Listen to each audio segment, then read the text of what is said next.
Welcome, welcome, welcome, one and all, to yet another episode of WhickTV, a cross-ideological space where we come together to talk about issues political and cultural, from the silly to the serious, and I guess, on occasion, a little personal, okay? So, for those of you who do not know, last week, BrittanySimon made a video. The title, and I'm going to paraphrase, and she can correct me at the exact, was did Whick emotionally abuse Merc off the perk, intentional or on accident? Question mark. And she had a lot to say. I watched the video. I watched all 5 hours of it, and I had a lot of thoughts. BrittanySimon has graciously agreed to come on my show and talk to me about it, and just kind of maybe figure out where the disconnects were, what actually happened, and we'll get into it. But first of all, hi, how are you? I am great. And I just want to say thank you so much for watching that whole stream because it was 5.5 hours. And I really appreciate that because that's like effort. And I think that speaks to your character. And I appreciate that. Well, again, if I'm going to have, well, first of all, it was about me, and I will watch almost anything about me. So that, we got that vanity going. I will admit to it 100%. I was fascinated. The second reason I watched the whole thing was because if you're going to have a conversation about what they said, it's important to actually know what they said. Now, it was 5.5 hours, so you said a lot. So if I make a mistake or get something wrong or misrepresent something, that is not intentional. It is simply because you said a lot, and it's a lot of information to process and to take in. But I guess I'd start out by asking you, like, what do you think of your video there? Okay. One thing I want to make clear, and I hope you heard me say it. I feel like the little time I've gotten to know you, I didn't feel like Wick could intentionally do this. It feels weird to think that Wick would intentionally do this, but I wanted to mostly ask you, like, do you ever think about it, or do you, because I got this feeling with the clickbait titles and stuff that you were thinking business minded. And I wonder, do you ever consider how the business is going to impact like the real individual you're talking to? And I wondered if that was ever taken into account. So this isn't the first time someone has complained about my titles. Cherry did it when my editor at the time entitled one of my videos "Girl Fight," where it was kidology, femsplain, sapien, Johnny Scarlet, weaponized discourse, lav, and I forget who else was on there. Oh, erudite. And they were all discussing feminism and feminism issues, and they got into a bit of fight about it. So again, clickbait. She titled it "Girl Fight," and uh, my editor, who was in it and using a quote she said to title it, got a lot of flack for that. So yes, it's not the first time I've had people criticize my titles. Um, to date, no one who's been the subject of the title has directly criticized it to my face, right? Like they've talked a little bit off stage or to other people, perhaps. I don't know. But I know that, I don't know. It's clickbait. It's if it's making you mad, it's doing its job, I guess. Does that make sense? Yeah, one thing that I struggle with in this space is that we're not part of a club. We're not in a clique. I didn't sign up to be a part of like anyone's bubble or circle here on the internet, but we all collab and we all talk and we kind of have some sort of community here. And so I guess the question we have to ask ourselves is like, do we have an obligation to our community or do we get to be individuals? I mean, you had me on your show Mm-hmm. and you and Brianna and a lot of people wanted me to change part of what I was doing so I could get along better with people. And I'm kind of on the front of like, no, I'm good. But at the same time, like if we are going to hang out, I hope we get along. So I struggle with this as well. I am not coming in like I am not also a person that has been asked to change some of the ways I communicate. And so I'm just asking out loud, like, do we have an obligation to one another to consider each other in making content? To consider, yes. To capitulate, no. Uh, Fair. does that make sense, right? Like, Yeah. I do have an obligation to hear someone out if they have an issue with me, right? I think I do. Some people don't. Some people would disagree with me, but I think they're wrong. Um, I think if someone comes to you with a criticism, you at the very least hear their criticism out. You don't have to take it seriously. If the criticism isn't serious, and I've had a lot of non-serious criticism leveled my way, right? Like I'm a fascist enabler. It's all sorts of wild accusations, right? So I can listen to them. I can hear them out. I'm like, well, thank you for your inputs, but I think you're wrong. I don't Yeah. think that we have an obligation to take them seriously, but I think we have an obligation to at least listen. Does that make sense? Of course. And I think I have basically the same opinion at this point where it's weird. It's like I want to get along in the community, but I also am just such an independent person. I mean, I've built my career by myself. I feel pretty good about that. But also, collabs are great for business, and like bringing our communities together is great for our communities. And my community loves it when I collab with you guys because they're like, yes, like new voices, They new uh conversations. they weren't too happy with me. I will say that. So I don't know if you've seen some of the comments that Yeah, were yeah, made about me yeah. on your YouTube video. They're okay, Um, look, like, I honestly, saw they're just those too. we're very opinionated, but I told them, I was like, "Look, look, look, look, we're gonna talk it out." They were shocked I was gonna talk to Rora today because on my live stream, I was like, "I'm not talking to this girl," and then she We're reached gonna out talk and was about so that no like, too. Yeah, but she go was ahead. so great, like, who am I to just, like, to discount someone's good faith? Like, as long as you're good faith, man, I'll talk to you, bro, I get it. So, I am here to be good faith, and I am here to say, I'm not asking anyone to change, I'm just asking, should we maybe or not? I'm okay with But not. if you really did, and if you were serious, and if you stand by that you thought whether I was intentionally or not, whether we were intended to or not, that we were emotionally abusing 𝕵𝖍𝖎𝖙, why would you not ask us to change? If that is what you really think and what you really believe, then obviously you should ask us to change because again, in your opinion, we are doing something abusive. And if we are doing something abusive, if I'll tell you what, if I had watched your video and I had come away with like, wow, I really was emotionally abusive, then I would seek to change. Now, spoiler alert, I disagree with your video. And we're going to talk about that too. I think that you were wrong. And yeah, but again, I want to talk about it because talking at each other is different than talking with each other. And what one does when watching clipped sections of a video, right, is not going to be the same as actually conversing one with another about how these things work. But I will say that I'll just be honest with you. Um, I think one of the comments was, I thought, I had my suspicions about Whick, but this just confirms he's a disgusting person. Um, yeah, I take that personally a little bit. I know that you didn't say that, but this is the impression that you've given to your community of me. And what I think was just a uh, not just an uncharitable viewing or reading of the conversation, but simply a just mischaracterized reading and viewing of my conversation. And so yeah, that's kind of what I wanted to talk about. And that's why I wanted to have you on without Rora first, because I think you and Rora have different beef here, right? And I wanted to get a chance to actually address this with you directly before we bring her on. Yeah, I mean, to answer your question, I struggle with this, because like I obviously come from a really conservative background, and so I've learned that even though my parents are really good people, asking them to be anti-gay is kind of like asking them not to be Catholic, and I can't do that to people. I can't ask them not to be themselves. So I usually create the boundary around myself. You don't need to change, but I need to remove myself. So the dilemma we have is like in my community, we do kind of find it interesting when people prioritize like clickbait or sensationalism or making people fight over content or building bridges. But we also understand that in the business world, the drama makes the clicks and the drama makes the money. So we know it's like a weird double-edged sword. And so I think because I'm not in the debate sphere, I'm in the mental health sphere, I'm in philosophy, like self-help sphere. We're focused on like getting better regardless of views and money, even though that tends to follow because like, people like positivity to an extent.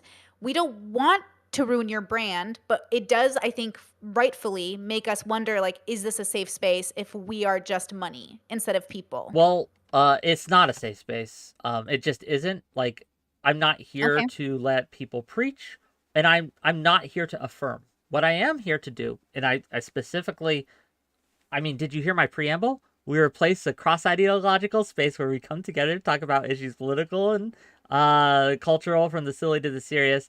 It's cross-ideological means that there will be contention, that your views will be challenged. We are not here to affirm you. We are here to challenge you. Now, that's okay if that's not something you're comfortable with, but it's not like it's on the tin, right? Like if you don't like mint, but you buy a pack of mint M&Ms, whose fault is that? Yeah. That's on you, Yeah. right? Like, Yeah, so that's okay, so that's interesting because I agree that if that's the space and that's how it goes, I'm here for it. I like being like I like going on your panels and knowing that okay, I'm here to like debate people versus in my channel I'm hoping to discuss, and I hope we discuss a lot today as well. But I think for my audience and for me, like that is why they might view your character that way because to them that is hard to understand like why because you guys make a lot of like prescriptions and you guys want people to change, sure. and that's also confusing to me because yes, you want to challenge, but you also want to change, which is, I guess it's fine. Ultimately, it doesn't matter, but it's hard to hear. I'm not asking you to change, but I'm telling you to change, right? It's like confusing, I guess. I But if understand. you're, I'm not. yeah, but if, I guess yeah, it's and I'll cop to this. Very poorly worded because I saw you point that out in the video. Right, that was poorly worded. mm, Perhaps a better way is I don't require you to change, fair. and this is the thing. Like whether you change or not is up to you. But yes, I do want people in my sphere, and I want myself. I am trying to change as a person. I am trying to change. I'm trying to grow. One of the reasons I initially started this is because I was. Do you? Let me ask you this: are you aware of my before I became WhickTV, what my channel name was prior to that? I don't know if we No, I interacted. don't. No. The channel name prior to that was Death of Certainty. Okay. I thought it was clever, but it just didn't hit the SEOs and all that. I had to change it. It was bad branding. But I still like that kind of concept, the death of certainty, because I think that certainty is kind of like a thought terminator. You are so certain that you are correct. You are so certain that you are right. You are so certain that you are on your path, right? That your journey is going in the right direction, that you can, it blinds you to the possibility that maybe, just maybe, you are wrong. And I grew up in a religious household, right? Where everyone around me was very, very certain all the time about everything that they felt and everything that they believed. And as I grew and as I saw more of the world and as I experienced more of just people in general, I realized that that certainty was detrimental to my growth as a person as well as the growth of the people around me. And so I think that affirmation can have its place, but my place is not that place. I'm not trying to get rid of affirmation as a concept, but again, if you're coming into my space, I do want you to change. I want you to be better. And yes, I think that my morals and values are better. I could be wrong though. That's one of my morals and values, which is kind of contradictory, is that I need to hear people out because I've been wrong before and I'll be wrong again. And I need to take that into consideration. So it's kind of like a tension, right, in my belief structure. It's not a contradiction, it's a tension that is kind of like this push and pull that happens a lot. So when you were going through your video, I know that you had a lot of issues when we challenged 𝕵𝖎𝖙 statements. She made a statement that she has no responsibility to how she influences her audience, and I found that just wrong as a But you knew whole. she did, right? Like she corrected herself. It's when people say that she is saying she does hold herself to a certain responsibility within her own values. Like she won't tell people to go hurt people because that's wrong. We That's like you guys As pointed we went out. on, like when I tested her statement there, because when she just said initially nope, I was like, really? And we Yeah. found the Yeah. boundaries within that. You called that abusive though. You called that I don't know what the words you are. I didn't take notes, right? But it was maybe cunty, I think was the word you used. It's because they use the word cut because Merc called Rora cunty.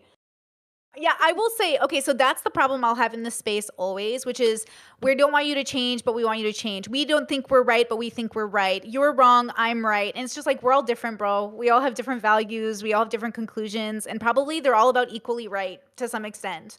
It's kind of my belief. And then because when Merck talks, like I get what she means because we mean the same thing. Like my audience is adults, my Patreon's 18 plus. I expect people to like figure their shit out. And at the same time, like I do have boundaries on my Discord, but they're very loose. Like it's very much like you're adults, act like it. And most people are actually pretty good to each other. And I usually don't have to like intervene a lot of the time because I trust them to be adults. So I would also say like I'm not responsible for what my audience does. But obviously I mean in that way, what I mean is they're adults. But I obviously don't preach anything that I think would encourage them to be bad. So that's something else. Like when we are answering that question, we're answering it in the way we understand it. You know what I mean? I understand. Or I think I do. Let me put it this way. When I asked that question, what I meant was, and maybe I'm reframing it so that perhaps you can understand better. And I'll draw it to something I said earlier, right? Like that your video, whether you intended to or not, influenced your audience to view me in a certain way. It absolutely did. Whether you intended to influence them or not, I mean, you were influencing them. And the question to Merck, right, was again her behavior, how she acts towards others, what she says about others. So it's not just her influence isn't just when she tells people to do things, right? Her influence also extends to how she treats those around her, how she treats herself, how she treats the space. All these things exert an influence on her audience for good or for ill, or for neutrality, right? It really depends on what you're doing.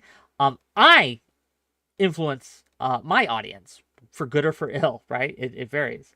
But again, we can't just abandon that. So like I said, whether you intended to or not, you influenced your audience to see me as abusive. And I have problems with that.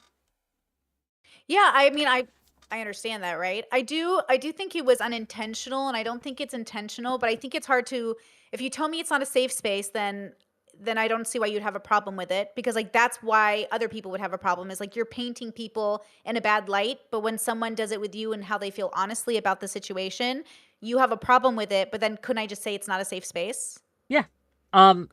I have a problem with it in that I think it's wrong and I wanted to talk to you about it. That's why I invited you over.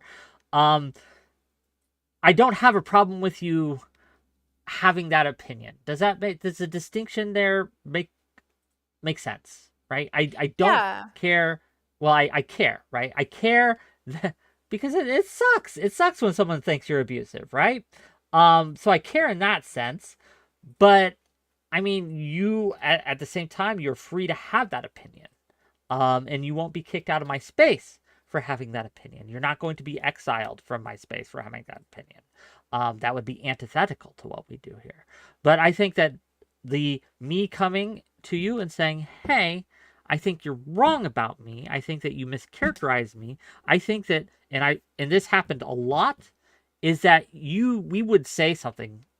And you did this more to Rora than you did to me, to be fair. But one of us would say something, and then you would pause the video.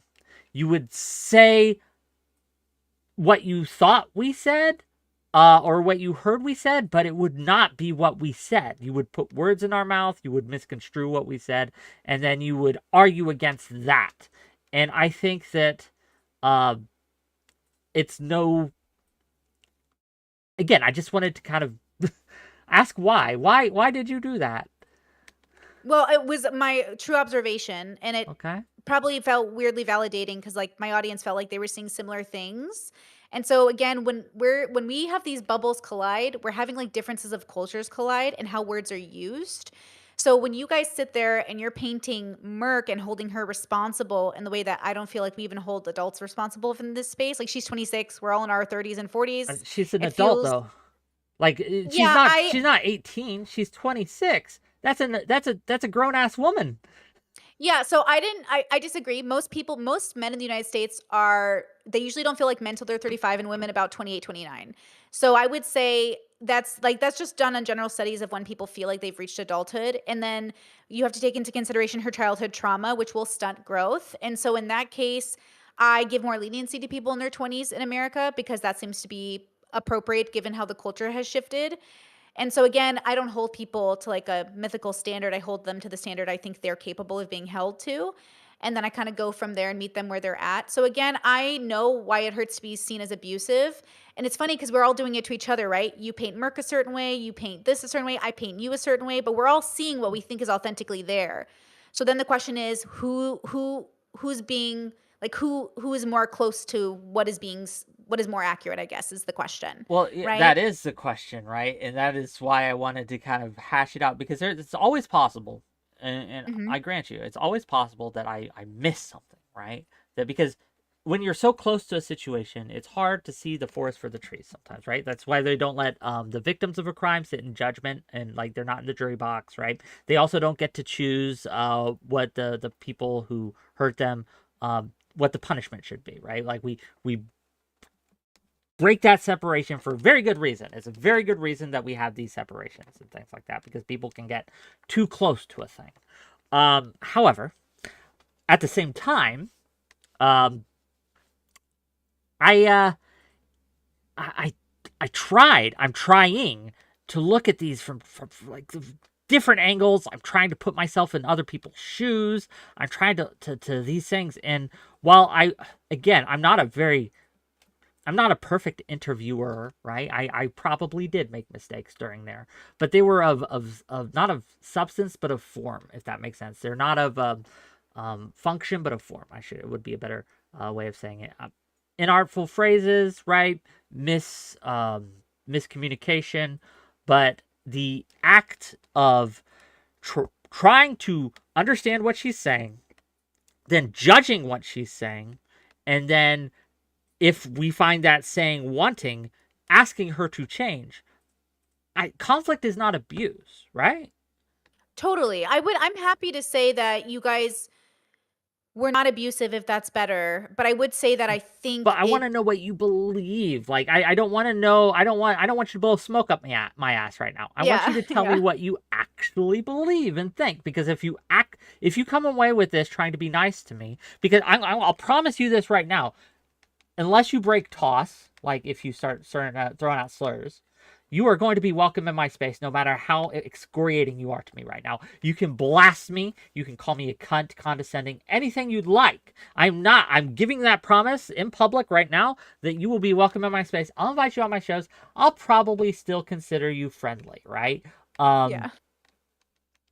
but I don't want you to hold back, is what I'm saying. Yeah. Okay. Okay. Okay. Then I feel like, if I'm being really honest, Yes. that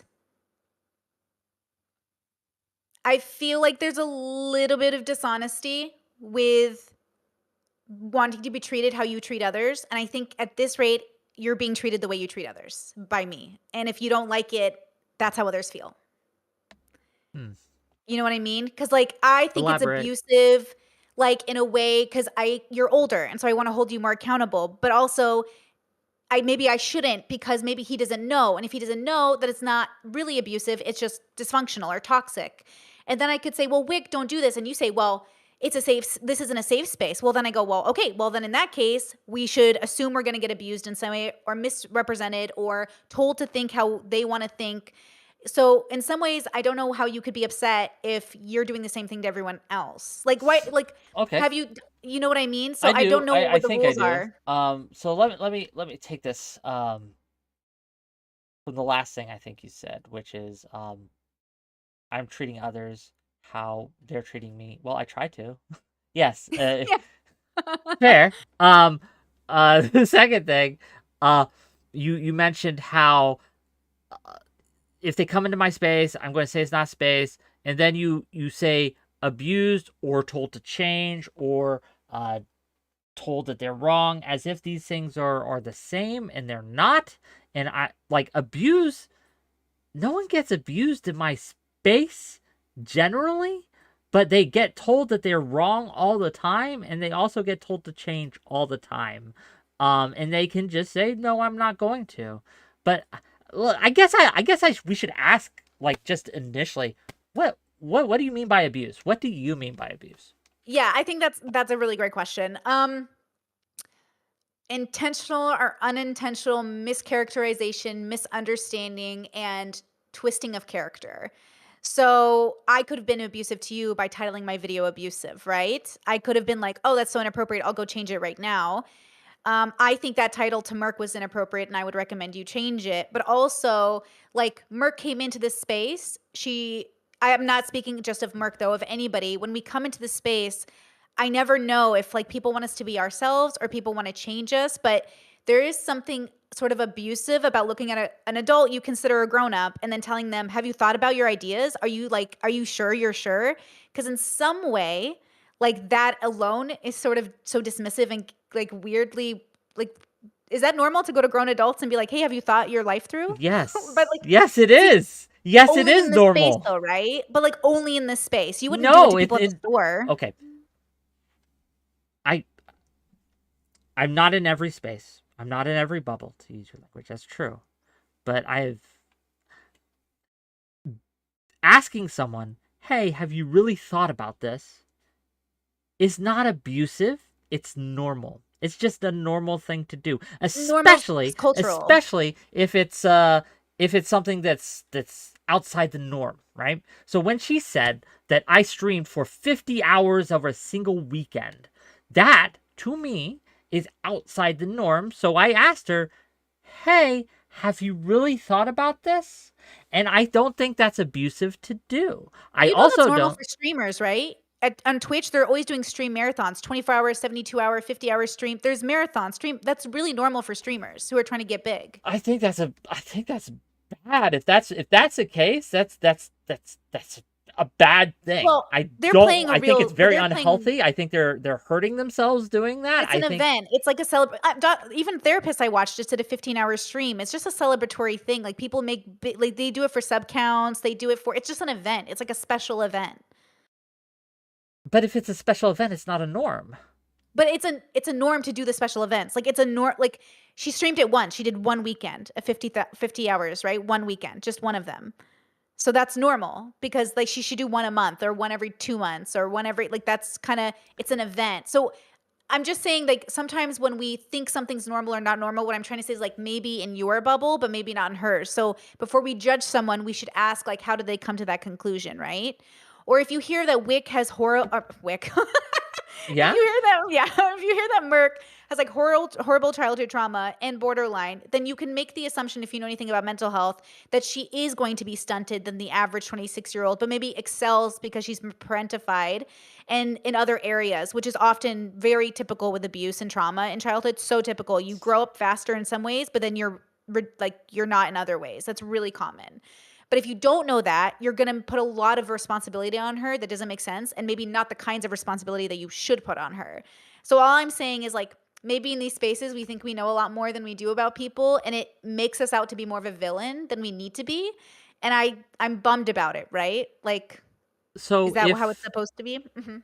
I I'm not going to address you being sad about it. I mean, that's fair. Right? Yeah. You feel how you like. But again, if someone has an issue that changes how I should view them, that is their responsibility to bring up. I am not. Yeah, I'm just going to hold people to the same standards. Because I think that we should be held to the same standards, and I think there's like a bigotry of low expectations going when you use your trauma, when you use your past issues, when you use your mental health as kind of a shield to prevent yourself from being criticized or being questioned. I think that's treating them as something other than human, and I refuse to do that. Yeah, I I think think that some people do do that it's way. But perfectly okay for them to be like, well, actually, I just can't, and I would be like, well, okay, fair enough. But I think that simply questioning her and challenging her, I just push back really hard against this being abuse. Because again, my original question is, what is abuse? I just I think that's conflating abuse to be so many things that I don't think it is. But I know Rora's backstage and wants to get on here. Is that okay yeah, that we bring let's her go on bring here? her on. Okay. Hello. Hello, give me 1 second. Turn on my camera. Take your time.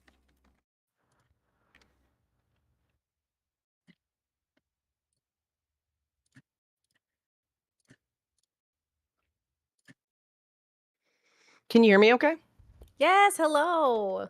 Hey, so good to talk to you. Same.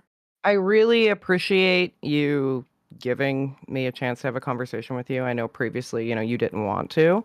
So I really do appreciate this. I just want to make that clear right off the bat. So thank you for kind of giving me that chance to talk to you. I mean, I love a good faith. So when you reached out, it was like, well, how could I not? Now that she's like exhibited such good characteristics and like checked in on my consent and like done all these great things, I was like, girl, now I have to talk to her. Well, I was like, so I guess before I even, because I didn't watch your stream until like, oh, I can't hear you. I knocked you out before what?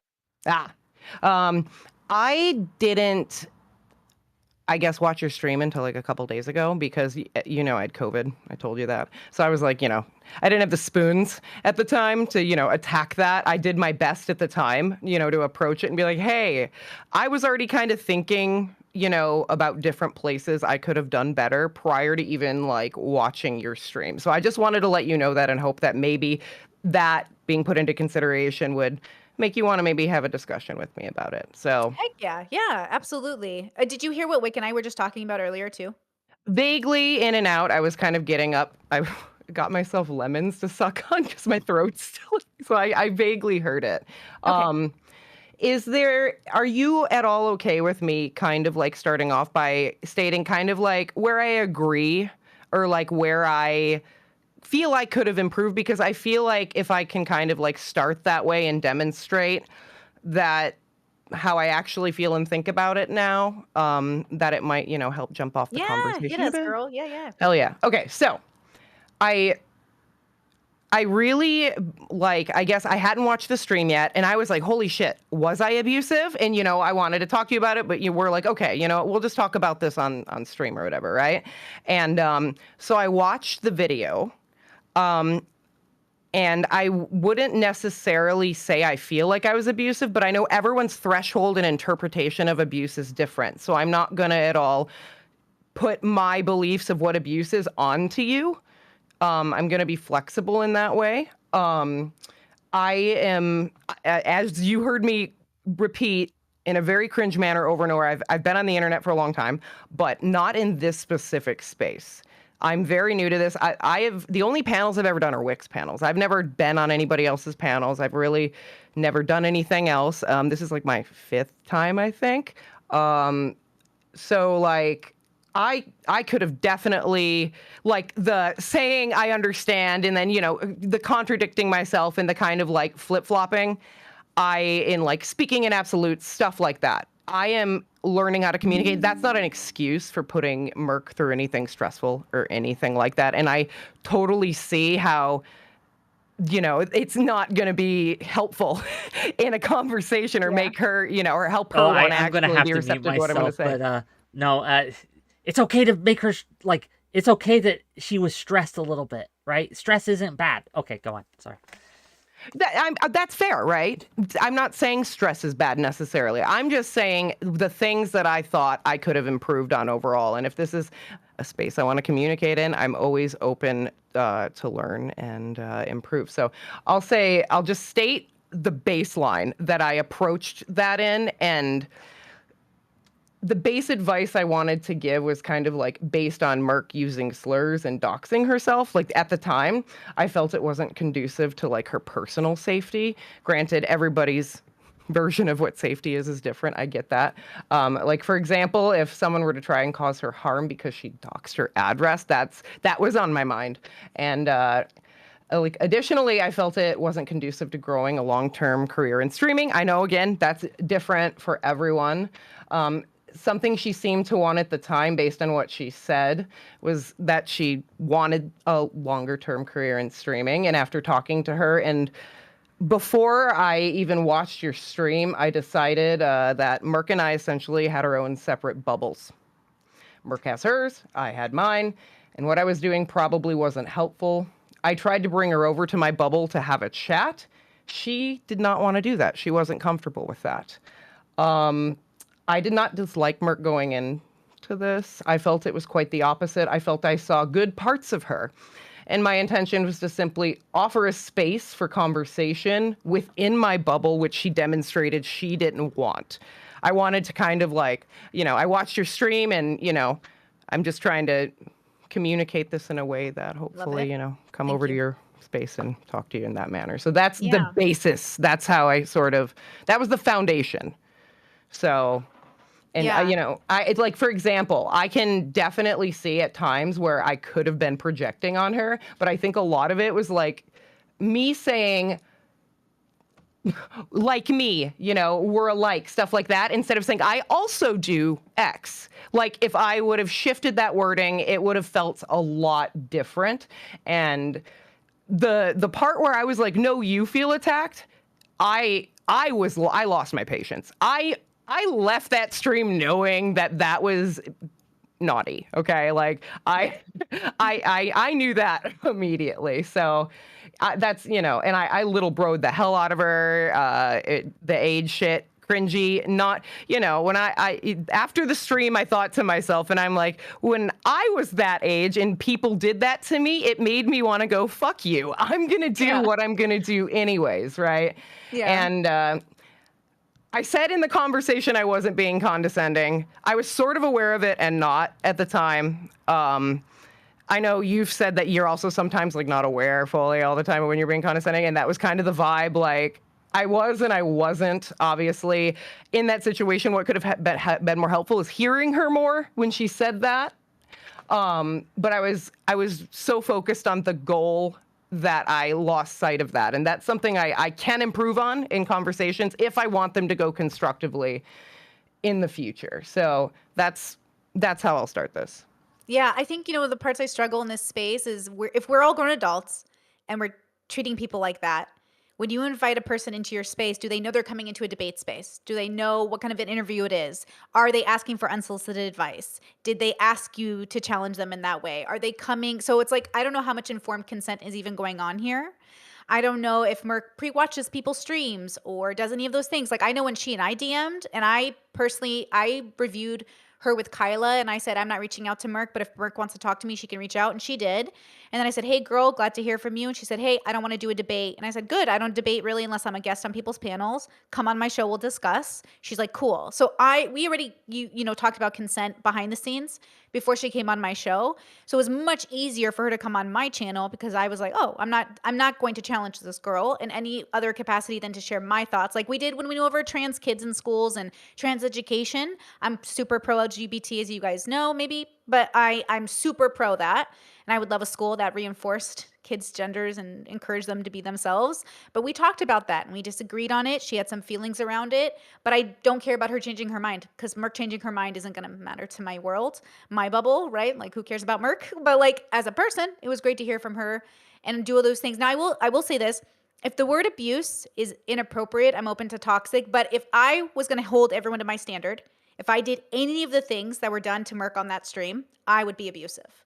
So I don't want to hold you guys to Brittany's worldview, which is like mental health aware, very specific, trying to be aware of the nuances of people and 26 or not. Like I'm trying to meet her where she's at.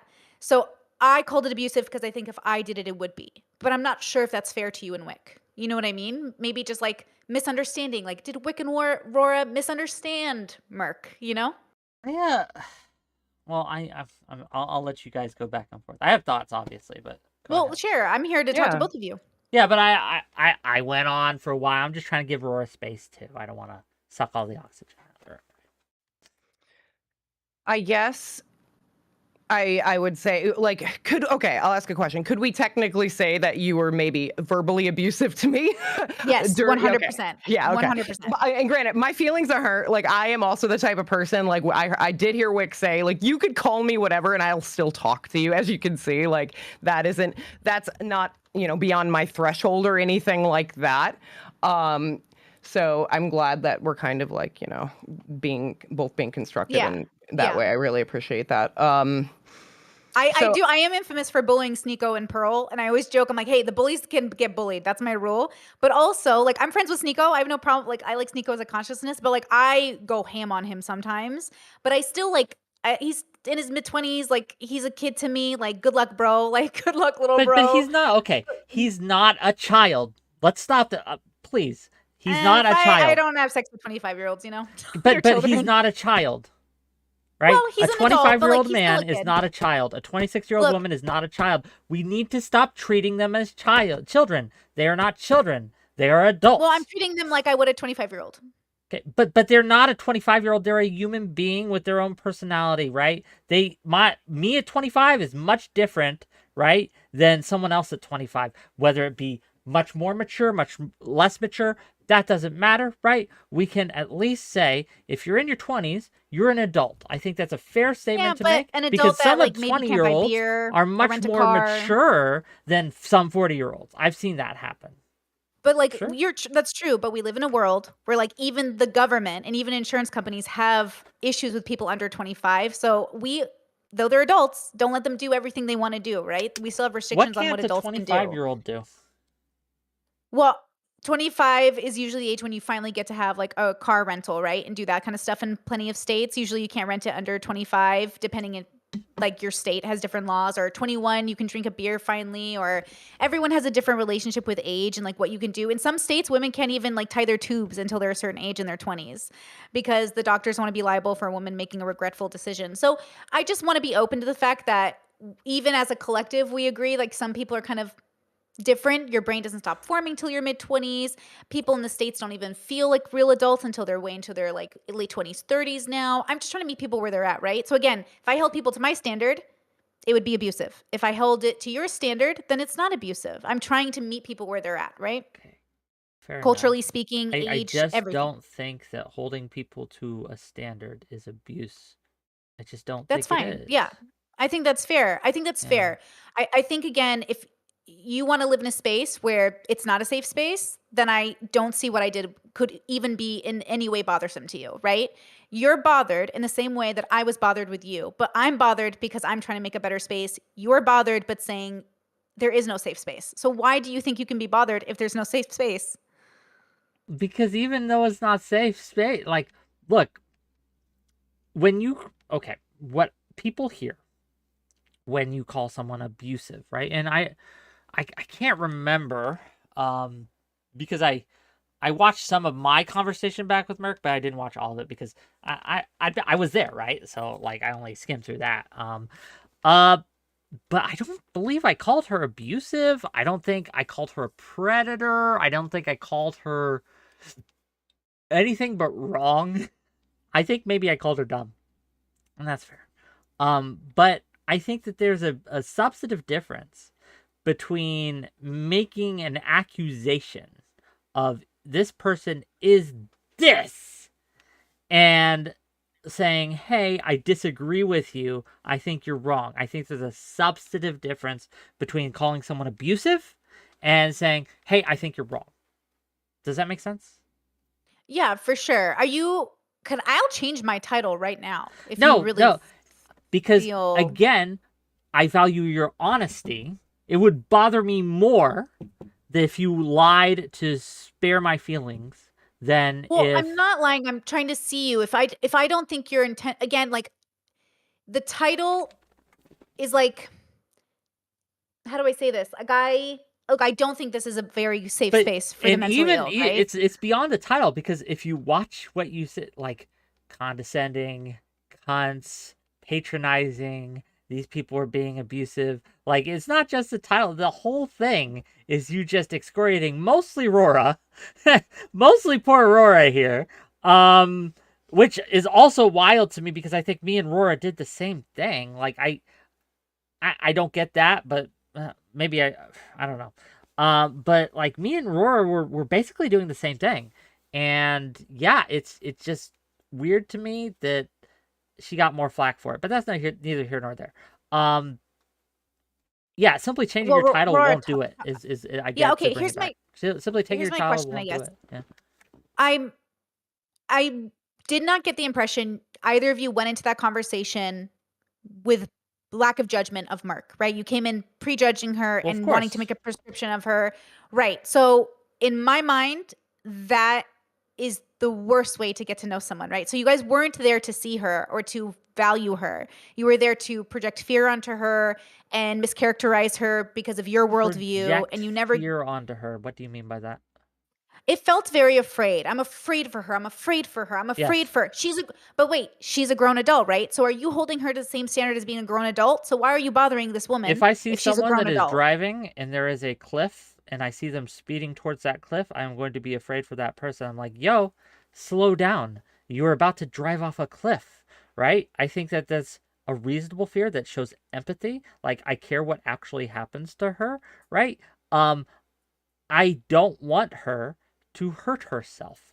And I feel, and I still do feel, that doing things like having 50-hour streams on a weekend is a form of self-harm. I think that people who, just play characters and then try to kind of vacillate between characters and not, does hurt them in the long run. So I believe this is true. I could be wrong. Maybe she's tougher than any of us know, but most people are going to be hurt by that. And so I brought her on to talk to her about what she was doing, to try to understand maybe I was wrong and maybe she could clarify some things for me and maybe my judgment was incorrect. But again, she seemed to double down on a lot of it. She seemed to play in to a lot of those things. And the answers that she gave to me did not feel satisfactory to me. And so my fear remains that what she is doing is going to lead to her hurting herself. And what kind of person would I be if I did not say something? If I saw someone doing, like, about to drink bleach, right? I would have to say, stop. Yeah, right? I just think that's a part of your value system, which is fair. She wants in. Do you want to talk to Merc? Merc off the perk wants in on this conversation. What do you think, Rora? I'm so up for that. Okay, do I invite her? Or do you have contact with her? She should be in my thing. But before we do that, my Twitch brothers and sisters. I am so sorry. We're going to have to redirect you because Merc is banned on Twitch, so I can't actually stream on Twitch at the same time. So I'm going to give you some links to my YouTube and to my Kick. You can choose which to go to, but please go there instead. Because we're going to have to bring her on. And I know, I'm sorry, Twitch bros, but the conversation comes first. Here, let me give some links to people. Mods, can you do that for me? So yeah, once she gets backstage and stuff, we'll stop the Twitch stream and we'll move over to the Kick and the YouTube.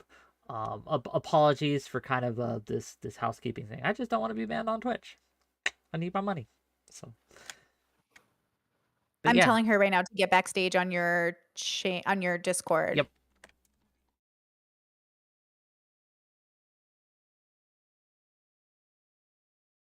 In the meantime, right? Like, so yeah, that is my value system. Like, if I see someone that's going to hurt themselves, it behooves me to warn them.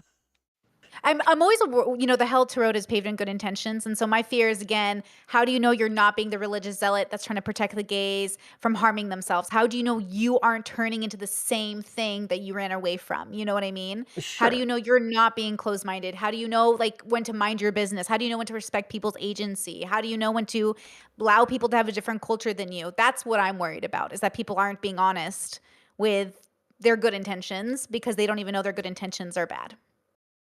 Well, then, I mean, that wouldn't be an honesty thing, though. If I believe what my intentions are good, then it's not a dishonest thing. But that's a semantic thing. Okay, Merc's backstage. I'm going to end the Twitch stream. So go to Kick or go to YouTube, gang. And I'll see you there. Should be an interesting discussion. But to answer your question, yeah, I think there's a fundamental difference between saying, hey, you playing a character, using slurs, being extra edgy, right, for clicks and views, for the initial boost and jump, as well as going for 50 hours, neglecting perhaps other areas of your life. Just if I did that, though, would it be that big a deal? Like, I want to do, what if I did a 50-hour stream? That sounds like fun. Okay, there's a reason I'm engaging with you different than Merc, is because while I think that I think you are fundamentally honest as a person. Okay, Merc is 26 and she's going through it, bro. Don't you remember being 26?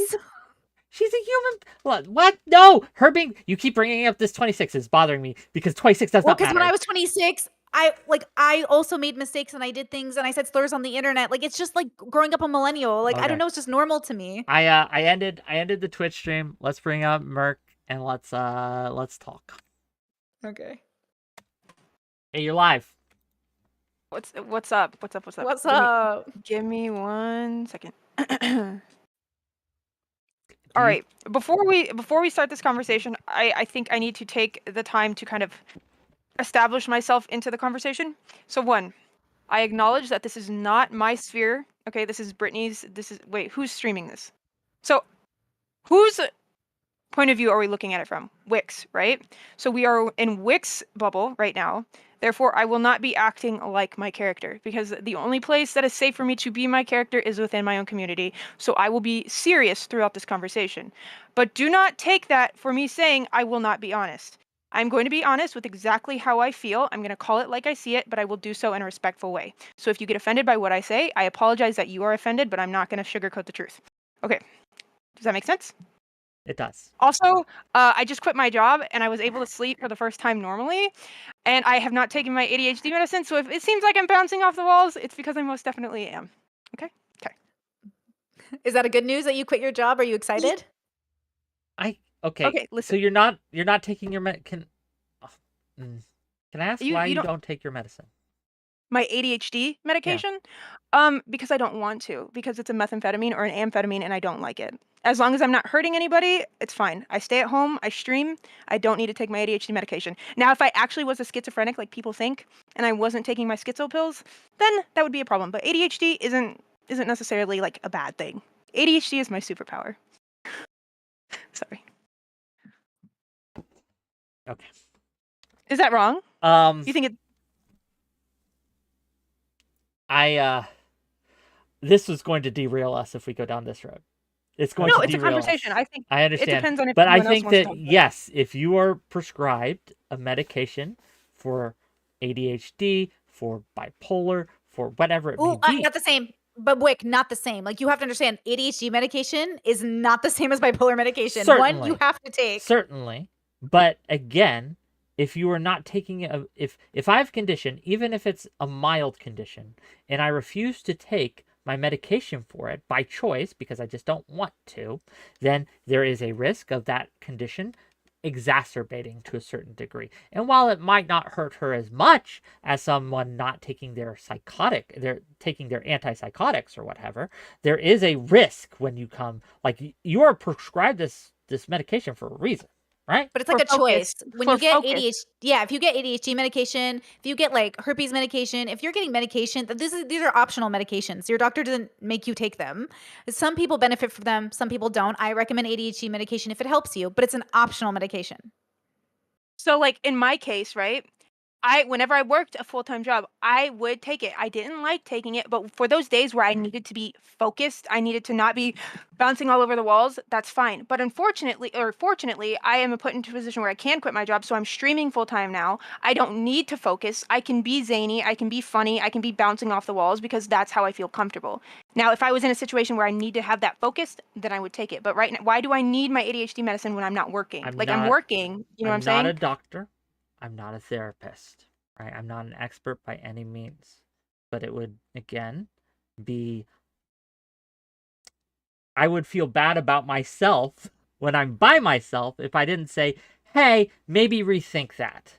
So that's your opinion. Yeah, that does make sense. Like, as somebody who has an ADHD partner, somebody who has like ADHD in her family, like, my ADHD, not everyone needs to take their pills for ADHD. It's completely up to the individual. So, like, why do you think people with ADHD need to take pills? In order to better function in the world. In the world. I'm on a computer right now, dude. I'm not in the real world. I'm not working. I'm on the computer hanging out. I treat streaming like a hobby, okay?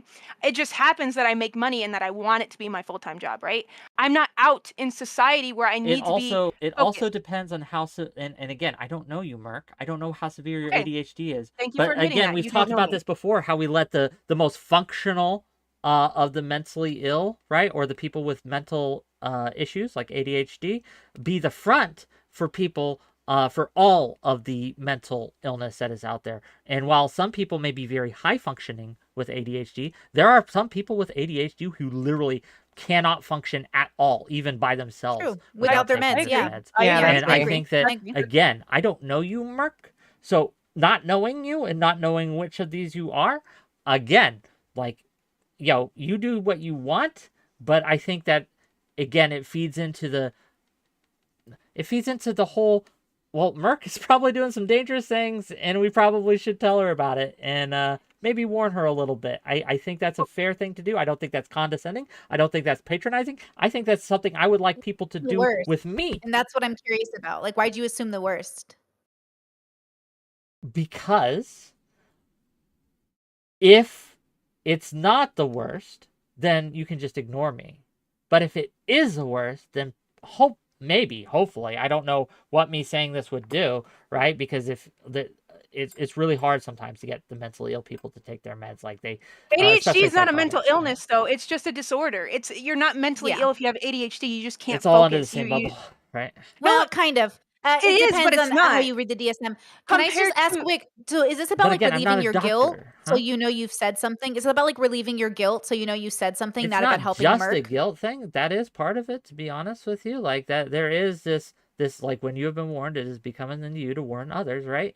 And again, if I see someone that might be doing something harmful, I should probably say something. That's something that's built into me, yes. But also, right, there are people in my audience listening. We talked about influence as well. And so while you may be high functioning with ADHD, there are other people who are in my audience and in your audience and in other people's audience who to take their meds, to not take their meds is going to damage them in a way it will not damage you. And so, yes, my standard line, what I will tell to everyone right here and now, is if a doctor prescribes you medication, take that medication. It is But it's optional. You You're know, not my getting doctor it. says I optional, don't quote have You to have take to it. call your doctor and say, Mm. I need my pills. Like Hold on, ADHD, hold on. you have to call your doctor and say, hey, bro, give me pills. He won't care if you take your pills. My doctor actually, this is what my doctor who prescribes, because I go tri-monthly for my ADHD medicine refill. I take Vyvanse. I used to be on Adderall XR, okay? I'm on 30 milligrams.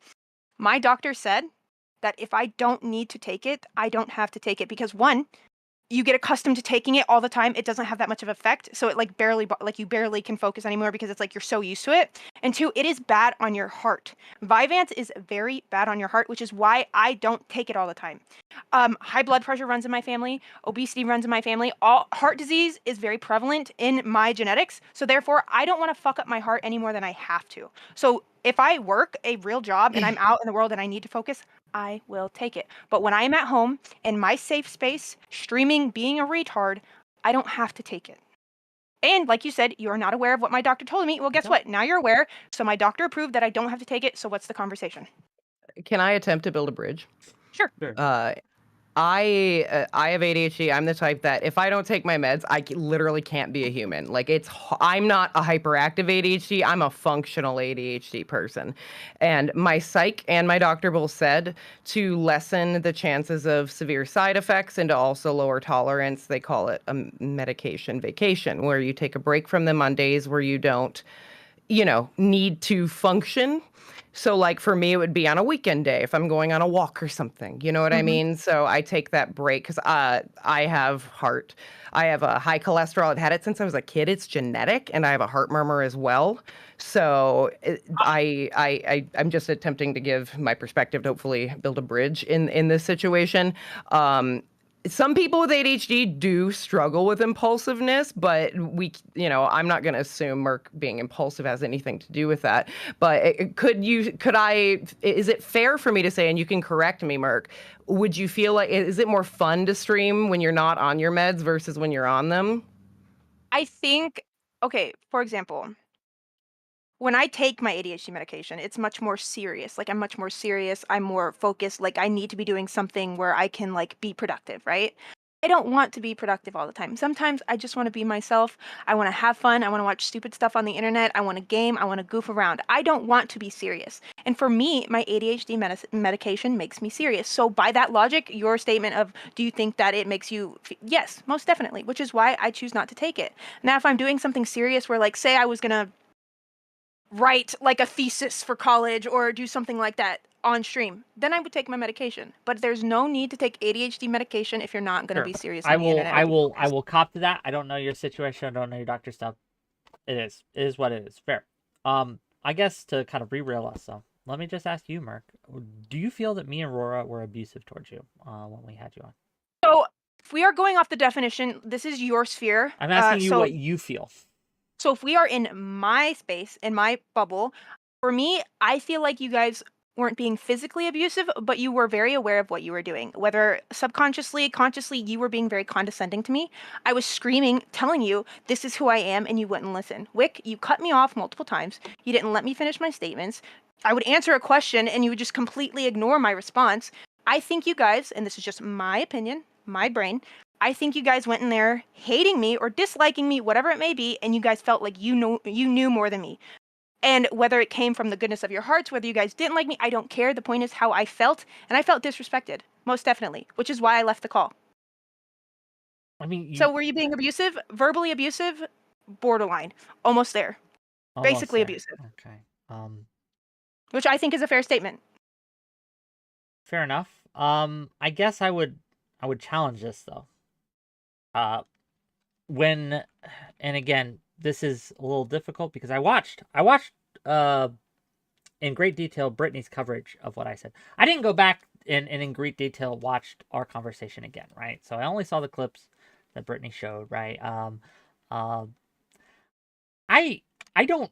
I reject the fact that me simply challenging what you said because I don't know if you really believe it. I don't know if you're an honest person or not. You can tell me you're honest all day. That's not enough for me. So I'm going to question you when I think that you may be being dishonest to me. When I think you're taking me for a ride, I'm going to be like, hey, take a beat. Let's talk about this. Do I interrupt people all the time? Everyone hates it, but it's my show, so I'll do what I want, right? So.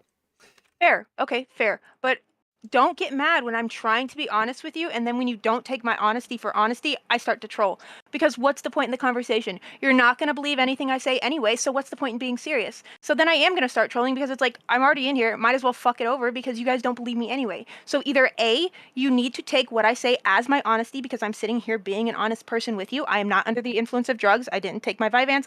I didn't even smoke weed today. So I'm telling you, I am being honest with you. So either take it as honesty or don't listen to me and then don't talk to me. Because there's no point in having a conversation if you're not going to believe my answers.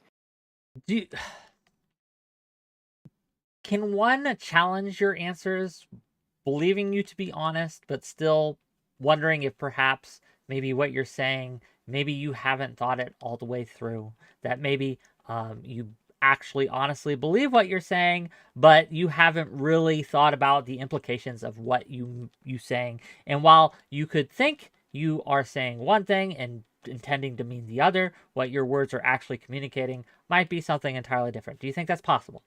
So I say exactly what I mean, okay? And like I told Brittany, when I have a conversation, I am talking from the reference of in the present. What I currently think, what I currently feel. Down along the road, maybe my mind changes because that's the point of being like growing and learning and, you know, progressing as an adult. Your feelings, your thoughts, your mindset will change. But as for right now, in this present moment, the things I say, the things I do is how I feel in that moment, what I think in that moment. And by that logic, it is 100% truth. It is 100% honesty because I'm telling you how I feel in that moment. But you're not just telling me how you feel. You're telling me, like, one example exchange that we had, right, is I asked you if you felt that you had any responsibility for the influence you had over your audience. Initially, you said no, straight up. But when I pushed you on it, and when I questioned you, like, is that really true?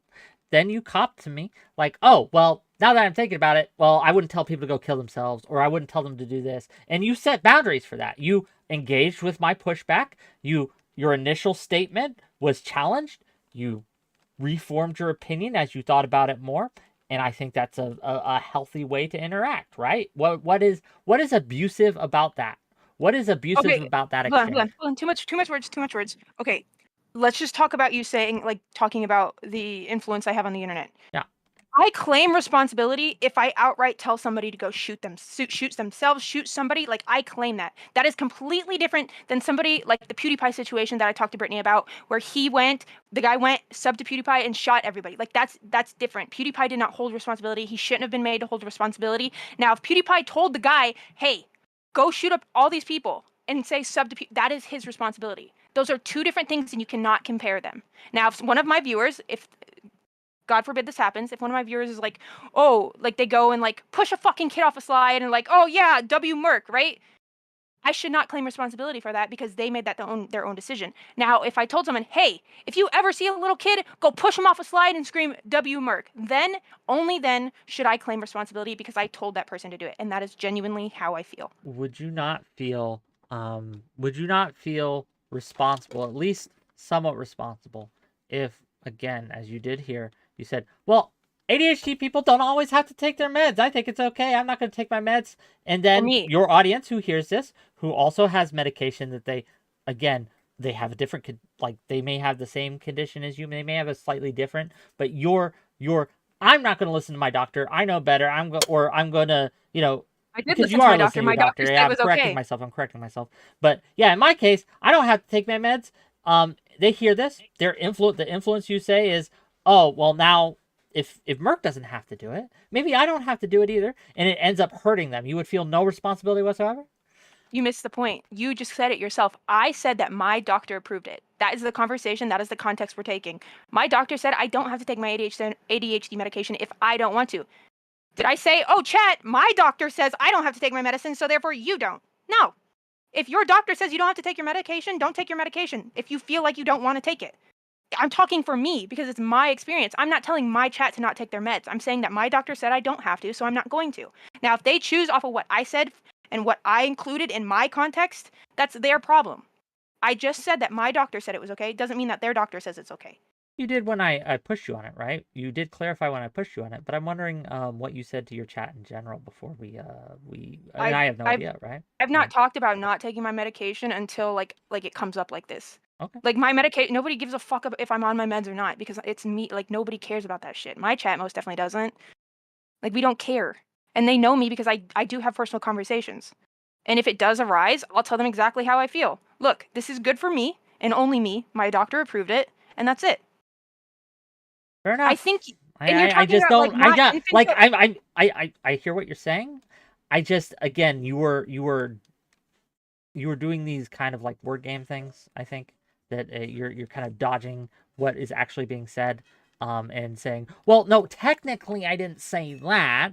And you understand like how we communicate that there are times, right, where when what we say and what people hear might be a little different, so we should be careful with what we say, right? No. As long as you do your due diligence and be honest, like in the case of my ADHD medication, I have done my due diligence by saying, my doctor says I do not have to take my ADHD medication if I don't want to, therefore I'm not going to. That is my due diligence because I included a medical health professional in the context. You get it. I've done my due diligence. I'm not just sitting here saying, oh, I feel like taking my ADHD meds today. That would be irresponsible. I've included the context that I have a doctor and they approved it. That is the answer. I just don't feel that answer. Like you keep saying you're being honest, but I don't think that was an honest answer.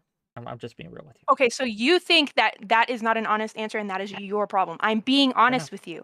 You're not listening. You're not listening. It sounds like, if I may interject, Please. It does sound like, Whick, you don't have maybe a lot of experience with neurodivergent people, maybe, because everything 𝕵𝖏's saying, everything, my audience is very neurodivergent. We're all neurodivergent here. We have exactly the same lived experience. This makes sense to us. Even if 𝕵𝖏 goes off her meds and then realizes she needs to get back on it, that's still the right choice. ADHD people go on and off their meds all the time. Can someone make a wrong choice with their medication? Yes, but you're assuming it's always negative. So the possibility that she may be making a wrong choice is out there, correct? My concern is you lead with fear every time you correct somebody. You're always afraid they're making the wrong choice instead of celebrating her having agency and getting better enough to get off her meds. Or, oh, that's great that you don't need to spend money on prescriptions because that's expensive. Or I acknowledge that there is times where I do need to take my medicine or where there's times that it's different. I acknowledge that there's times where I need to take it, and when I need to take it, I will. But if I don't have to take it, I won't.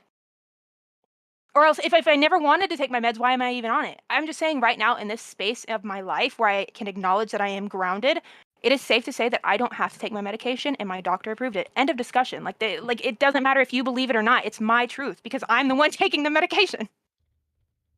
I think truth exists outside of what we believe. Yeah, but Your you're the truth. only your truth. Like No, you're doing this truth. thing again. You're doing it again. We even appeal to authority and it's not good enough for you. Her lived experience isn't good enough for you. Me backing her up isn't good enough for you. Rora even backing her up isn't good enough for you. What's going to be good enough for Whick? What do you think I'm challenging here, Brittany? It sounds like you don't trust her, even though you keep saying I should I hold don't her trust her, no. accountable as an adult. You don't trust her to be an adult enough with her body. No, it's not that I don't trust her to You not be say you good. don't like If I infantilizing may. people, but you're infantilizing me by saying she's You not are like literally mental doing enough. that. Yeah. I'm- She's not I'm- mental enough to make her own decisions. Okay, I'm doing the exact opposite. I'm treating you how I would like I treat anyone else as an adult. Well, right? that's the And problem. when an You need to adult, treat Merc the way Merc is, not like any other adult. She's not like any other adult. She's herself. I'm going to challenge you to work harder, to treat people the way they need to be treated, not the way other people want to be treated. Because you can't compare someone who's non-neurodivergent to me. Because I am neurodivergent. I'm different. Clearly, I'm zany. I am ADHD. I have a past experience. And this is what I don't get, why people try to compare every person to every person. We are all different. Whick, you're different to Brittany. I'm different to Rora. Like, there's differences. You can't treat everybody just like a baseline human. And you can treat every human the same. You can respect them. You can love them as a human. But when you're trying to get to the nitty-gritty of who a person is, you need to listen to who they are. You need to listen to their experiences. You need to take everything into account. Because everybody is different. So what works for you with maybe Rora or Brittany does not work with me because I'm not Brittany or Rora. You get like that's what I'm trying to like get out and make sense. I'm you know what not I'm saying? treating you the same I treat Brittany because I do agree with you that you're separate people. But when it comes to some baseline things, you are not inhuman. You are a human being, right? Just because you have experiences that differ from other human beings, just because you have desires or wants or needs even that might differ from other human beings, does not mean that I should treat you as some kind of special snowflake. Again, I don't care why, right? I told this to Mr. Girl, right? Which is, I'm getting a lot of Mr. Girl vibes here. I'm not gonna lie. You're right? comparing me. You're comparing me. Of course I'm comparing you. Okay, I'm trying to calm down. Of course I'm comparing you. When I see few things that are similar in nature, I'm going to make and draw a comparison because these things are similar. They're not exactly the same, but they're similar enough that I can treat them at least in a similar way. Now, there will be context that changes that. There will be things that, again, edges out the thing. But if I see someone behaving and exhibiting red flags that I've seen time and time and again from people who, again, engage in certain types of behaviors, then I think it's fair to at least initially, at least to some extent, treat them in that way. Is that an unfair thing to say? Yeah, it is. To me, it's extremely unfair because you can't compare two people. You need to take me as like you've never met me before. You don't need to have any other person in your mind. If you truly want the honesty and you want answers and you want to actually like have a productive conversation, you need to act like you don't know anything else but me. You need to learn who I am and listen to me. How do If I we are learn meant who to get- you are? Listen to me. That's all you have to do. Listen to what I'm saying. Trust that I'm being honest with you because I'm trying to be honest. Okay? I came in here trying to talk to you. I told you what I said. This is your community, so I'm talking in the sphere of being in your bubble. Okay, I'm trying to be respectful. I'm trying to be grounded. But the more you the more you try and pin me or paint me as being dishonest, I get aggravated because I'm sitting here telling you this is who I am and you're not accepting it. So if you're not going to accept who I am, then there's no point in having a conversation because it goes nowhere. So what I would say to that is that I think there is a point in this conversation. I think that I could be wrong, right? I am seeing a lot of comparisons, right? But I could be wrong because you are different. You are not the same as other people. I agree with that. But simply listening to you isn't just taking what you say and swallowing it whole. I must taste it first, right? I don't just take this and down it and not taste it. No, I swish it in my mouth. Is this safe to drink? Is this something that I can swallow? Okay? And I think that is what a step in listening that I think that maybe you are missing here. Then when we take what someone says, we have to weigh it. We have to measure it. We have to measure it and compare it to the wealth of experience we've had before, to the other interactions we've had in our lives. We have to have some sort of baseline to make these comparisons in order to make judgments about people. And making judgments about people is a good thing. You should be judging me, just as I should be judging you. And we I should don't be care to judging judge you each because I other. don't care who you are. That's okay to do. So that's the point though. You're saying like, oh, you should judge me just like I'm judging you. I don't care who like I'm not saying this in a negative way. I'm just saying You can I if you don't want, though. If you No, want I'm not to. gonna be a bitch. I'm saying I don't care who you are, as in I don't care enough to judge you. I came in here to talk about my experience, to actually defend myself because things you guys were saying was wrong. I want to have my say because it is a conversation about our conversation that we had. Well, it's I a don't it's a care to judge you. conversation about Brittany calling me abusive. That was the conversation, to be clear. But it was about like the interview Yeah, between you're the window us two. dressing, though, in this case. Right? All right, so I guess I don't need to be here. You can then be here I'm if you'd like. You're welcome here. But again, I want to just make clear that the conversation that we were having was about me whether and me and our Rora interview. were abusive towards you. Yeah. And which is why I'm here. So it is about me. Were you abusive to me? No. Yes, you were. Okay, that is your opinion. I think you were being No, abusive, it's and you're not an you're opinion. almost It's just there now. truth. It's like it's kind of like, this is what I mean by accidental gaslighting, but not gaslighting. It's the wrong word. That's like the technical term. You're doing this thing where anytime Merc shares anything about herself, you put on a face, you doubt, you signal to your audience she's crazy, which is fair, I guess, but your whole body language is so dismissive. It's so rude. It's fine, but that's what I'm saying. You're already prejudging her. You're not listening to her, which is fine. You can do that, but that's why I call it abusive, because if I did anything you were doing, put me in jail, because it would be intentional. Like, it would be intentional to like dismiss her when she's begging you to see her. She's begging you. The first and thing you that just she keep not said when doing she it. came in is, "I'm not taking my prescription meds." But why did you assume that was bad? So that's such a neutral statement. It's so neutral. It is not a neutral statement. In your bubble, in your culture maybe, but in my world where everyone's on meds, that's very neutral. It doesn't mean anything. It could be sensationalist. She could be teasing you or tempting you to like dig into it and fall into a trap, but like I'm it's not. neutral. It's Yeah, okay, it's I'm just being honest. neutral. Yeah, it's just like, oh, okay, cool.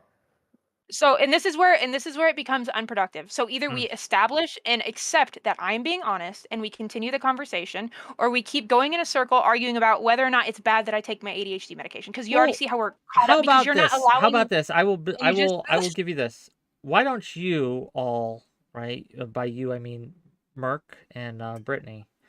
Just talk to me, just talk to me, right? About I'll try not to say much. I'll try to, keep my mouth shut. It's not that and you can can't kinda- say anything. It's not that you can't Well, be a part of the conversation. Every It's that you're time not I accepting do, it as it's truth. abusive, right? Oh, I hate when people do this. They're like, "Oh, well, fine. I just won't talk then." That's literally what you're doing right now. I'll Oh, talk fine. I just won't talk. eventually, I promise. Can I try to help? Please. Yeah. I've been really trying to not do this and listen more, so that's why I've not been interjecting. But Whick, maybe we could bridge build by maybe you describing what makes you not trust that she's being honest in this moment. Sure. I think that when I say I do not trust Merc, it's not that she's lying, so to speak. It's that I don't think that she's being an honest actor. And I think that her characterization of what I said and what she said about her meds is a great example of that. She didn't clarify about the doctor thing until after I pushed her on it. She did not open with that. Again, that was a fundamentally dishonest statement to make. And when you come in and you continually to be dishonest, I'm going to point it out. Yes. Now, again, you can say, well, I didn't mean to say that, or maybe it was a mistake, and that's fine, and we can move on from there. But you don't ever say, oh, maybe I fucked up. What you say is, no, I'm being honest. Why don't you believe me? And you double down, and that leads me to believe that, again, you are more concerned about being right than you are being honest. And that is a problem for me, right? Okay, now it's my turn. So who gives a fuck if I include the context that my doctor said that? That's something I don't want to include because that's a private conversation between me and my doctor. The point is, the truth was, I feel I don't need to take my medication. That is the truth. So how am I lying? Just because I later include evidence to back me up in my decision to not take my medication, that doesn't mean I was being dishonest. It just means that I didn't need to argue or explain myself as to why I don't take my medication because I don't need to do it. You either need to A, accept the fact that I'm not taking my ADHD medication and that be it, or don't accept it. But if you don't accept it, you're going to just keep sitting here and arguing about why I don't take my meds. I don't have to defend myself. I don't have to explain myself. Because guess what? I'm able to make lucid decisions about my medication taking and be fine with it. I just included the doctor as extra information that was not necessary. The dishonest was not part, being- again, earlier on, you said that, oh, but I included this initially. I told people this. But again, that was dishonest. Okay. Okay, wait. So if I came to you and I said, hey, I'm off my birth control, it's like that to me. Saying I'm off my meds for ADHD is like saying I'm off my birth control. They're both like, yeah, okay. It could be good, could be bad, could be neutral. Like it's just a prescription you get from your doctor. And then because you asked for it, your doctor doesn't give it to you. You ask for it. You have to remind your doctor to refill your meds. They don't care. So like, you know what I mean? So if you don't know that, I could see why she would then need to appeal to her doctor later in the conversation, but you prejudged her, which is why she had to clarify. But of course she wouldn't need to like my audience is all literally like, why would she need to clarify? We know what she means because they're all ADHD, so they get it. But you are having this unique experience where you're the only one who doesn't get it. How does that feel? I wonder, right? This birth control and medication for your ADHD is It's just the absolutely idea. not the same. It's not the same, but it's the idea, but it is. But It it's could be the same. principle. But it's just the idea that they're both neutral. Because like again, ADHD meds. I don't know why you keep thinking they're like important. They are to the individual, but they're not psychiatric meds. You don't need to go to a psychiatrist, right? You go to your MD usually. Am I wrong? Like, am I crazy? Like, it depends on the meds, I think. But like, everyone takes different ADHD meds. But it doesn't matter. The point is like, I think you're having a relationship with it that's not usually what I have a relationship with it. So how informed are you? Do you know anybody? Do you have it? I exist online. Everyone has something, right? Like everyone. But do they has talk something. to But you I about personally do not have ADHD. No. Yeah, I think Okay. my concern is like again, like we all have different like I have borderline, but there's no meds for borderline, right? So when people come to me, they're like, Brittany, why aren't you on meds for borderline? What meds do you think I'd be on? Like there are no meds, but people think there are meds, right? Because people don't know what they're talking about. That's how it feels. It feels like you're prejudging Merck off something that doesn't need judgment. It's a neutral statement.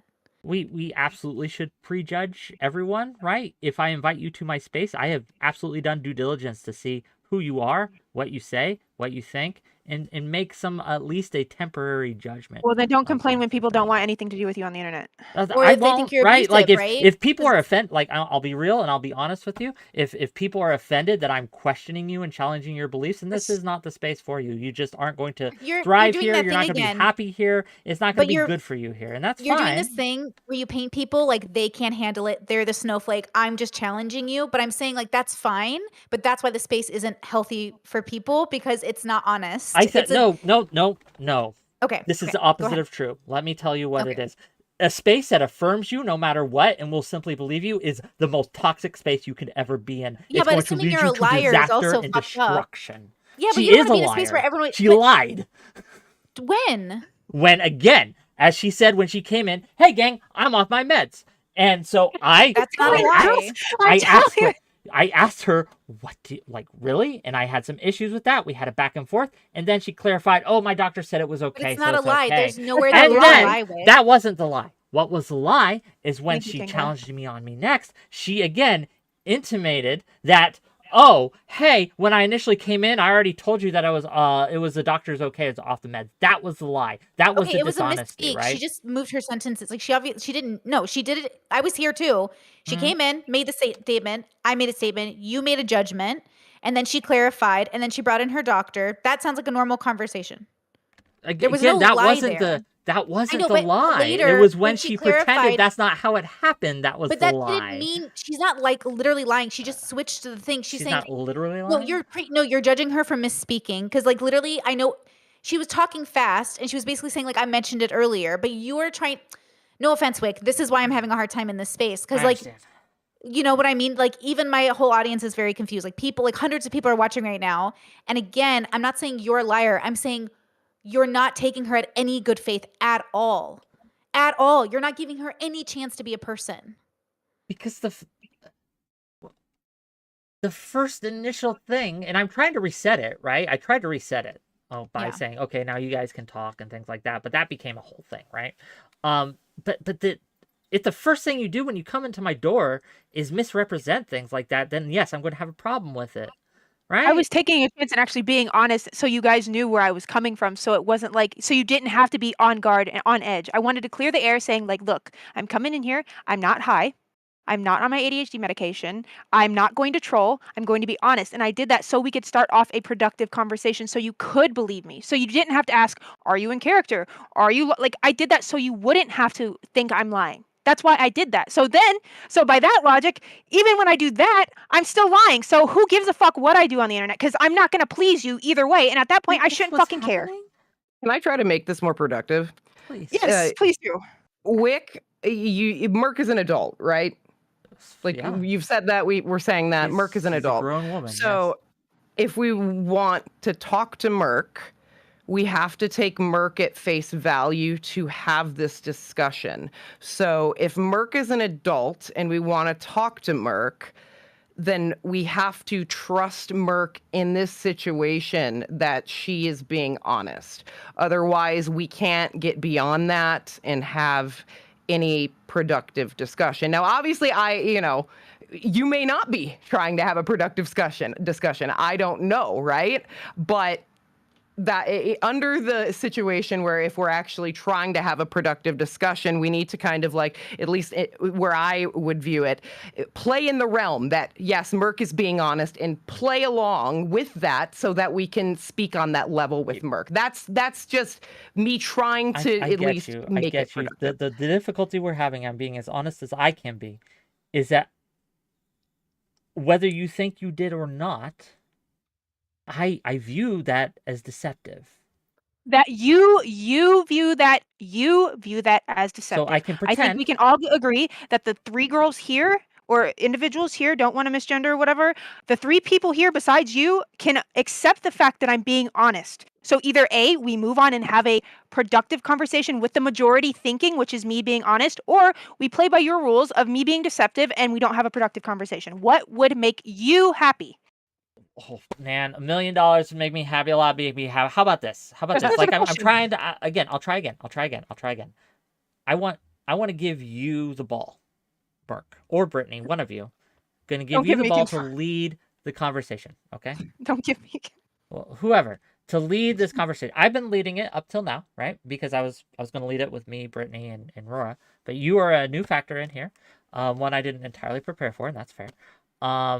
So I'm going to pass the ball to Brittany, and Brittany can lead the discussion in however way she feels fit, and I will participate as I can. How's that?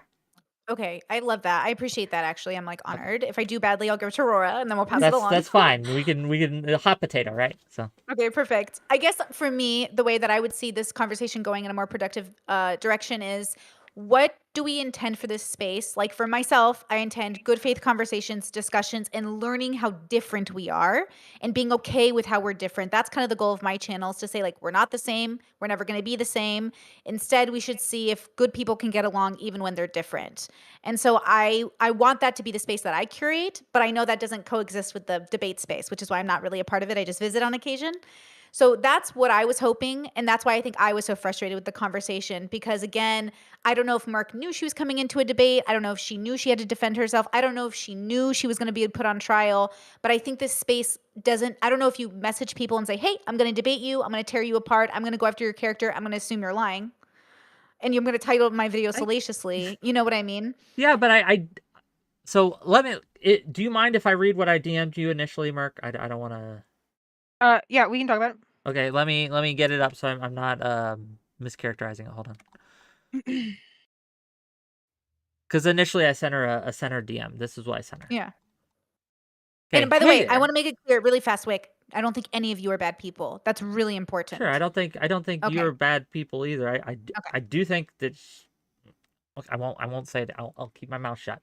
Okay, let me keep on the rail we were on before we go derailed again. How's that? Okay, hey there. My name is Whick, and I saw your conversation recently with Destiny. I was wondering if at some point you'd be interested in coming on my show to talk about some of your experiences with online creation, or perhaps, if you'd rather, participate in one of the panel discussions I do in time to time. So I thought I saw her. I was like, hey, I want to get her on my show. She's in the zeitgeist right now. I think she's interesting enough to have a conversation with. I don't know her though, so I don't know if she wanted to do a panel thing or a one-on-one interview thing. So we talked, and I thought about it, and we have a discussion the last couple days. It's not a lot. It's just short backs and forths about time and things like that. And I'm okay. Well, here's what I think would be best. I want to interview you. I want to talk to you. And what did I say here?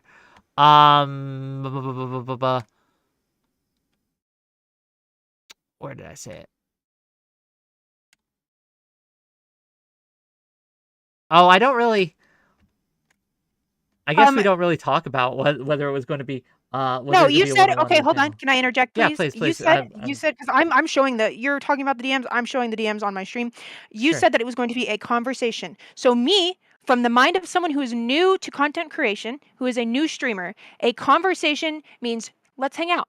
Let's just talk. And you also have to think, I'm a stoner, right? So my conversations are like me getting high, hanging out, talking about shit, right? We talk about me streaming. Like, it's not this like, you got to answer for this, you got to answer for this, you got to answer. I went into thinking like, oh, we are just going to have a conversation. So when I get in there, I think, oh, we're just going to be friendly, right? We're just going to talk, we're going to hang out. Immediately with the bombardment of you do this, answer for this, explain yourself, like, come on now. Like, that was too much. And especially, I also was high because I was like, oh, I don't have to be on my best behavior. So why do, like, if we're just gonna have a conversation, why do I need to be on my best behavior? We're just hanging out, right? Just talking, having a normal human conversation. But when I got in there, it was completely different. And then after I got in the call, the minute it felt off, I checked your title. And what was your title? Having a conversation with a mentally ill woman. So from that moment on, I felt disrespected. Before you got I'm not in the gonna call in my chat is when you noticed the title, though. No, I Yeah. noticed the title after I was in it. After I was in it, I went and looked. I was already in the call with you. I saw it, and that from that moment on, I was like, "Fuck it, I'm not doing this. I'm not doing this. I'll be here because I committed to it, but I'm not gonna be a part of you painting me to be fucking crazy because I'm not crazy. Sure, a little zany, I'm a little kooky, but like I'm not crazy, and you're not gonna sit here and paint me as a crazy woman on the internet, no matter what. It was a clickbait title, to be clear, right? It's I do rude. that all. It's rude. You want to have a conversation with someone and you have their title as mentally ill? Come on now. You knew what you were doing. Even if it was clickbait, you knew that it was wrong clickbait. If you want to be clickbait, you'd be like, "Oh, wrong, what do you mean?" Okay, can I get Rora and Brittany? Would you not be offended by a title like that? Yes or no? Would you be offended thinking Me? you're gonna have? Yeah. Oh, I probably wouldn't want to talk to you again.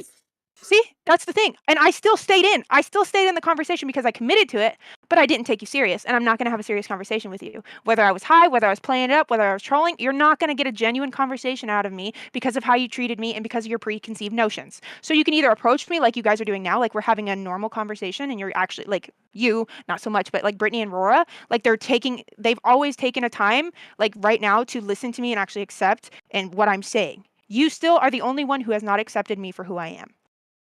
And sometimes it's hard for me to like enunciate and get out what I mean. So hopefully you can kind of like take my word salad and get what I'm saying. But the point is, you were being rude, you're being condescending. So why should I give a shit about you?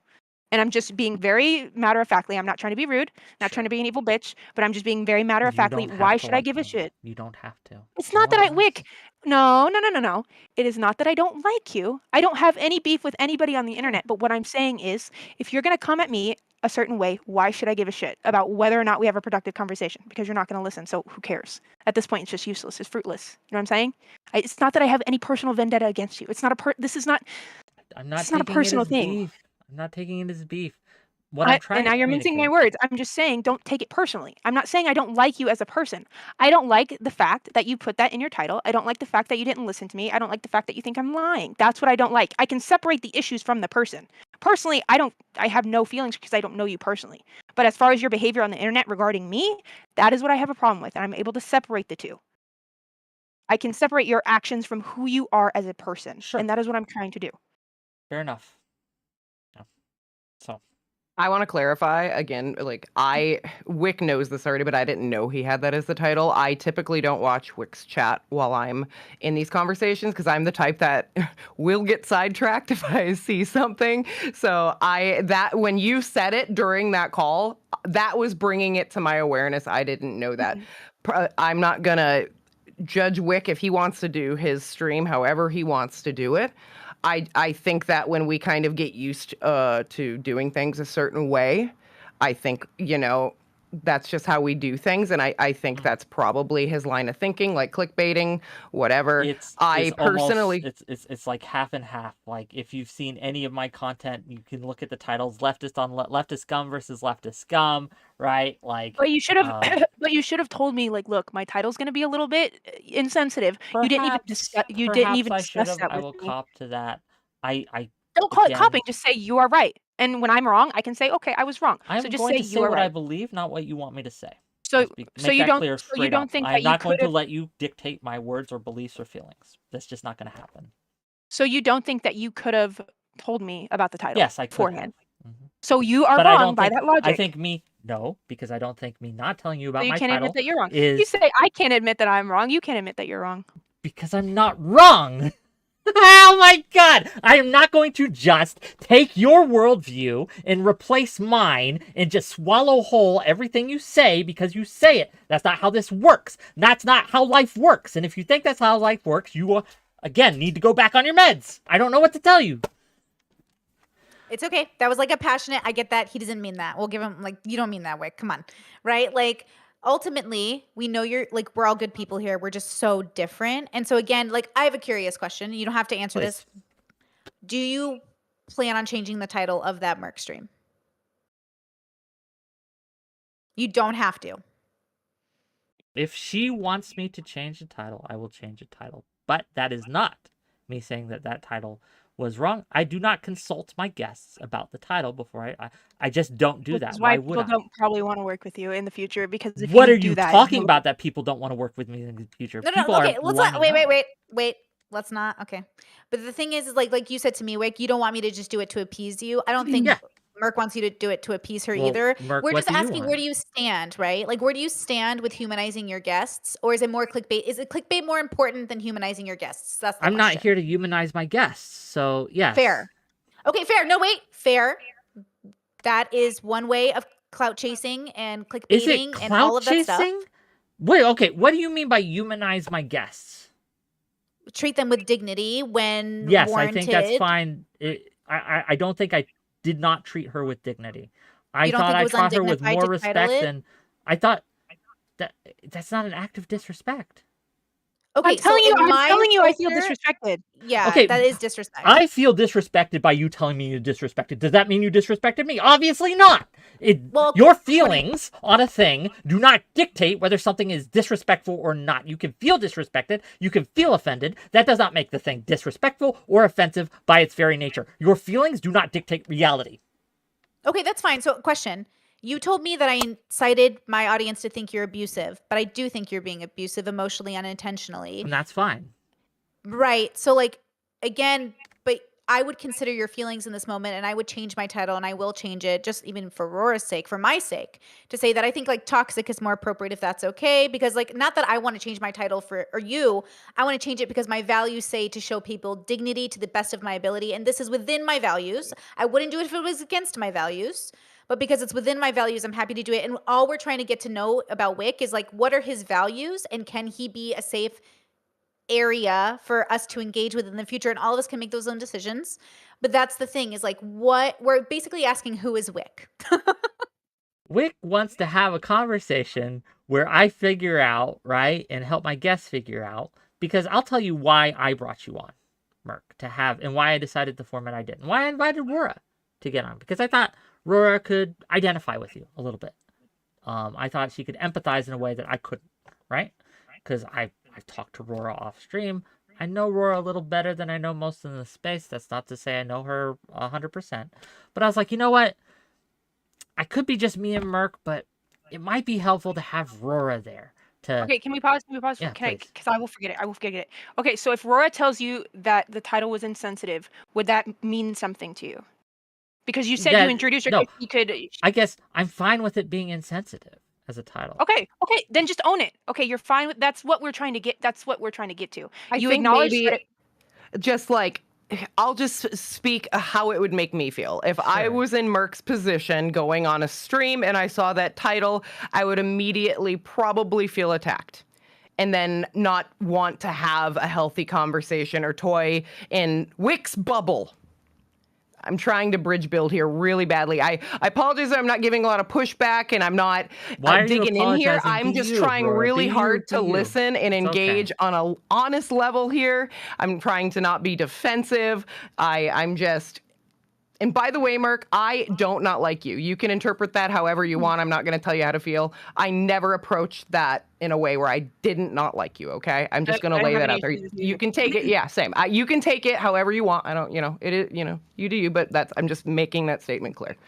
The reason I didn't think you would have a problem with it is because this is your character you played, is I'm a mentally ill troll. in my community, I'm coming So onto if you somebody else's. Okay. But you understand I why...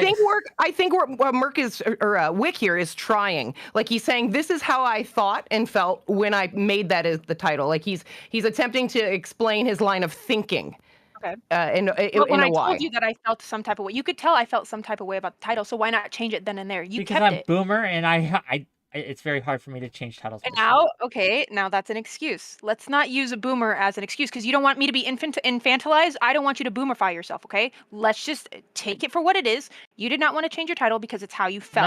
No, that's true. I thought it would be more effort than it was If you worth. thought I was okay with it, that is assuming that I was okay with it and you're coming in with preconceived notions. You should have asked me before you titled it, like, hey, RJ, how do you feel about this title? And you know I what? am If not you going to would've ask talked my me about guests if the title's okay before I make a title. Just not. Then don't get upset when people have a problem with how you title your shit.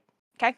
Because if you honest to God, hand on the Bible, if you would have said, look, RJ, my title's going to be this. I just want you to let you know that that's what it's going to be. I'm like, sure, Whick, I don't give a shit. But because you did it from a deceptive angle, that's the problem. A deceptive angle. See, this is why I don't... Okay, this is why I think you're fundamentally dishonest, right? Because you are saying that me making a stream title is deceptive in nature. It was because I thought we were going into a healthy conversation, and that is not a healthy conversation if you go in thinking that you're going to be made fun of for being mentally ill, when in reality I'm not. I'm mentally ill, obviously. I'm going Do to you therapy. think I made fun of you in that conversation? You were being very aggressive. You were being very abusive. Yes, you were. I didn't ask that. I asked, do you think I made fun of you? Yes. How? Yes. Can you point to me where I made How you fun spoke of you? to me, how you didn't listen to me, how you titled it mentally ill woman? Yes. Okay, that is my... Okay, that is not true to you. Okay, here's something that I think would be really interesting. All three of us, and I appreciate that energy, have pointed out something that like we definitely fucked up on. Whick, can you help join the group? Absolutely. There's a lot of things I fucked up on, and I'll be clear, right? I think inviting Rora, I'm sorry, Rora, but that ended up being a mistake. I probably should have had a one-on-one conversation with Merck. Agreed. To keep the energy the same, to keep everything all together. That was a mistake that I made. Second mistake I made is I should have had a little more structure. I probably could have given you beforehand an idea of some of the questions that I wanted to give you. That was something I could have absolutely done, and in retrospect, I absolutely should have done. At least give a couple like example questions so you kind of knew the tone and tenor of what you were getting into. I could have absolutely, again, looking over the DMs, I realized right away, oh, I didn't explain myself clearly when coming in. I should have been more clear in how I explained and what it was. I assumed, wrongfully so, that you were at least somewhat aware of the kind of content I did. That was a mistake on my part. I'm going to be honest, I never researched. If someone asks to talk to me, I don't care. I don't care what you stream. I don't care. I just say yes, which is something I'm working on currently, is like actually doing the research for the people I collab with. Because for me, I don't care who you are. If I want to collab with you, whatever, I'm trying right now in this space to do more of what I want. And if I do take part in something, I want to do more research. But you also have to realize that growth takes time. I'm not just going to immediately come onto the streaming scene and realize that, hey, maybe it's a good idea to research. I'm new to this. So I didn't do my research. That's the one thing I can say is wrong. But I'm sorry, you're not going to sit here and tell me that I don't have a right to feel hurt by the title, that I had... You can feel... What? Oh, sorry. I won't interrupt you, but go ahead. But it's just the point of the fact is, we will never have a productive conversation if one, you title your title that way. Two, if you don't believe that I'm coming to you as who I am, no character. And three, if you can't just admit that you're wrong, because I'm sitting here saying like there's things I can do differently. It's not, and it's at the end of the day, who cares if you're right or wrong? It's the fact of the matter is like what is true, what is the whole idea, the concept of a conversation, and how it should play out. It's not about if you're wrong, you're wrong. If you're right, you're right. Who gives a fuck? Because people are going to be wrong, people are going to be right. I'm tired of people focusing on right or wrong. It's not about being right or wrong. It's about being humans. It's about having a conversation, getting to know people. And that's my biggest thing. That's what I've always said. That's why I don't like debates, because everyone is so focused on what's right, what's wrong. You forget that it's a human. You forget that it's a person. Don't fucking change people's mind. Just have a regular conversation. Oh, I didn't know that. Or, oh, this is what I learned. Oh, this is what I can take away from the conversation. It's not about right or wrong. Admitting you're wrong is not being embarrassing. Like, it's not embarrassing to be wrong. Being right does not make you righteous. It's not about that. It's just about having a baseline conversation, getting to know somebody, and that be the point of the conversation. And I hope that I was able to eloquently say that. I have a lot of feelings, a lot of words up here, so I'm trying to get it out as That's best fine. as I can. Again, you are entitled to feel however you want to feel about a thing. Whether it's justified or not doesn't matter. You felt that way, and that's fair. I will say that. It's fair. Okay? Now, that said, simply because someone is offended at what I do doesn't mean I should change what I do or what I did was offensive. Now we can go back and forth on the title any way you like, because at the end of the day, whether it's offensive or not, I put my titles not to make my guests feel more at ease, but to draw clicks and views. That's the end. Like that's the goal of the title.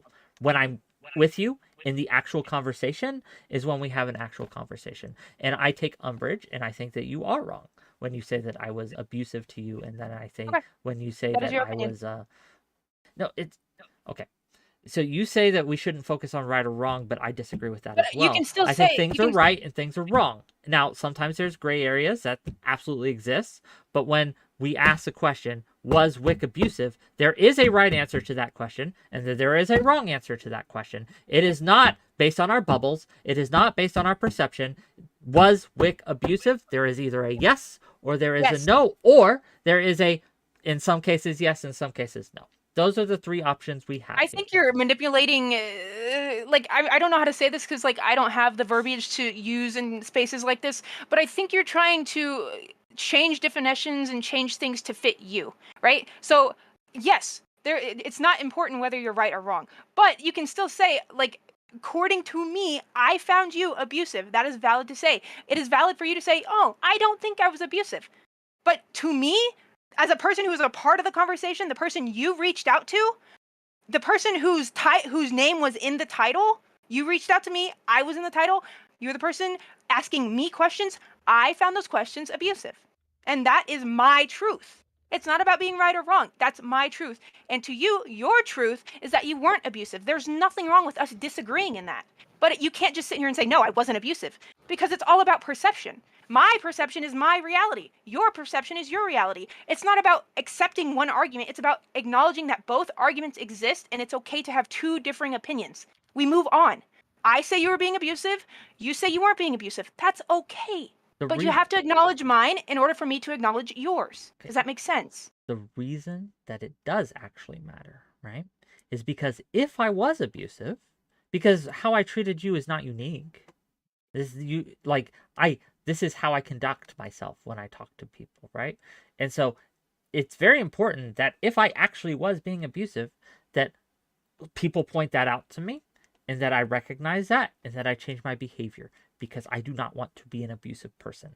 I think being an abusive person causes harm, and it's wrong, and it's immoral to do. So if it's actually the case that my questions to you were abusive, it is very important that we get to the bottom of that. It's not something we just handle away. You hurt my feelings. You want the answer? You hurt my feelings. You hurt my feelings. You abused my feelings. You hurt my feelings. The title hurt my feelings. The aftermath of the conversation hurt my feelings. I'm sitting here being humble with you, being a human with you. I'm telling you, it hurt my feelings. The conversation hurt my feelings because I went in it with a preconceived notion that a conversation was not supposed to have a negative energy to it. That entire conversation was negative, and you can't sit here and say that it wasn't. And if you did, I acknowledge that that's your opinion, but my opinion is more important because I'm the person living in my body. My feelings were hurt. That's fair. But can we acknowledge that not all hurt feelings are something we should care about, right? So you don't care about my feelings. Okay, at least That's own not it. You don't give true. a shit about my... That's You not true. What I care about here, what I'm trying to ascertain to myself, right? My own opinion is what, at the end of the day, matters to me. Whether I believe what I did was wrong or right. Whether what I did was justified or not. And so what I'm trying to ascertain, or what I was trying to ascertain with Brittany, and now I'm actually adding you to the conversation and trying to ascertain it with you as well, is whether you were just, like, whether my actions caused your feelings to be hurt in a way that is reasonable. Does that make It's sense? very reasonable. But who gets to determine what is reasonable? Because we're not all the same. We are not. I could sit here and punch Brittany in her fucking face, and she might like that because, ooh, I'm into that, right? So it's fine with her. But if someone punched me in my face, oh, the gloves are on, we're boxing, right? So who is to say what is reasonable? It's your projections. You don't think that it's reasonable for me to be upset, but I think it is reasonable because I am me. Yes, but Okay. I'm trying to communicate this correctly. we It's take, like, obviously not intermission? happening, I right? think We're we need to take obviously an missing each other. intermission Can we take an intermission? Like, is that allowed? Okay, let's 'Cause take honestly, an intermission. Tell us a joke. All right. Why was 6 afraid of 7? Because 7 was a registered 8 offender? I don't know. Because 7A9. No, because 7 was black. Sorry. Oh, well, okay. Racism, right? Sorry. I'm half black. Chill out, buddy. It's All all right, good. my dad's black. No, Chill out. it's Playing the all black good. card. That's her right. But no, see, Mm. that was me being in character, right? Like, I wouldn't do that in, like, a regular normal conversation. So see how you're getting the baseline of who I am as a person? The more you talk to me, that's how it works. That's how getting to know people work, okay? You guys come in here and you're like, oh, I can't trust her, because you don't talk to me. You don't talk to me. You need to know someone before you can make a actual educated decision on whether or not you like somebody, whether or not you want to be associated with somebody. You can't just go off of one conversation, because especially if you don't watch my content. Because if you consistently watch my content, you will be able to discern what is character, what is fact. To be fair, I did say after one viewing of Rora, I refuse to talk to this woman. And then in good faith, she reached out. So to be fair... Okay, but even then, you get what I'm saying. You get what I'm saying. Yeah. I'm open to the change. Like, Rora changed my mind by contacting me in good faith, like respecting my consent, being considerate of my feelings, and hearing me out and like trying to see my perspective. Whether or not she agreed, it doesn't even matter. She could at least see, and I believed her. When Rora told me my feelings back to me, my thoughts, I agreed that she understood me. And I think that's what's also can be missing in conversations like this, where when people tell me it back to me, they don't always say it in the way that I'm like, you're not hearing me. Rora, I felt like heard me. So when she said it back to me, I was like, okay, I'm chill with her. Like, we're good. She, even if we don't agree or disagree, like, she gets it. And that's what I'm looking for in conversation as well, right? Yeah, I think oh, go ahead. Go. Sorry. No, sorry. No. I think that, like, yeah, actually, no, this is where I'm with you 100%, Brittany. We need to be able to kind of hear each other, what they're actually saying.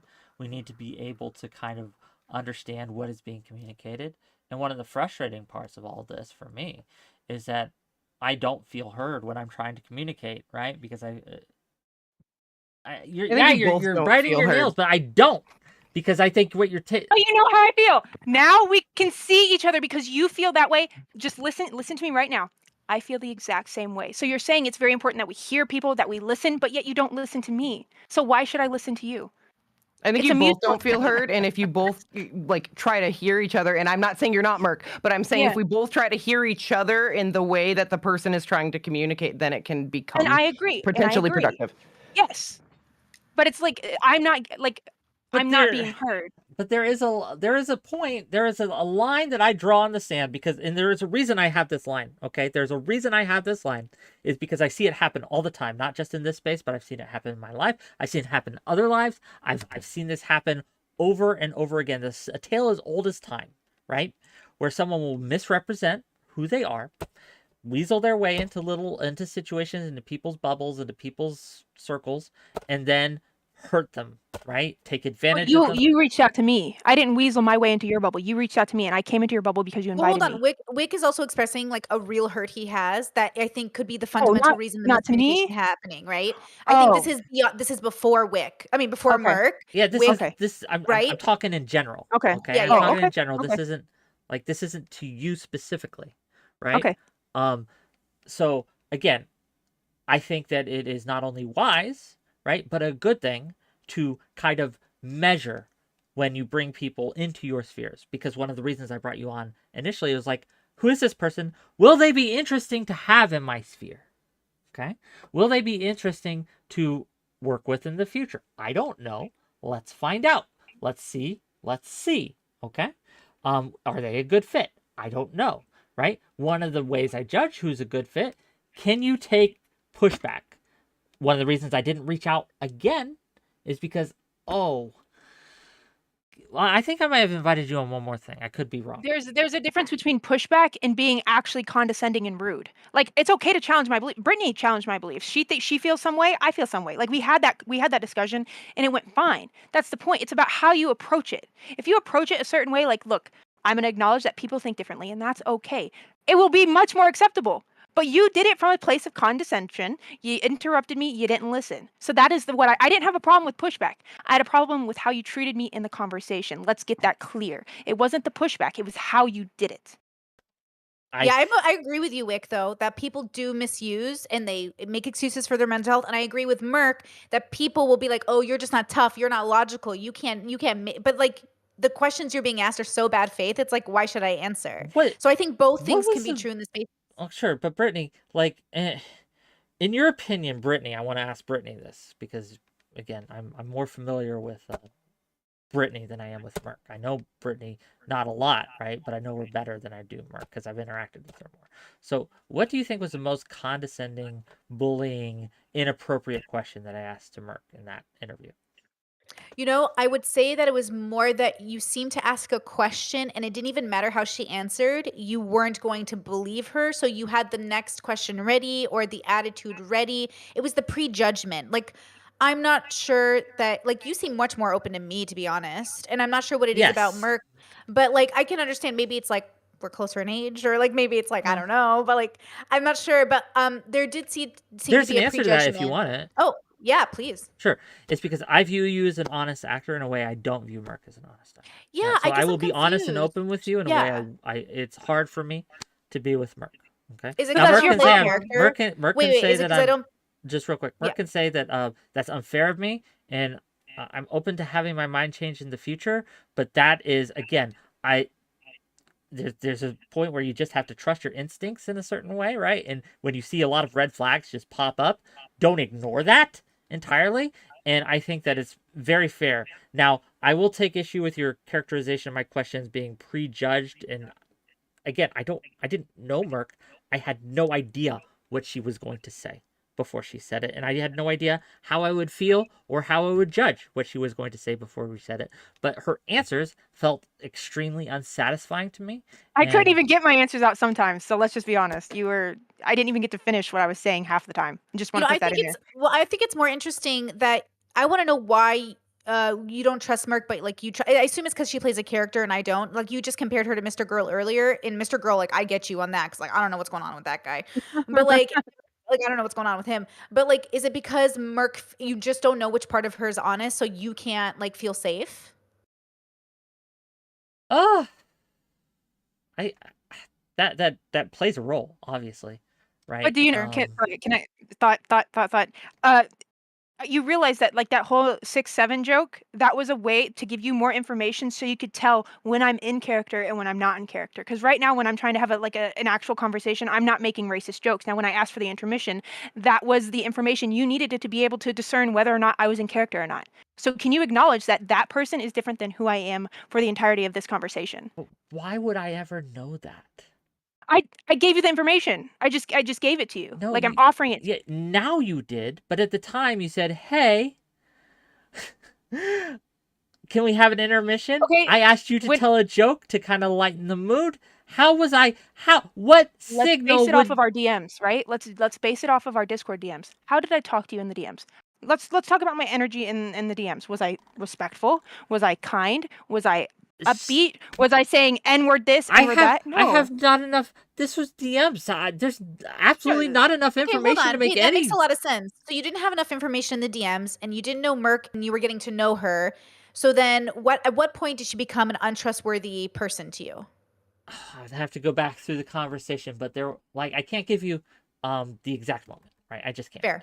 But it was in middle of your conversation when you guys were speaking of the Rora? It was Rora? shortly after the I think we went for a while, but there came a point where I'm like, these answers because just are if that was true, you would have changed the title. That's cap. Because if you thought that if there was a time where it switched, the title from the very beginning was that. Because the title from the very beginning, even before we started the conversation, the title was mental ill woman. How did you know she was mentally ill? Okay, I'll explain again. My title isn't truth; it's clickbait, and that was the most. And she says all the time, the character that you play is I'm a mentally ill troll. So my title was mentally ill woman versus Whick, right? Or versus mental illness versus sanity or something. But I told you I had a problem with the title, so that would be me out of character, because in character, RJ, Merc would not have had a problem with that. Out of character, I had a problem with that because I was trying to have a conversation. And you can tell by how I responded to you in the direct messages. I was very nice. I was very kind. I was out of character. I came into the conversation with good faith. And once I saw the title, because the title was the title from the very beginning, you made that title before I even got into the conversation, and it didn't get drawn. Okay, so do you get what I'm? No, you get what I legitimately do not understand, because again, I keep telling you that the title wasn't based on truth or not. I was basing it off what you said yourself about yourself, and so I put that as a title. What the actual conversation, and my audience complains about this sometimes, that sometimes the title and what's actually being conversed about is different. That happens on occasion because. For various reasons, right? So if the title was not true, then it's a lie. I'm not mentally ill. I assume the title is because you saw her with Destiny, and Destiny and them framed her that way, right? No, she says herself, her character is I'm a mentally ill troll. Her character. So why would you distrust Merc if her? I guess I know what you're saying. You're saying your title was. I'm simply trying to explain why I put the title as the title. Okay. Right. Okay. Fine. I can accept that. So in middle of a conversation, what would Merc have to do at this point to regain trust with you? How would she tell you the difference between her character and herself, or how to regain trust or have trust with you? Rather. Sure. Are we talking now or in that conversation? Let's take right now. Yes, right now. Right now. The past is the past. The past is the past. It would take time, honestly, and I would have to engage with you enough and see honest behavior enough that but I'm not. Why would I take someone's word for it, off the cuff? Yeah, I think that's the issue, though. I feel like you never treated me this way. I'm trying to figure out why don't you treat me and Rora this way. Okay, because what has Merc done? Have you not seen her other content? Okay, so it's my content that's the problem. It's not me as the person. It's my content. Let's no, it's not a problem. Brittany asked a question. You keep trying to reframe things. I'm not sure if you're doing it on purpose or. I've only seen. It's okay. I got it. I've only seen maybe an hour of her kick stream. Okay, watch more. Well, that's the thing. She's in character, so I don't care. She's busy doing her thing and having her shtick, and yes, she's very mean. But it is what it is. The humor. It's the humor of you. What I'm sure, do but I am not. Again, I have no idea. There is no way for me to judge. There is no way for me to tell when I haven't conversed with her what is character and what is Merc. No. So wait, hold on. Whick you is can literally tell me sharing that he does not have this tool, and so it's not our job. It's our job to present it to him, and he can take it if he wants to. Okay. But like he's literally trying to tell us very vulnerably, and I appreciate that he literally does not have this skill set, and I think we should respect that, right? I don't Okay, know but if it's also you got to realize how aggravating it is for me when I'm sitting here like telling Of course. you like But like I'm that's here. okay. It's just like trying to convince your parents to see you, girl. You gotta do it on their own time, right? You gotta let people see you when they see you. Okay. So Okay. Whick is literally saying, and I think we should respect that he cannot tell the difference. So we can't expect him to. It's a tool he needs, right? Right, Whick? Do you agree with that? I don't know enough about what you mean by that to agree with it or not. Well, all of us can tell the difference between when Merc is in character or not, but you can't. So you obviously have to pick up a tool to decipher when people are in character. Brittany, is there a possibility, however faint, that I'm sorry, apologies, Rora, but that Merc has taken you for a ride, so to speak? That she has misrepresented herself and lied to you and is conning you, basically. Do you think that's a possibility? Would the con be that she's not in character right now? The con being that she is presenting herself in a way that is fundamentally dishonest in order to gain your trust, either for funsies, to take advantage of you, for whatever reason, right? Is that possible? Is that a possibility? Of course it's possible, and that's of course. But that would be tiring. I trust my judgment of people pretty well, and I'm open to the fact that she could be lying to me, and I'm people lie to me all the time. So True. People lie all the time. So if I don't know you, right? If I don't know, I've had no interactions with them. I've no cause. You remember our first interaction, Brittany? I think so. I invited you on one-on-one to have a chat. Yeah. The same way I did with Merc, to figure you out. Okay? Your interactions exhibited, to my satisfaction, a fundamental honest nature. A fundamental thing where you were going to tell me what you actually think. You were going to present to yourself your actual feelings. You were going to be fundamentally upfront with me. And I was satisfied with that. And again, it passed my quote-unquote test, if you want to the smell test, right? Merc, how she interacted with me, did not. And that is why I treat you differently. So even you could have, like Mr. Girl tells me all the time, he's an honest actor. I don't believe that man for a minute, right? Like, why should I when all his behaviors has exhibited a different? How to solve this? Do you want to meet IRL? Do you want to have a sit down conversation with me? Where are you at? Where are you at? I'm in Pennsylvania. I'm in Michigan. Okay. All right. If you actually want to know me, this is the thing that people don't get. Behind the camera, when the camera is not present, I am not Merc off the perk. I am 𝕾𝖍𝖎𝖙. I am a human. I am a person, and I'm trying to offer that to you right now without the need for a face-to-face conversation, right?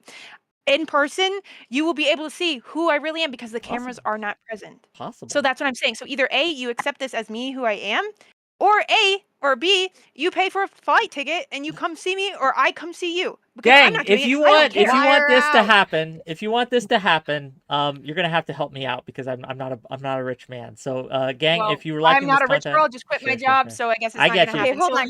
No, what I'm trying to do is get my audience to pay me money so it can happen. Let's go, Super Chaz. Let's go. Yeah, Can I just say, like, guys, good people don't have to get along. It's true as well. You know, like you guys don't have to get along. It's not like mandatory. Some people won't see each other as well as other people. I appreciate that. Like, you like me better. I love being liked. But like at the same time, like I like Merc, I like Rora. I like you, Whick, so much. I hope to be invited to your other panels. But ultimately, like, it's okay not to be able to see each other, right? It's not the end of the world. True. It is not the end of the world. I don't know. I think that maybe people should have a few more boundaries than they do, but it's not my place to tell you what to do. It is my place, however, to say, hey, maybe you should think about changing. And I think that's kind of fair, though. I will say, like, I don't know about you, but like, I don't know how much you like unsolicited advice. I don't really like it very much. But that goes back to the argument of let me make my mistakes. Because if you see me, we just did it before I joined, right? On my stream, we just did it. We went back to my old clips. And if you watch me consistently, like my viewers do who get it, they get it because they watch me. Like they might not though, Merc. Like even if you watch every episode, it might not be the same. Like people can't see each other if they can't see each other, girl. Like, no, I'm talking about like my progression as a streamer. Okay. I'm talking about like if you look at who I was when I first started streaming to now, I have like changed. And that's the thing. You sit here and say, well, I don't know what's the truth. I don't know this because you don't watch me. You're not growing with me like my community is. My community's there with me along the journey. They get to see me like change, figure out what works for me. Like I'm new to this, They're and that's like the whole invested, point. girl. They're invested. Like Yes, like God which I bless Wick. understand. He's a busy man. Yeah, You I know? get that, but then don't complain when I'm sitting here telling you, like, oh, I'm trying to be honest, and I understand that you're not going to understand, but I'm giving you that honesty from me because you don't watch me consistently. So I'm not putting on a character so you can know who I am fundamentally. And when that doesn't work for you, when you think I'm being dishonest, like what do you want me to do? Like I'm trying to make you feel comfortable. That in itself is me being a good person because I'm trying to work with you. I'm a big believer, okay? And if people want to work with me, they can, and if they don't, that's okay too, right? I don't push too hard, right? And Merc, I understand that we come from different like spheres of the internet here. Like they're way different types of content. Way different. And that's fine, right? If you would like to work with me and be in my space, that's cool, but if you don't, that's also cool. I'm not going to like change my space because someone else is uncomfortable with it, right? I'm not asking you No, to I'm, do that. I'm just saying, right? I'm what I'm trying to do, and again, maybe I'm failing at this, maybe I suck at this, right? But what I'm trying to do is make you more comfortable with being honest about what you think. This is me doing that. I'm being honest with what I think and what I feel. Okay. Yeah. I don't know where to go from here. We are at an impasse. Are you going to take questions from people? Yes, let's callers. Do you mind if we have some callers? Let's go, people. Let's go. I truly do not care. Whatever you guys want to do. Let's do that. That would be fun. Okay, because I know You my both chat's can come molding. in, My match chat's against molding us. a little bit. I know Tomfoolery was in the chat. Yeah, I Tom, know get in here, a Tom. few others. I'm curious what other people think. Exclamation! Well, we're not on Twitch. Hold on. Let me get the link for you guys. Give me a second. A moment. You know, Wick, somebody says you respect my opinion more because I'm more masculine than Merc. So, What? I don't. What? Is that serious? I don't understand that. I just think we have gates up. Everybody's gates in a different place, and the gates aren't coming open so that we can get beyond it. Merc wants to be heard and believed, and Wick isn't. It's not the demonstration isn't connecting with Wick, so he can't feel like she's having an honest conversation, and thus we can't get past it. I'll bring two on to start. I don't want this to get too chaotic. But why do you got better cameras than me? Okay, yeah. It was on sale. You've been watching this. I've seen y'all. Well, I didn't see you, Oreo, but I saw Tomfoolery in my chat a bit. Let's hear your thoughts. What do you think? Yeah, so I wanted to ask first, like, you normally talk about the fact that you want to have productive conversations. I hear you say this all the time. You want to have productive conversations. Generally, yes. And it seems like I feel like you have to be able to admit that starting off with a title like that is going to inhibit your ability to have a productive conversation with somebody when you're like muddying the waters before you even start the conversation. Sure, why not? Okay. I think we need to have proper answers and like mature answers. Either a yes or a no would have sufficed. Okay, no, I think you can have a productive conversation regardless of title. Yes, I think if anyone's taking the clickbait titles seriously, that's on them, not me. Okay, so you're not accepting responsibility for how people react to your content. Yeah, so that's what I was about to say. Is like when we're talking about personal responsibility and like the way that we influence other people, I feel like you have to know that you're more likely to make her upset with a title like that and make it more likely to where she's not going to be capable of having a productive conversation, or at least feel attacked as soon as she comes on. Conversation and be upset. I've been upset, and I think this conversation is, I don't know if it's productive, but it's getting there, right? I don't know if I can agree with you that it provides a potential barrier, right? I'll agree with you there. But that it has to be a barrier or must be a barrier or will be a barrier 100% of the time? No, I disagree with you 100%. Okay. But you agree, like, it's probably going to make her more likely to feel some type of way about you coming into the conversation. Okay. In this specific conversation, it's a barrier. It doesn't have to be like objectively a barrier. It's a barrier right now. Have you read some of your YouTube titles stuff?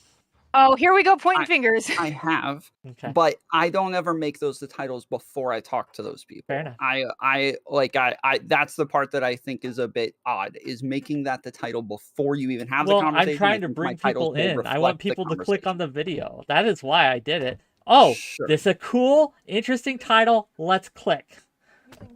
That's literally it. Sure. I do think there should have been some mutual respect there, though, to be fair. So I guess I don't know. Is Merc? Are you still able to hear us? Okay. I'll wait a second because Save your next comment. Fair enough. How's life otherwise? it's going well for me. Enjoyed Did the you I saw show. your I saw the accusation stream, or at least part of it. Yeah, I am dealing with I- personal responsibility right now. as I well. absolutely understood your initial reaction, like the what, Mhm. like very human. For me, unsolicited advice, but you're here and you know my channel enough to know that I do this all the time. Yeah, I would have been like, if you believe this to be true, go to the police. That's what I said. yeah. Remove. That's what I Are remove we the said. person. derailing? We're derailing. We're derailing. Sure, Let's sure, get sure. back. Well, Okay. we were waiting for you, and I didn't want dead I air. said I was so, ready. yeah. Okay. Okay, so for Merc, so if you you agree he has responsibility in like the way that he knows you're going to see that title, you're going to react to it in a certain way, and that might inhibit your ability to have a conversation, right? So that's incorrect. How I feel is, you can title it whatever you want, but when a person tells you how they feel about said title, and they're making you aware that they don't like the title, if you choose to keep the title, don't expect me to come from a place of honesty. I'm gonna fuck around because like I'm already being discredited. So why would I take and put effort into this conversation when you're already got this you can do whatever you want with your title. I don't care, but don't expect people to like play along with it. I don't think he that necessarily make- expected you Sure, to but play that's what along with it. That's what I'm talking about, though, Mhm. is that, yes, he's like, he should probably expect you to maybe act a little bit differently once you see the title, right? Mhm. So I think that lots of times when people are talking about you having some sort of responsibility in the way that you engage with your audience, that's what they're talking about, is you having some sort of like mindset, knowing that people may be more likely to act in a certain way based on the things that you say. I am aware of that. I'm aware that people can, but that's not my problem. Just like Whick says, it's not his problem, but don't expect me to be serious in the conversation. And I don't think it's hypocritical because I'm not out here having serious conversations with people. You know what I'm saying? Like, I've never actually had someone on my stream talk to. Now, I have reached out to people. Like, there's only one person that I genuinely want to talk with and have an actual conversation with, and that's Lav. And she declined. She wants to have a private conversation. But like, I never bring people onto my stream. It's always me going to other people's streams. And like, when you come on my stream, don't expect me to be serious because my sphere, my bubble is not serious. Like, if you're gonna come on, I'm gonna troll because it's my You realize when you say space. that, you realize when you say that, though, that is like literally Wick's problem, is that like, how is he like, he's trying to like parse when you're being serious, when Because you're I'm on Merc, his when you're stream. not Because Merc. because I'm on his stream and I'm taking like I'm being normal. Like I acknowledge that his community is not the same as mine. So I come in here with the idea that okay, I need to respect him because one, he doesn't stream on Kick, so the rules are different, right? And if I'm I'm also correct, on Kick right now. I'm talking about Oh, I'm sure, talking sure, about sure. I'm talking about the past. I'm talking about that conversation. I went in there knowing, like, look, we talked into DMs. He saw how I respond in a business way, right? Like, I was being kind. I was being who I was, right? And I went in there expecting a normal conversation. But the minute I realized, which was very quick into the interview, like right after I got in there, I realized the title because someone drew it to my attention. So from the minute I saw the title, which was already titled that way, over. So Like, why should I wait, respect you if so I'm you not? weren't being honest in that conversation. She on occasion misspeaks, but like literally she doesn't mean to be. Like literally she's half your age, bro. Just like give her a moment. She's new to She's streaming. 26 years old. No, Oh stop my it. god. You're holding her to higher standards than you're willing to even hold yourself right now. And I'm annoyed. So here's the problem that I'm seeing here with the age issue. Merc is obviously following what makes her happy. It might not be what we all as a collective think is normal, but that's her choice. Now, it could backfire for her. it could be great for her. You never know. But she deserves that opportunity to fail or succeed, whatever path she decides to take. And I understand that there's a lot of protection coming from us older folk, because we've gone through a lot of things in our lives. We've made mistakes, we've failed, and we want to, help the younger people. But the truth is that there are just some things that you cannot teach people. They have to live it. They have to experience it for themselves to fully understand what it means to them and what it brings them. Yeah, I agree with that. Like, let people live their lives. Like, look, I was a 26-year-old on YouTube, and guys, I was not much better. And honestly, maybe she is better. I think she's ahead of where I was at 26. So, like, major props. But, like, I have siblings that are still going through it. I have friends that are going through it. I just feel like it's so dishonest to be like, you should be where I am now in my 30s. And I'm like, what? I don't think anybody's May I saying interject? that, though. May I Nah, yeah. interject? May I Yeah. interject? You also have to take into account my mental age, because clearly Mhm. I've acknowledged that I've been through trauma, right? So the Yes. age you go through your trauma, you're stuck there. So I'm right now in my journey, I'm playing catch up to everybody else, which is why it's so hard. But I want you guys to acknowledge Sure. that I'm not on the same level mentally as everybody else, and I acknowledge that I am Wick, mentally not a ill. slam dunk. But That's really normal in mental health circles. I think that part of like getting older and learning isn't just making mistakes, but also knowing when to listen to other people and learn from them as Yeah, well. I just So think like, I agree, but isn't it super inappropriate to come from a stranger she doesn't know, who doesn't know her and doesn't even like her? I think that that's like a part of And also, the what if it's coming from a space place of is your having and those conversations. Yeah, but okay, like Wick, it doesn't know her and prejudged her, and like it's inappropriate for internet strangers to act like their That's parents. not necessarily Even said, should raise a No, big even red said flag. not to be that's her not dad, inappropriate. but That's not inappropriate. That's Yeah, not inappropriate to do. it is. I think I we think all it's inappropriate. prejudged each other a little bit. Yes, Like you I Yeah, thought did. that's There was the thing for definitely a you. huge loss in translation. All With right, I'm a just lot gonna of warn you this. guys Okay, if Mark. I can't. Merc, Okay. go ahead. So my thing is, see all the chat. Like I am so overstimulated. Give me 1 second to kind of reel in. The point is, you got to realize, right? For the way I view my streaming career, I am successful. I'm doing great. My numbers are doing great, right? Coming from like whether it's paranoia, not trusting people, you have to realize that this is a competition. It is the competition for who is the best streamer. Whether you say, "Oh, it's not true," it doesn't have to be. It very much is a competition. So you got to realize that when you guys give me advice, I don't know if it's because you genuinely care about my career or you want me to fuck up because you want me to True. fail. And So that is why I don't take advice from people on the fucking internet. And that's I fair. take advice from my therapist. I maybe take advice from my best friend I've had since 6th grade because he knows who I am as a person and he's not in the streaming and you know that's how I view it. So of course I'm not going to take your guys' advice because I don't trust you guys And because I that's don't fair. know you. And that's fair. But I'm with you 100% that it is a competition, that there are things you can do to be very and wildly successful as a I'm more streamer. successful But than my you. question would be, you are. But my question Okay. would be, right? Do we celebrate seeing someone being a more successful serial killer? There are attitudes and things that they could do to be a more successful serial killer than someone who doesn't have these traits and engages in these ways. So you're saying, but that doesn't you're make saying them. That doesn't. I'm just let me. No, If you he's let not me saying you're a finish. serial Let me killer. finish.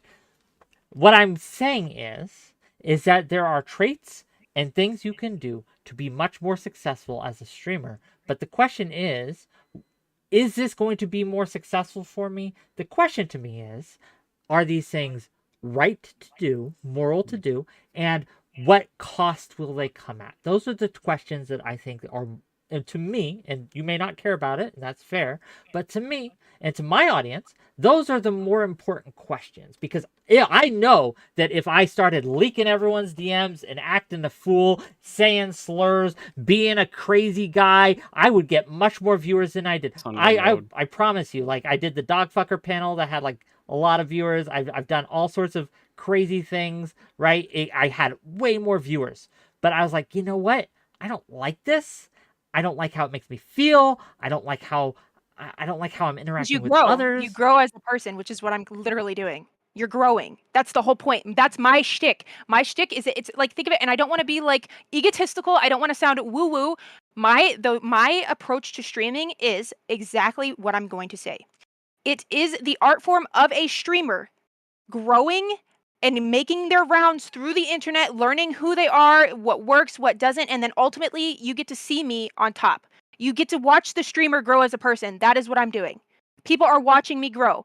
I came into the scene, guns blazing, acting crazy because I knew it's what would get me clicks and attention, right? I've acknowledged that from the beginning. I've acknowledged that it was literally for content, right? And now you get to watch me find who I really am, find my own identity in the streaming world. But that's which the thing. obvious. And of course, I don't get to finish my. What do you mean you interrupted me? We're all What do you interrupting each mean other. you We're all interrupted interrupting each me? other. Yeah, Okay, you're well, both interrupting each other. interrupting each other. Yeah. Okay, but I again, wasn't finished. So can I continue? finish your statement. Go ahead.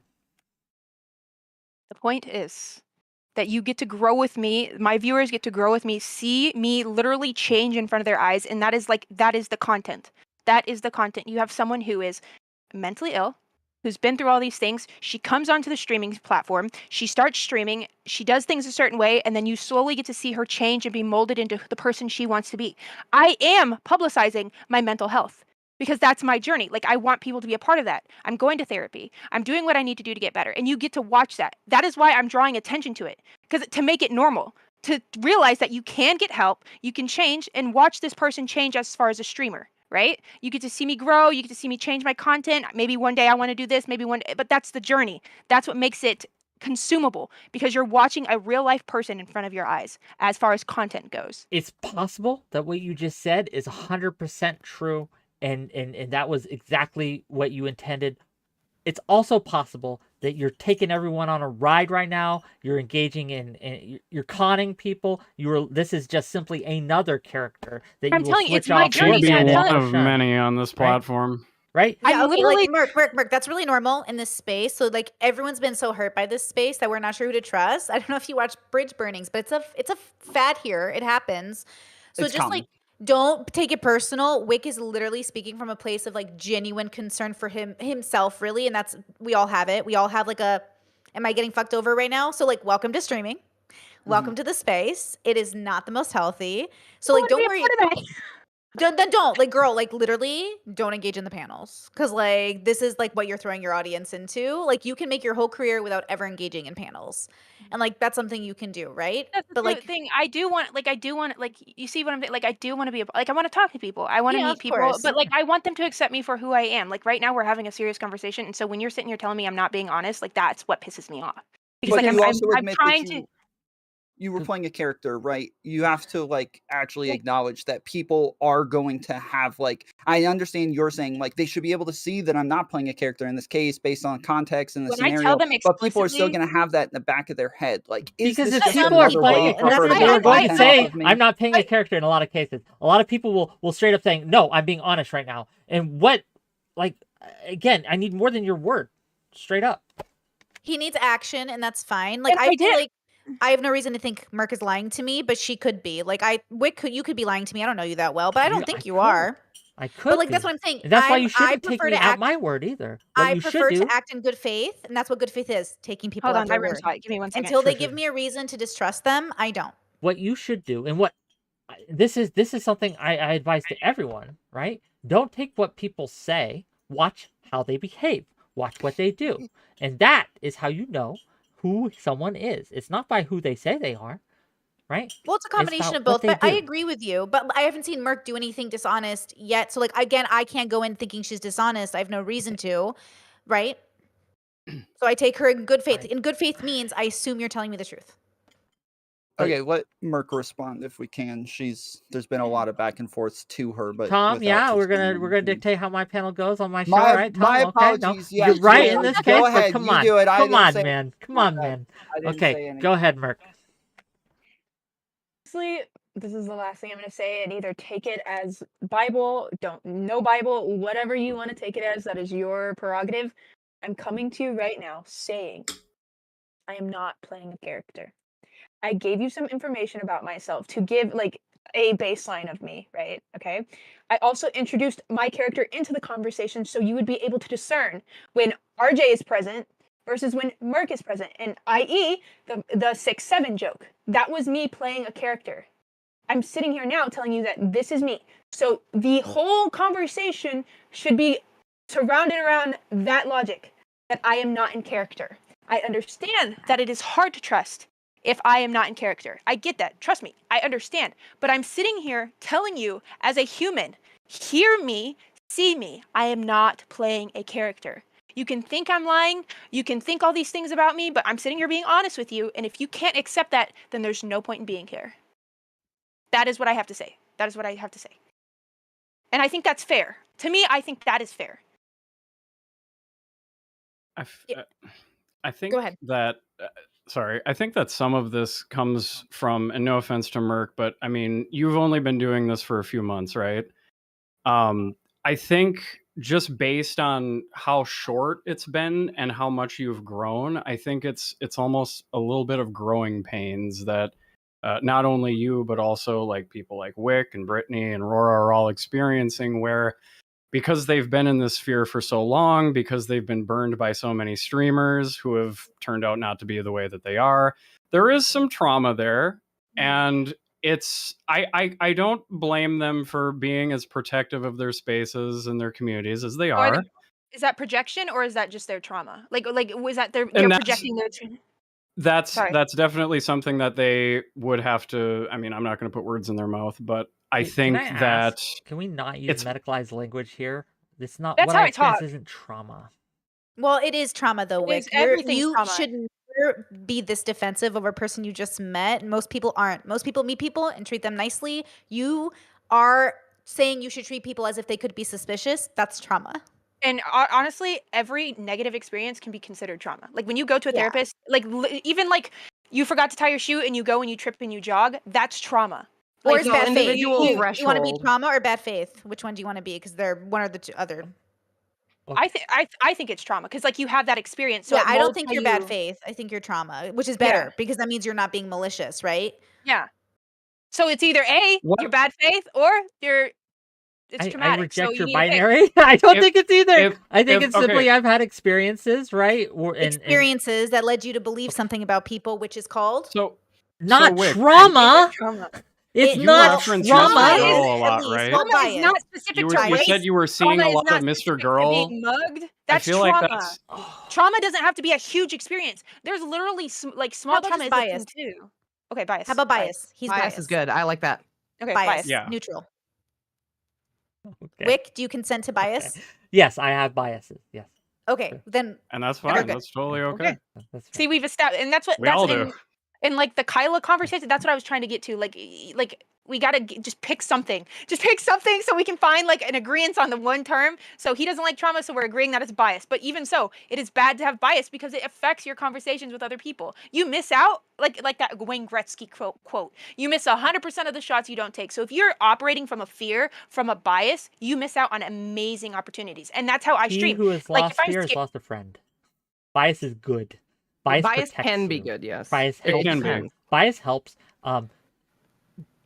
build bridges in a lot of cases. Yeah, but right? whenever it becomes where you don't live your life because you're scared, that's when it becomes more of a hindrance than a help. Sure. And if I had refused to talk to you, or refused to reach out, or refused to engage you with you did out with because I bad was faith. afraid it's that kind of maybe useless to talk to her if you never believe her, though. It's like, why are we here? okay, the reason that I'm never believing her is because every time I interact with her, and I hate, like, Merc, I'll just tell you directly instead of saying her, right, all the time, right? Merc, the reason I don't believe you, right, when you tell me these things is because of A, how I've seen you behave in the past, and B, Fair. things like when you do come into my space, I feel that you are being dishonest with me, even though you say you are being honest. I was being still dishonest feel, because of your title. The minute I saw that title is when I started being dishonest. but I Because why feel would you're now? doing Wait, it wait. today. What? Right now. I don't I'm being know. honest. And that's what I'm concerned about. How do you see any dishonesty in this conversation? Like truly dishonest. Like Wick, be really real with me right now. I'm being really, really real with you right That's now. The confusing to immediate thing me. when she came in and she said, I'm off my meds. And then we had that back and forth. And then the way she framed it in a very dishonest manner, that was Okay, absolutely dishonesty. didn't- And so when she keeps I didn't- doing that behavior, right? When she keeps engaging in the behavior, which is sending up real red flags to me, then what am I supposed to do? Totally. So can we get like a neutral position, like guy in corner with tan shirt? Did you watch the discussion? Can we get like Tom or somebody to give me some sort of insight in what they observed? So from my perspective, I think, again, because of how inexperienced Merc is with the space, I think her character switch isn't really discernible yet to a lot of people. And I think Whick was justified in being a little protective. And I just think that over time, it's going to get easy. Like, as more people know Merc or get to know her or see her content, they're going to begin to understand, okay, this is the character, this is the Sorry. real her. You guys realize you make me feel crazy, right? You guys literally make me feel crazy because I'm sitting here telling you guys I want to be seen. I'm telling you the truth, and it's like, no, that's not true. That's not true. Over and over again, I hear how much I'm not telling the truth. Like, I it actually makes me relate to fucking that crazy. so much If you because relate, I feel stop. it. I If you feel relate, crazy. stop. I keep If seeing you something relate, happening. stop. I'm being honest. Like, I now I am getting triggered because you keep telling me I'm fucking crazy. That's ultimately what you guys are telling me, not Brittany. Okay, hold on. Okay. Like, Let's I get breathe. it, but like that's how we all feel, and that's why, again, I'm going to say it again, and we all live in different bubbles with different perceptions of what words mean. And so for me, like, I feel like Merc's being really honest. I don't see her playing a character. I feel pretty good about that. I think Rora's being honest, and Tom and Whick is being honest as much as he can be. But I do think that our biases are playing a role here, and our biases are clear. And I think that's the issue, right? It's like, again, Whick, you're the only one coming into this conversation assuming she's lying. Again, because I saw her lie. But Like, she this didn't. is why Okay, by I my feel crazy. If definition, I it's may, not a lie. can I say, can I please? Yes. Can I please? This is why I feel, right?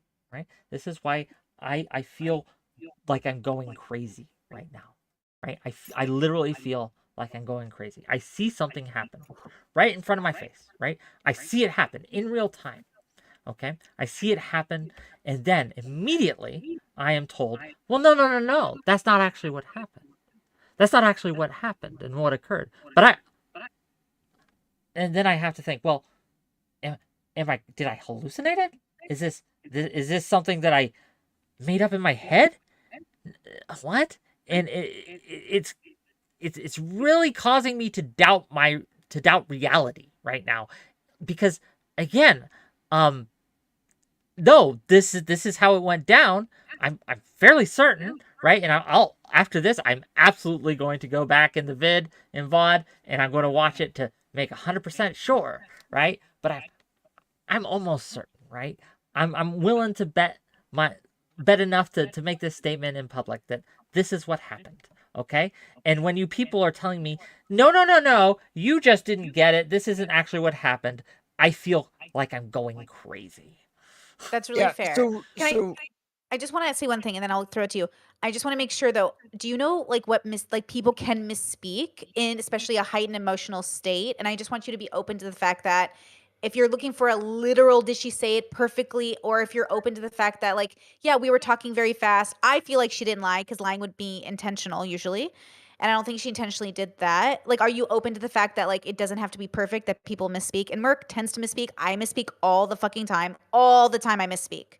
So I just want to make sure you know, like, intentional lying is different than misspeaking. I'd be more open to that if she would be like, oh, maybe I misspoke. But she's doubled down over and over again on it. Well, no, I think she said that she was open to that earlier. Merc, are you open to that? Yeah, I remember saying.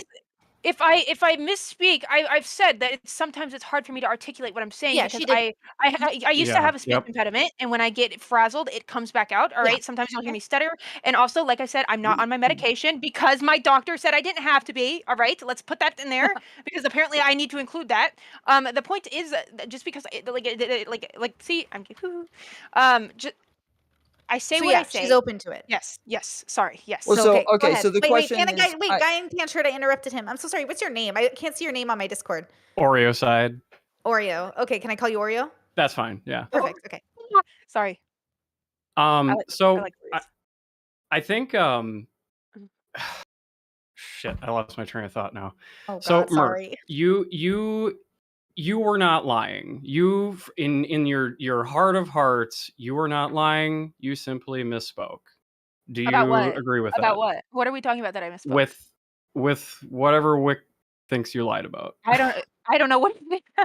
That's the Okay, thing. wait, And this is part of the let's- problem that I keep have to re-reference it, and because of the nature of the space, because there's so many people trying to talk, because we've had a lot of time has passed, every time I restate it, I'm less and less certain about like what's going on, right? And what we're referring to. And it feels like it's very possible you're just doing this unintentionally, but I wouldn't like I don't think you Here's a need remedy. to be in like to lie. I You think need to be it's- intentional, but to be Let's just dishonest, start you over. don't. Okay, then let's start over. There's no fault in starting a conversation over. Let's throw it out, Okay. right? There's more Love people that. on the Let's do panel. that. Start over.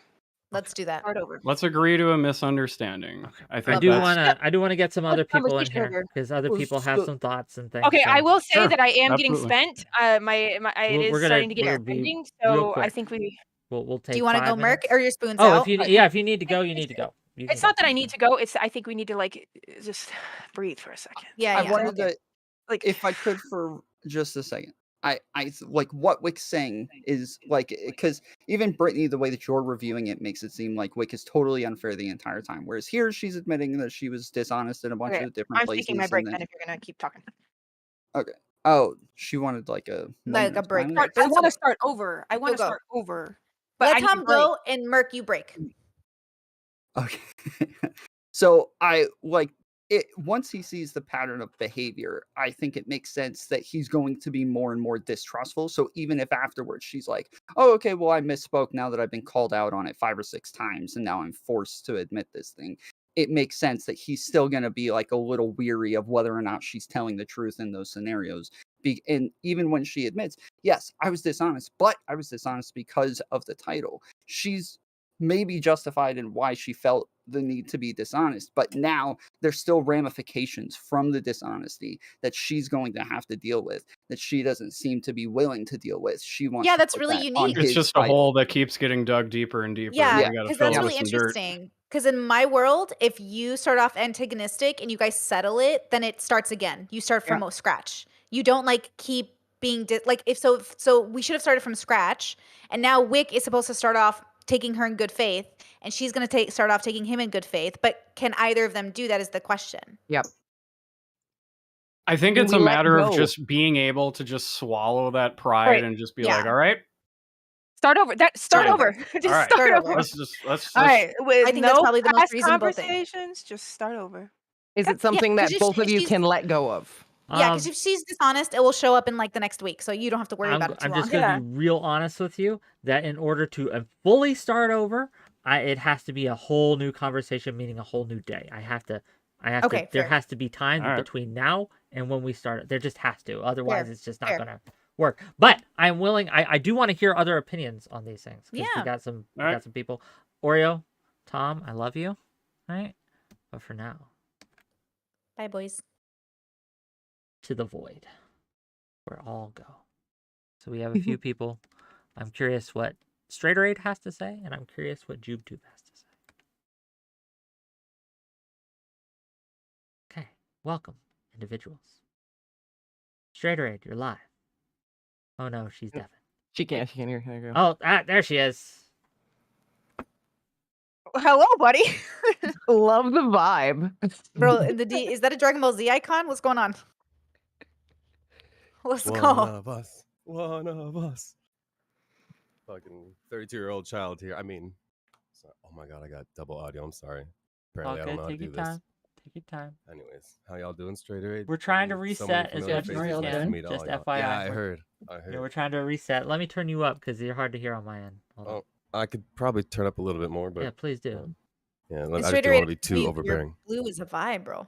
Yeah, Straighterade, can Oh, you say a thank few you. things? Make sure Yeah. your audio is good. Testing, testing. Yep. Mentally sane woman versus mentally insane guy. Ready? I'm ready for You it. talking about me? I resemble that remark. Okay. I don't know how much of y'all seen of this. What are some of your thoughts? Okay, I saw everything up until when you first started the call-ins. I think there's points where you guys are talking past each other, and I think I can identify like where it already started off. So, RJ, when you said, I'm in serious mode. Thank I you know, for calling me RJ, by the way. of course. I totally get where you're coming from. I think Wick, you interpreted that to mean that there might be no jokes or humor coming from RJ. So when she said, I'm off my meds, you already took that to mean like a very serious thing, like, oh shit, she might be off, like, this is the equivalent of being off lithium. And I don't even blame you for not taking Brittany or RJ at their word when they're like, oh, being off ADHD meds is the equivalent of being off birth control meds, because they're like not MDs, right? But I do think that you are still really skeptical that like being off ADHD meds is like the equivalent of that. Do you agree or no? Yeah, I think that for some it probably is, but for some ADHD sufferers it probably isn't. Like we call Which a one wide do you range. think RJ falls into? Do you think that she is? No. Yeah, that's If you don't. I can understand. Why like, would I know that? You can't, right? You have to like take RJ at her word, but I don't think that it's. I think it would be a show of good faith, and I don't think it would be unreasonable to take her at her word when she clarifies that. I think you just still sound so skeptical that that could be her case. And then it's like, in order to prove that, right, I would have to call my doctor. Where's the I'm boundary? not asking The boundary. you. No, but let me explain where I'm going, right? So you're saying that my comment that I am off my ADHD meds, like that makes me untrustworthy, right? So in order to fix that, I said, "Oh, my doctor says it's okay." That wasn't good enough for you. So in order for it to really make it good enough for you that it's okay for me to not be on my meds, I would have to call up my doc, be like, "Yo, doc, tell this dude on the internet that I'm okay to be off my meds." I'm not going to do that. So it's either A, you accept the conversation that my doctor said it was okay, or you just don't accept it at all. You don't believe me at all, and then we don't have a productive conversation. And I think, and to be charitable to Wick, I think when you hear her saying that, it doesn't really mean much to you that she's like, oh, but this is sanctioned by my doctor. Like, I'm half joking about it being hyperbolic, like, But I oh, I'm wasn't, off I my wasn't meds. being I wasn't joking about it. I was being honest. I was letting people know what state of mind I was in. Yeah. Yeah, but I think he reads you saying, like, I'm off my meds is, like, colloquially almost understood as, like, I'm off my rocker, but you just meant it, like, no. so neutrally, right? I'm actually, I'm not taking my Vyvanse. I mean, I came in here to actually set the tone for the conversation. I'm not high. I'm not on my meds. Like, I was letting people know what my state of mind was to have a productive conversation. I was giving that information so they felt comforted, so they didn't have to think that I was in character. That is why I did that. And that wasn't good enough for him, which is the issue.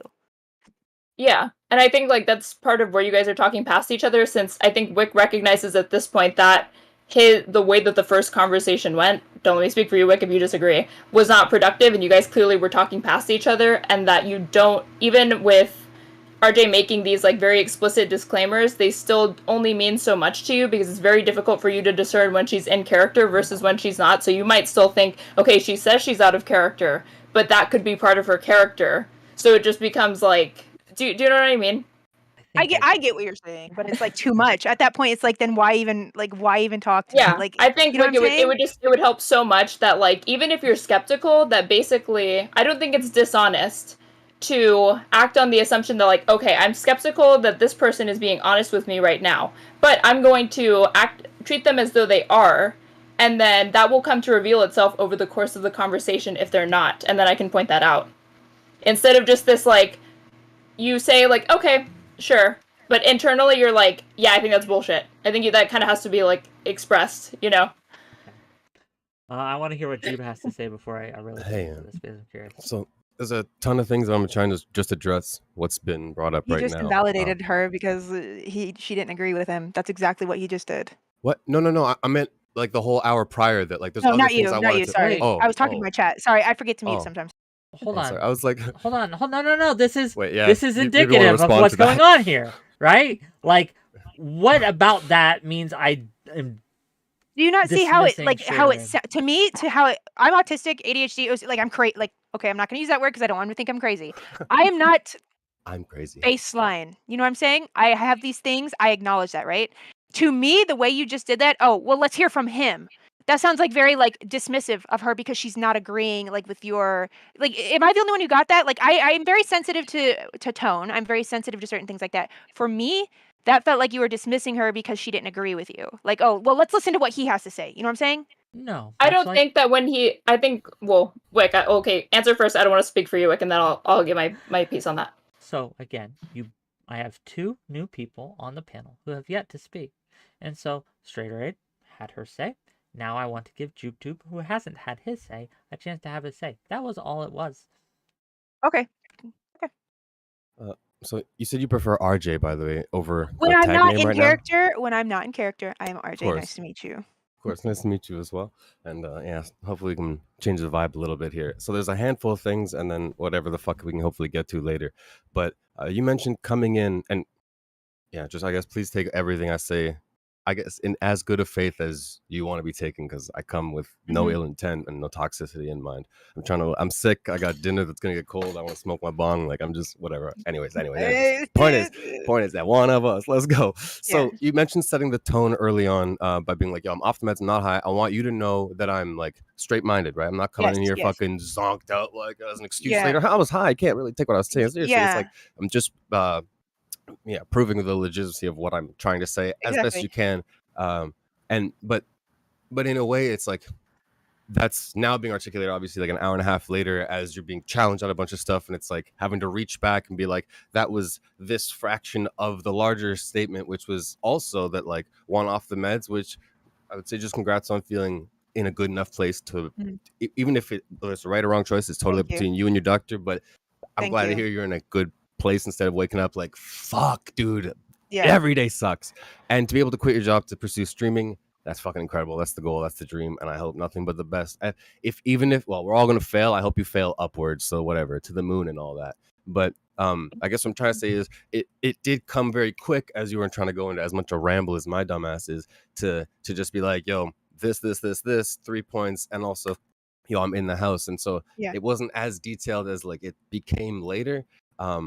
But yeah, anyway, so I just wanted to clarify that that's where it starts, and then Whick reacts like, and it's I think a very like normie, just casual walker down the street, like, oh wait, you're off your meds. Wait a minute, the guy in the lab coat that we're all supposed to just take as the authority thinks you should be on it. Is that something that the person who should be on it can decide for himself? And you just kind of Yeah. you're just having that like, is that it's a concern out of like for that person's well-being, which is I think where his gut reaction just comes from. It's like an instinctual, oh wait, is that a good thing? And then the other half is let me just clarify because I was trying to take notes while listening to all this shit. But yeah, so gut instinct, concern, and then to clarify at some point, because whatever he reacted like concerned, and then you're like, to be fair, like I'm not just winging it. I've talked to a doctor and he said that this was something that's not like if you get off this, you're going into withdrawal, and it's a concern. It gets to the hospital. It's like it's I don't know how optional or like I'm jokingly calling it like freelance prescription in the sense that it's within your own decision making to take versus this thing's like every 4 hours fucking do it because that's the half-life, right? So that became a point of one, finding security, one for himself as well as for your well-being, and finding out that it was validated by the doctor. And the second half of that was the theme of the conversation from prior, which was what responsibility we have to the audience to give this impression that like without much more description and like those caveats that because it was just a comment in passing by, people could take to go, wait a minute, I don't necessarily have to take this when not all medications are equal, not all people on the medication are equal. And like for you, again, like I said, maybe that's the right thing and I hope nothing but the best for you. But for him, it was all just out of that, I think, honest in the moment concern reaction and just trying to navigate it like safely, responsibly for the audience, for your well-being. And you know what I mean? Like I want to. I agree, but here's the thing.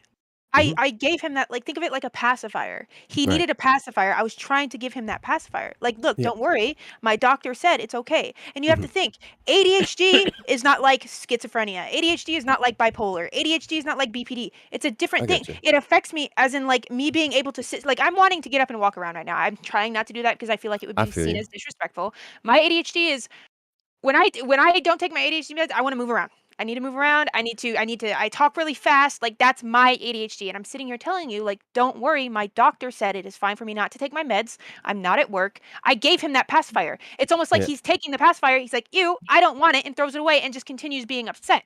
I'm giving you what you want. I'm giving you that context. I'm giving you that evidence that I am sane. But he's not taking it. I get you. And I'll get to in a second why I think over the course of the conversation. Can we speed up to getting to it? I hate to do this. Well, sorry. I think like go for it. The point is, and like Whick, tell me if I'm wrong. I don't think that you really care that RJ says that her decision is basically sanctioned or in concert with the physician, because you seem to be of the opinion that RJ would basically, even if her doctor said, no, you need to be on ADHD meds for 6 months straight, if she wants to quit tomorrow, she's going to do it. So to you, it's like immaterial whether or not her doctor sanctioned it, because he's like, you're thinking, well, RJ, don't you just do whatever you want? Then there's no point in the conversation. If he thinks I'm going to do whatever I want regardless, there's no point in having a conversation because he's not going to believe me ultimately. But does he, Whick? Do you believe that? I'm going to be real with you. I am lost on where we're at. Whick, Okay, do fair, you or do you fair. not believe my doctor said it was okay for me to be off my meds? Yeah, Yes or no? Sure, I'll believe it. Why? Okay. No, okay, I'm then we being can serious. have- Like, okay, sure, but that's not. Okay, maybe I've miscommunicated. Maybe I have. Again, maybe I have missed the point, right? But that was never my contention. I have never challenged you whether or not you needed to. Your doctor told you it was okay to get off your meds. My contention is with how you frame that discussion later. But I'm trying to reset because we want to reset. But again, that is not my contention. That has never been my contention. My contention is how you continue to frame the discussion in a way that makes me, again, as you did when you were hot micing it, right? As I was shutting and being dismissive of Straighterade when I'm just acting like a normal person. Okay, and we're moving past that. Okay, okay. I said okay. Well, That's not really what we're quick, really talking quick. about. We're Wait, talking I about- didn't mean to say that that's your main contention with this conversation. I'm just using it as an I example understand, but you of... did. Or at least I feel that's what you've said. I'm not 100%. Yeah, and I didn't even... I can understand how it might come off as dismissive when I finish talking and you say, like, okay, let's hear from the other guests, and you don't offer any sort of insight into, like, whether or not you agreed with me. But I know, and just because we're friends or whatever, that just because you don't concede or say that I'm right or offer any sort of thing, that I don't think that means that you're not internalizing what I'm saying. I think it's like, I'll take that into consideration, noted, and you move on. But I can totally understand how people would see it as dismissive or whatever. We are on so many different levels of, like, lost in the sauce, analyzing the, like, sentence. We are how we're lost seeing each in other. the sauce. But I will say, there was one more thing to me. I don't know that we can really, even with all of our bubbles, I think that abuse is one of those things that there needs to be kind of a consistent definition that transcends everybody's bubbles. So, Mark, when you said, like, oh, it's my truth that I feel like I was abused in that conversation. Verbally abusive. Verbally. Not verbally physical, abused. Verbally. And Whick, you say, I disagree. I don't think that's, like, abuse is an agree to disagree type thing. I do actually think that there needs to be some sort of consensus reached there about what really happened. And it's probably going to be, like, a synthesis of, like, the two of you guys going back and forth on that. But I don't know if it's a thing that, like, I wouldn't be comfortable if somebody was like, well, agree to disagree. I think, you know, Straighterade, like, you, Straighterade, you abused me. You don't think that. That's cool. We can just, like, part ways with this or whatever, unless, I don't think it's possible. No. I don't think that you have to agree on definitions, and this is why I think that. Okay, if we're going off the question, how they treated me in that conversation, was it abusive? Okay, I came in to give my opinion. Per my opinion, what they did was verbally abusive. We can agree that I think that they were verbally abusive. Now, Whick, he believes that he was not. It's not about accepting a side. I say he was. He says he wasn't, and that's okay. Like, that's what I'm trying to draw attention. It's okay to disagree. We don't. It's Like, not that's what I'm okay. trying to say. There's larger implications with abuse because of the Verbally whatever, abuse. I felt. I know. So you're There's different saying that there's versions a of larger abuse, yeah. implication to my feelings, which is wrong. Like, you can't sit here and say that I'm not allowed to feel a certain way. I feel. No, you can like, feel anyway. Okay, and that's But what I'm saying. Calling Like, I want someone him to, an abuser online is an I didn't call- accusation that carries a weight Has a about lot it, of right? weight. And being like, you're Nobody- being verbally abused. Sorry. So wait, Yeah. no, you're Go for good. But like Merc there's like this, I understand, like I can call my parents like abusive and people will see them like, oh my God, your parents were abusive. I'm like, well, hold on. Because they're anti-gay, but they don't see themselves as abusive. But the dilemma is like, to me, they are abusive. I have borderline, right? Like, verbally, and I said Right. verbally. I never said he was Right. So an the abuser. I dilemma- never said that. the dilemma is like in real life, abuse isn't objective unless you are agreeing on the term. It is a subjective concept that humans created, and we all disagree on what's abusive. And that's the problem. Is like, we're not going to come to a consensus. We can only agree on a consensus, but we're not going to we can agree, but like not, you know what I mean? I think it's abusive to be anti-gay, but like, that doesn't mean anything. Like, it doesn't mean anything. You know what I mean? So Whick and you might never agree on what is abusive. That's why it has to be personalized in this context. Not that Wick's an abuser, But the reason, but that Mhm. if I may, the reason that it's important to at least have the discussion is because when our audiences hear things like Whick emotionally or verbally abused me, we need to be very clear with what we are actually saying. I said you verbally. Right. You verbally. Mhm. I felt verbally abused. Brittany That's said what I said. emotionally abused you.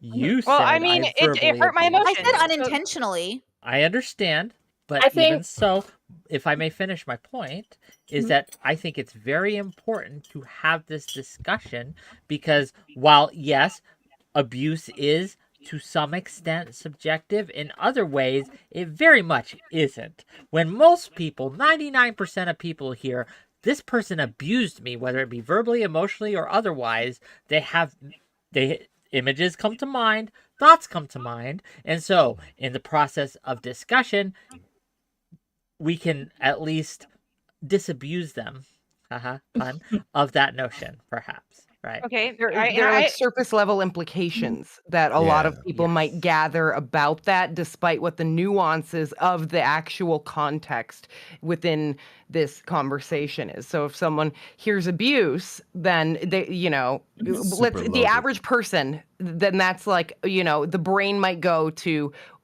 something else than what I'm just Merc confused. actually Like, means. what happened to this space not being a safe space? Like, you know what I'm saying? Like, when people read that Merc's mentally ill and she didn't call herself that, Wick called her that, they're gonna judge more. Like, But sorry, no, RJ, does they're gonna call judge her. she does But call no, herself she's that. doing it as a reclaiming. You're doing it as a derogatory way. It's different. It's like her calling herself the N-word and you calling her the N-word, sir. It's different. No, Can I? no, It it's is not. literally different. It's not It a slur. is. Mentally ill is not a slur. But your You did audience it is in a like, yeah, negative she way. is mentally But it ill. could She be should be used in a negative discredited. way. Can I Yeah. validate two important things I think in this moment that are related to just what you just said? The title thing, although like Wick said, didn't fall out of the sky. It comes from the character, which is not RJ the person, it's the character, and there's that whole conversation been had. I can 100% understand, despite all the shit I'm rambling in chat or whatever the fuck, being like, oh my god, that just read that and be like, what the fuck did you, bruh? I just walked into a place where I'm being labeled as, excuse me, like, bruh. And you're totally right in that moment to be like, I'm offended, fuck you, that's rude as fuck, and probably I'm gonna dip right now because that's super disrespectful. You chose your other thing, which was to like swap into character and then just like play it. Like, I'm already fucking here, the show must go Yeah, on. I'm already here, I'll and I have don't my want to be. yeah. Like, It was your way of being like, I got hit with disrespect. I'll return it in kind, and then we'll get out of here, and we both get content. But fuck you, right? And like, Yeah. again, you're totally free to navigate that however the fuck you choose to. But so I want to validate your feelings in feeling like, bruh, that was disrespectful, Mhm. while acknowledging that Wick wasn't just like, she's just a woman, I'll just call her mentally like crazy out of nowhere. It again, whatever. So there's Yeah, that. Wick, does that title belie any, like, it's hyperbolic and you're saying it's clickbait, but I think the Yes. thing that you haven't said is, like, whether or not that's a reflection, it's a hyperbolic reflection of an internal feeling that you have of RJ. She presented herself or her character, right, as a mentally ill troll. It was a callback to that. Right, but when you went into that conversation with her, did you think you were in her conversation with RJ, or did you think you were having a conversation with Merc? I had no idea which I was going to have. You literally DM'd me. You need to base it off of the conversation we had in DMs. I was acting nice, I was acting kind, I was acting polite. I told you I was going into this with like, oh, we're gonna have a conversation. I literally just told you. So even if you didn't know at the time, you know now. So what do you need to do with the information you know now? What do you need to do with the information you know now? You know that I wasn't in character until I saw the title. You know that I tried to go into that conversation with good faith. So what do you need to do now with the information you know now? Okay, let me try this. The DMs that we had were so brief, so curt. But so you know my information nothing. now. Okay, but what you know I'm telling now. you, I don't know your information. You Well, I keep think saying that I it's should important or to I should know- believe you. I'm It's saying I important to know don't Wick's state know of mind yet. when he went into that first conversation, because this conversation only exists because that first conversation happened and it was framed the way it was, which ended up, like, part of that description was abusive. So I think it's entirely Mine. possible. That was my video, and I wait, changed my hold on. title. P.S. Right, Did like, Wick- So, Wick- because I think did- changing the title is good faith to Wick and Rora, letting them know I heard them, and I don't want. I know what I think is what I think, but I changed the title so the audience doesn't have that. right. Do you get what I'm 'Cause saying? I think I'm from what making you're it saying, separate. Brittany, is that in a lot of ways, maybe in your space that like when you say something is abusive, that's very unexceptional to you. That you're not Yeah. saying that person's an abuser. You're saying this is very commonplace or whatever. Right. Because I think like, most people are dysfunctional. Most people hold abuse in them and they don't know it, right? right. But did And Whick for watch Whick, our I think it's a more conversation, Brittany? serious Did thing. Whick watch me and Brittany's conversation? Whick, did you watch me and Brittany's conversation? No, I watched Brittany. Well, I watched some of it, but I watched Brittany's conversation about me. That would have been your way. That would have been your way to get a baseline of who I am as a person, because I came to Brittany. Okay. Because how? Well, I think it would have helped, but I don't know that it necessarily has to be a prerequisite to engage with you, because I think he just thought that he'd be able to do that with the first conversation. That there's no need. He would have if he didn't have that as the title. That is the point.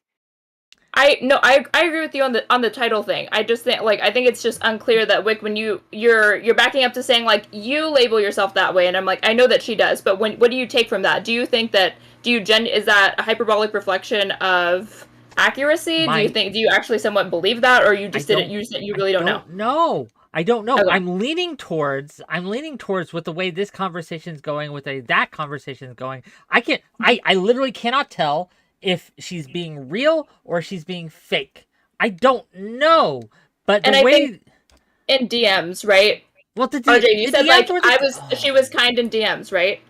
I think that it's too little information for what Whick knows about your public persona, and then a very small personal one-on-one interaction with what you thought. You're like, I'm out of character, we're just talking like to each other, like RJ to Whick, Whick to RJ. I don't think that's enough information for anybody to make the difference between your character versus RJ at that point. I think they have to be very intimately familiar with your content. See, that's or like, strange you disagree? to me, because again, I don't understand that perspective, but that's unique and that's great. But like, I don't relate to that at all. And look, I was warned after Wick's show. People were like, "Brittany, do not talk to her. Do not talk to this girl." And I was like, I'm going in blindsided. All I saw was her with erudite. I'm fine. I feel good about this. And I just talked to her like normal in DMs, and we had the greatest conversation I've ever had on the internet. So it was just so honest and raw. So I don't know what I did right or wrong, but I think I just went in with good faith. You listened. That's literally what it is. You listened to me. I think the issue might be though that especially as viewers, we don't have enough. We haven't had enough time to see enough dimensions of you in and out of character. Watch me. I get you. I'm just saying, like, within this last hour, for example, that anytime you were out of character was basically, it was serious, and anytime you were in character was like the few comedic break moments. So we only got like one dimension of both of those, like called persona and the self. And so I'm just kind of giving that grace of like people being like, I don't know where to draw the line, because this could just be two parts of one, or it's like how much of who she really is do I understand to the point where I can comprehend that, when with I guess the ideal it's common on Twitch for that to be a thing, but also it's easier when everyone's super authentic. And I just want to throw one more thing out there for this is to Whick's credit, and in a way makes sense, because whatever the point is, it's a fucking clickbait title, and I don't believe he in his heart is making that with the intention of being like, I truly believe that she's a mentally ill woman. But in the same way that the clickbait is meant to bring people in, so is the character that is playing the mentally ill inflammatory thing. So it's almost just like, okay, so we're on Twitch marketing thing. I'm gonna put the marketing thing in but again, I do totally get you're in the chair being like, what did you call me, motherfucker? I'm out. So it's just, I'm just trying to highlight the confusion and try and give grace to both sides. Articulating. I do want to get to more people though. Totally. Can I give you one last sentence? It's very important. I will stake my fucking reputation on this. Every person here that wants to do React content to this, please watch. You said you're going to do it. I'm glad. The first 60 minutes of this thing, document and take notes, the order of how things take place. You can call me a misogynist piece of shit, or a misunderstanding happened in the conversation. You can title it that, and this guy's a fucking asshole. I'm not coming in bad faith. I believe you got gaslit like a motherfucker is what I'm saying. So you're not insane. I do think you kind of got thrown under the bus, and that you are correct in when you look back, like, did I just live the last hour, or am I crazy? You were there. I was there. I'm not trying to be a piece of shit in saying that, but I do think you got gaslit as a motherfucker. Anyways, much love everyone in JubeTube. Check me out on everything. I'll catch you later. And Brittany, whatever. I'll talk to you later. Bye-bye. Bye. Okay. And Whick, my parting statement is just that I don't think you need to base your titles off the comfort of your guests. However, I do think that you should give them as soon as you come up with the title, you should probably tell them, I'm going to title the stream this, and not, are you comfortable with that? Because I'm not saying you need to like just bring that to them so they know, and then they can consent to the conversation. Yes, they can choose, like, and understand, okay, this is how the conversation is going to be framed. Because to just have an inflammatory, hyperbolic title, which I understand you're using as clickbait, can color the conversation, unintentionally poison the well in a way that you probably didn't mean to. And so I don't even think RJ is saying, I need to get to pick the title. She's just saying, I would like to know what the title is. I could maybe veto it, and then maybe you could make adjustments, or you don't have in the future going forward. I will make this general statement that, gang, do not take my title seriously. They are not an indication of what I believe or think. They are there to draw viewers. Is that fair? I think you should tell your guests individually that. Yeah. Because then if you would have said that to me now, I would have never even talked to you. I'm not gonna lie. I would have never even talked to you. Okay. The only reason I kept talking to you is because, and this is again my insecurity, I feel like once I involve myself in something, I have to stay. That's not fucking true. If I want to leave something, I'll leave it. It's my decision, and that's my boundary. Like, I should have left, honestly, a while ago because we're talking in circles, but also now I'm playing Flappy Bird. You guys are talking. I'm chill. Okay. Let's bring the next guests. I just don't, like, as a streamer who's had to make a million captions and titles for things, it's like, from where I'm coming from, or my perspective, it doesn't have to be that deep, right? I assume for Whick, it probably wasn't that deep. It was just, shit, I'm in a rush for a title. This is the idea I have. I'm tossing it up there. It's my catchy, titles and are it'll literally make people 10 click. minutes before I go live, right? Yeah, Like, exactly. Yeah. Okay. Can I say anything, or are you guys? Am I? You're here to say. All right. So Smith, when? Hey, go ahead, Smith. Oh yeah. This guy was calling me a child because I used bad words in backstage. No, you sound like a child. So, okay, stop, both of you right now. If you're going to argue just about what you did backstage, I do not care. Guys. So it was nice talking to y'all. Are you guys gonna stop arguing? Yeah. Smith, go ahead. Can we have a healthy conversation? Yeah. Okay. So go ahead. Early on, I gave Whick a super chat. And I called him out. So I gave him money when I called him out, and I called him a coward because he was going after you, Merc, during the whole like drugs, like your ADHD medication. Like Brittany was more adamant about saying publicly on her stream that you don't have to take your ADHD meds. But Whick went after Merc like real hard, as if she's morally wrong. She's doing some big disservice because she's misinforming her chat. He was a coward. He was unable to do that with Brittany. He wasn't going to confront her. He wanted to confront Merc, who is the target of his bad faith. Vitriol. Yeah. I mean, okay, look, this whole conversation all night long has been a problem about perceptions of truth and reality. Can Whick respond to that? Let's just ignore how stupid that was. Honestly, let's just. Yeah, that's why you're just that's why you're Stop! talking. So shut up. Okay, I will kick both of you. I swear to God. Okay, stop arguing with each other. Let's talk to me, or to Rora, or to RJ. I was trying to ask Merc and Brittany a question. Please. Yeah, but you're changing the topic after I said something. Well, let me address your topic. Fair enough. Maybe I should have been harder on Brittany. I'll cop to that. Sure, cool. Yeah, but why did you focus? Like, Because Brittany I was was way talking- more strong on that. You wanted to trash on Merc. I don't remember. Well, that is the thing. That is the whole conversation we're having here. Okay. I don't know how to answer your question honestly, because I don't remember where, like, there might have been a very good reason, there may have been a very bad reason. I don't remember it. Sorry. There wasn't That's a okay. reason. We've been talking a long time. Whick, are you good on spoons, like on energy? We are gonna go for another 20 minutes, and then we're just gonna cut it off. Okay, I just want to make sure you're doing okay. Right. Okay, good. That's all I had to say. I can head out. Okay, Smith. Bye, Smith. Oh, okay. Can I ask my question? Yes, you may ask your question to who was it you were asking your question I to? wanted to ask Brittany and Merc. It seems to me both of you have a perception of reality that truth is subjective. Just all truth is subjective. Would I be correct on that? I feel like Not all okay. truth, No. but, Like if you what does take that mean? math, 2 + 2 = 4. There's no false. How about truth. emotional truth? Because all right, we're not talking about math in this conversation. We're talking about emotions. But that's what I'm saying. Like emotions are subjective, I guess you would say, but math cannot be like.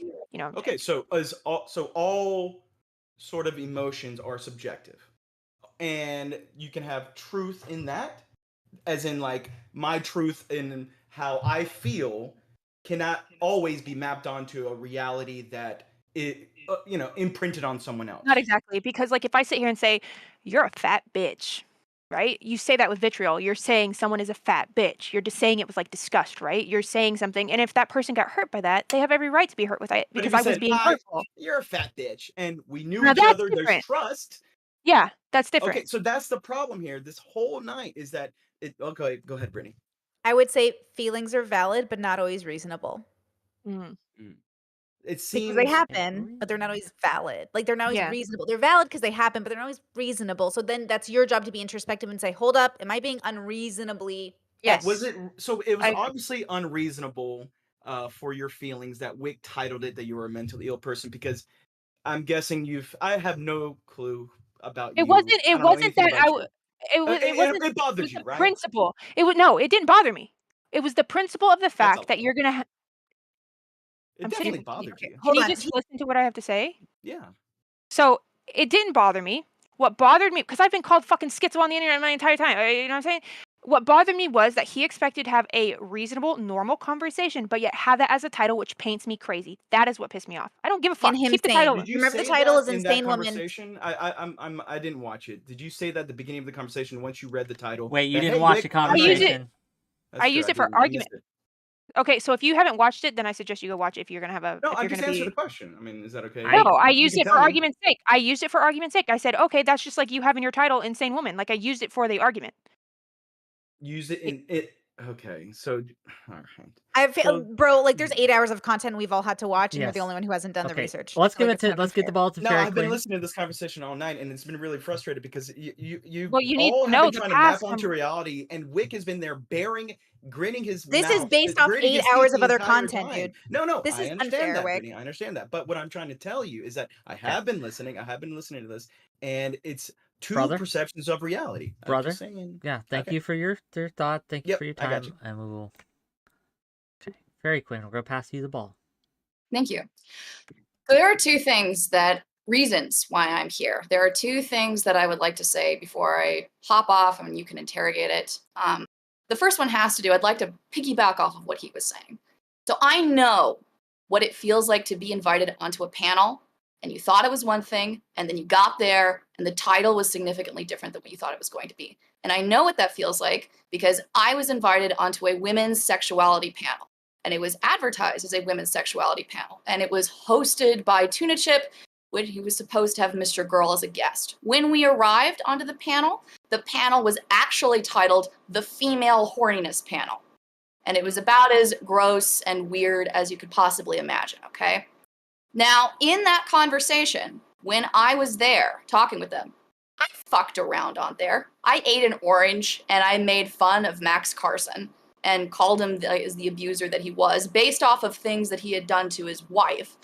But I also was absolutely clear how gross and weird it was for him to title it that. And that if he was going to have a real conversation with me, he needed to have titled it something differently. I was also absolutely clear with him in that conversation that it was inappropriate for him to.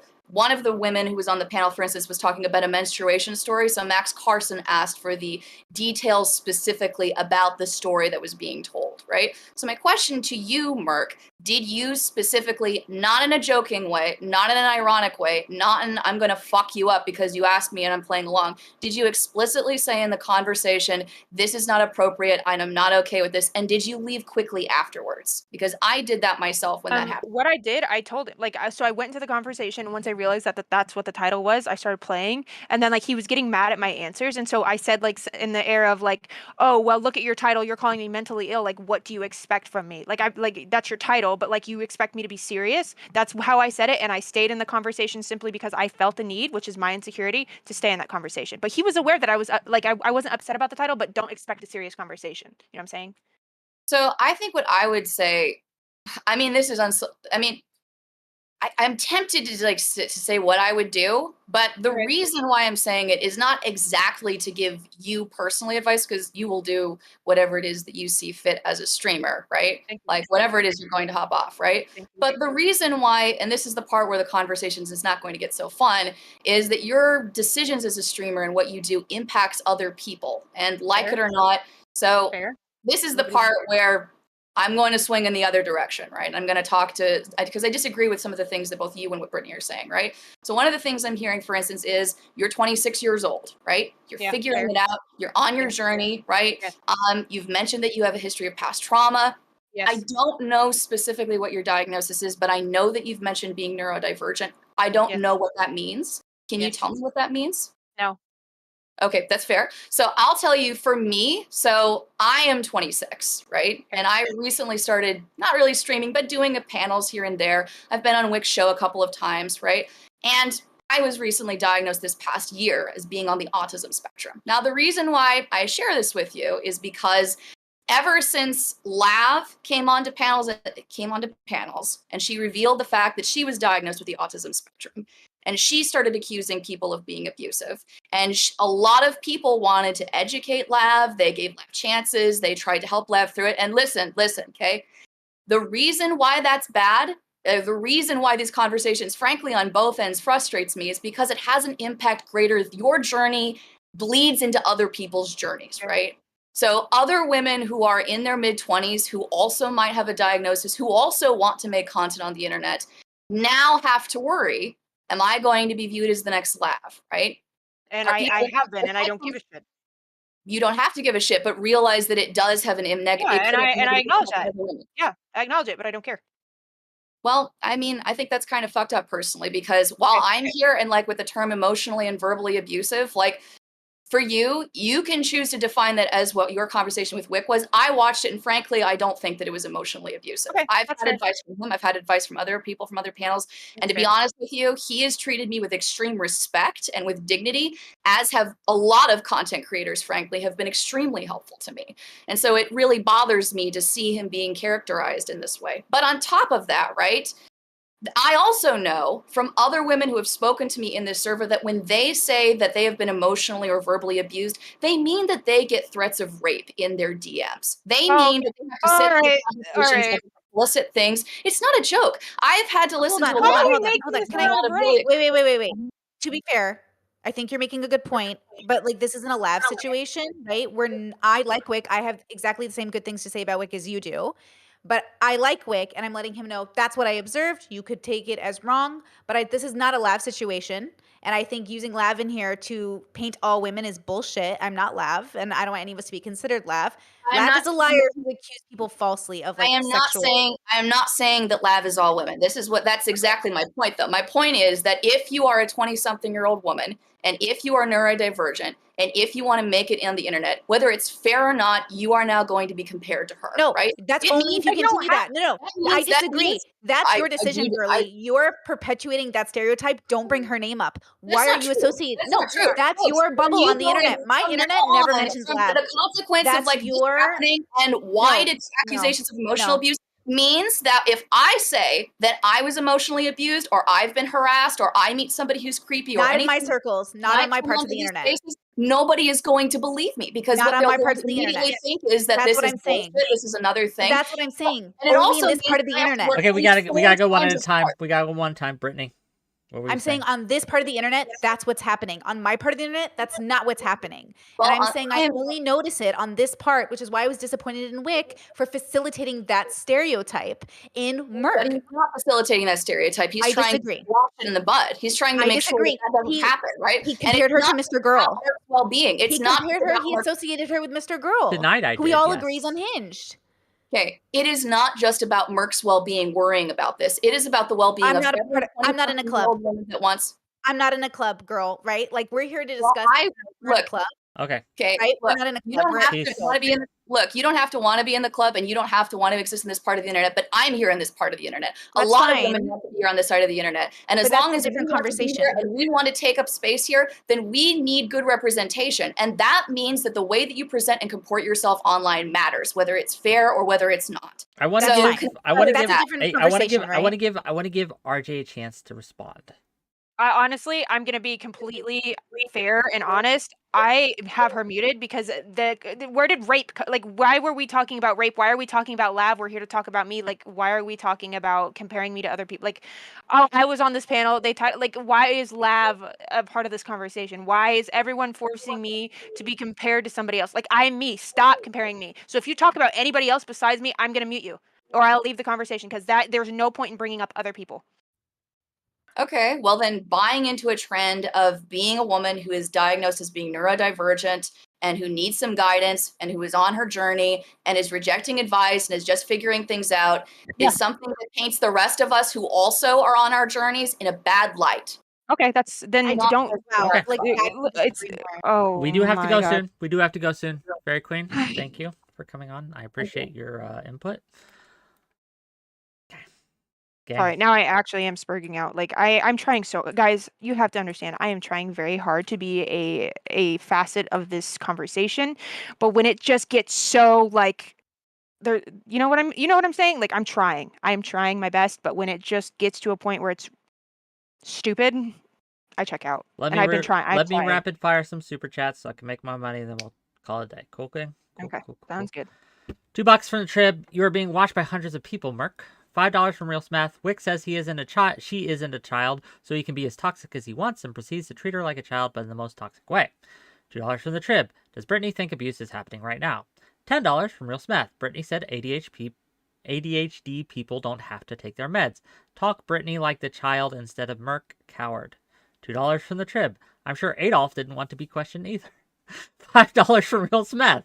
When Brittany says people with ADHD don't need to take their meds, Wick did not hold her accountable for her effect on her audience.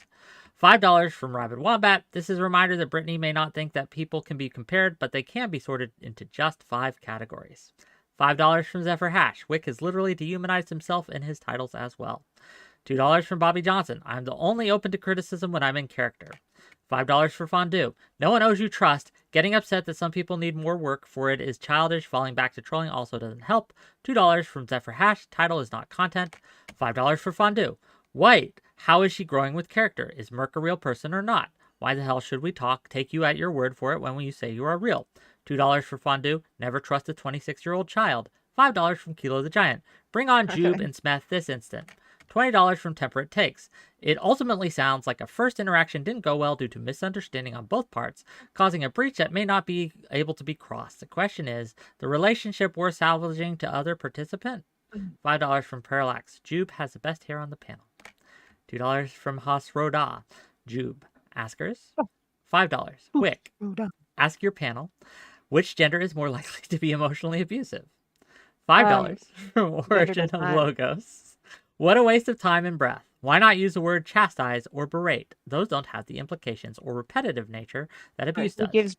But who gets to say what has what? Like, that's the problem. You guys put feelings to something that doesn't need a feeling. Abuse can be so many different things.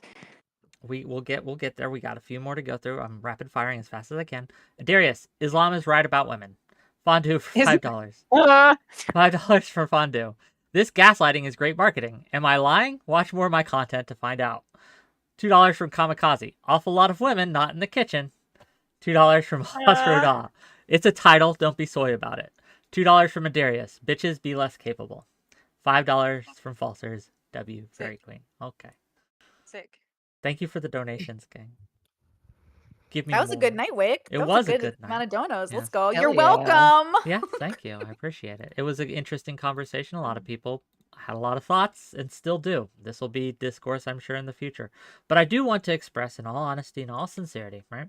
Thank you for coming on with me, Brittany. Thank you for being willing to reach out.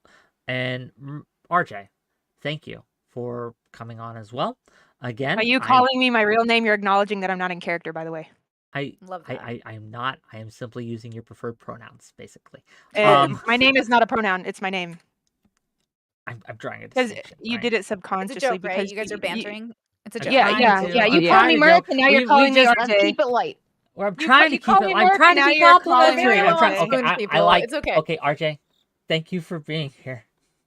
And being honest. If You're you welcome. want to converse in the future, you are more No, than thanks. welcome. If you don't, that's okay too. It's up to you. Ball's in your court. Thank you. Rora, thanks for your patience. Appreciate Thank you, you. Rora, Thanks for being having here. me here. I apologize. I didn't have much to add. Can I say one last You thing? may. You can end Um, us out. You can end us out. I'll just take it back to, and I don't want to bring up anything from the past conversation necessarily, but it's something I said in the past conversation that I feel like resonates right now, and I'm only going to speak for myself. I'm not going to prescribe this to anyone else. I used to play a character, and I wanted to be taken a switch flipped where I almost got bored with it, and I wanted to be taken seriously in situations. I for myself learned that's something that I can't necessarily expect from people. And I'm not saying Merck's doing this, but I wanted people to believe me. And what I learned for myself was I just need to find my own bubble where people do. And that's where I was happy to engage, and that's where I was happy to exist. So I just wanted to say that. And again, I apologize if I didn't. I'm not coping. I just didn't find a lot of place. I was lost a lot and didn't find a lot of places where I was able to engage. I came more to engage with Brittany, and RJ showed up. So I just my attempt was to try to help build a bridge between Whick and RJ. And Whick, I'm sorry if I don't know if you feel this way, that if I didn't back you up enough. But yeah, I don't expect anyone to defend me. I can defend me perfectly okay. You But can here's my comment on that. it. I Okay, go feel for it. like if you would have came to me that way in the conversation first off, it would have been much more consumable. It would have been I much more agree. digestible. And you doing it now, I respect you because you're doing it from a place of, look, I'm not telling you what you have to do. You're doing it from a place of what you've been through, and that is much more digestible than saying you need to do this. You need, like, coming from a different, you know what I'm saying? Like, I'm trying to make it make sense. Like, you get what I'm saying, right? Oh, I And get what you're respect you. saying. You know what I'm saying? So. And my intention in joining these panels is to discuss and learn. And for me, I'm not too proud to visually grow in front of people. And I'm not saying, Whick, you're not. I'm not, I'm just saying for myself. And we all do these things differently. And I do think that, overall, this hopefully on I think it was productive with Brittany, and hopefully it was productive with Merck as well. Yeah, you guys are so great for doing this because I know it was a lot. My audience really liked it. And so, Rora, my audience wants a full conversation with you one day if you're open to it. Oh yeah. Okay, a full me and you alone, so we can really talk and do get it. to know each other. But otherwise, thank you guys for being here. You're all really great, and I'm happy that we could do it. Beautiful. Yes, Beautiful. yes, a lovely conversation. W's in the chat. W's in the chat. I will let you guys go for now. Okay, Adios. sleep well, everybody. Bye. Everyone. $2 from House Roda. Women, am I right, guys? Women. $10 from Parallax. The comparison to other people are simply pattern recognition. It's natural. To quote Brittany, humans going to human. If Merck doesn't want lav comparisons, don't behave in ways that mirror lav. Fair enough. Fair enough. Honesty. What does honesty mean to us, gang? What does it mean to be honest? They wanted me so badly to lie to them tonight. To say I believed RJ. I believed Merck. I don't. She hasn't behaved in ways that are conducive to believing her. I think Brittany is getting taken for a ride, and that's fair. I don't know. That's just my opinion. Maybe I'm wrong.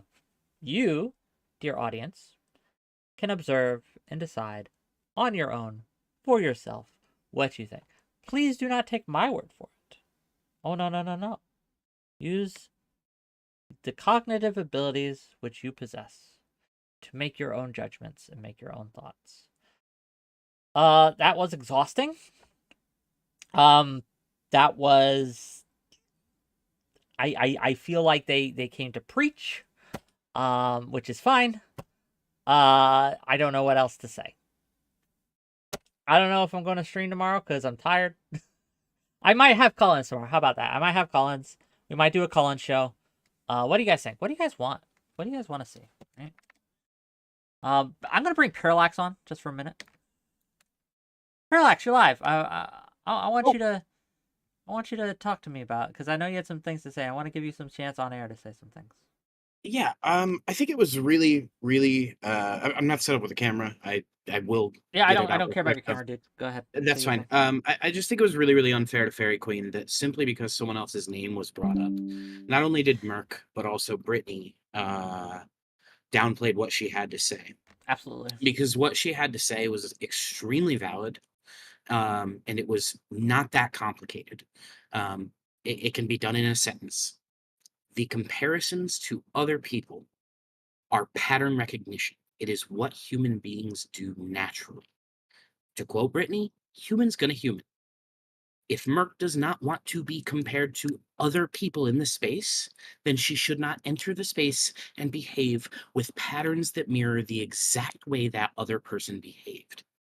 And if she does not recognize those patterns or mirroring that, she's gonna get the comparisons. And if she doesn't like them, she should change the fucking behaviors. It's that simple. I do think it telling, if you will, how they treated and dismissed what Fairy Queen and others, to be clear, had to say just off the cuff. They were very certain of their positions. They were very certain of their judgments. They were very certain of they knew what they were talking about. And I, the lowly Whick, is just the only one not understanding, which is fair. I'm a dummy. I got 75 IQ. Okay, I'm not the smartest bulb in the bunch. That's fair to judge me like that. But people like Fairy Queen are not dummies. They are quite intelligent and they're quite incisive. You would do yourself well when Fairy Queen speaks to listen. There are a few others in my community like that. A few others, not many, right? Most are dummies like me, but there's a few others in my community that are the same way. I think that when we come into these conversations, it helps to be open to being wrong. I try to be. I'm not perfect at it. But it makes it hard to trust you, again, when you refuse to not engage in the behaviors that made me not trust you in the first place. To say, of course I wasn't honest with you because of the title, and then to be gaslit, like, why didn't you treat me like an honest actor? Well, you just said that you were not being honest.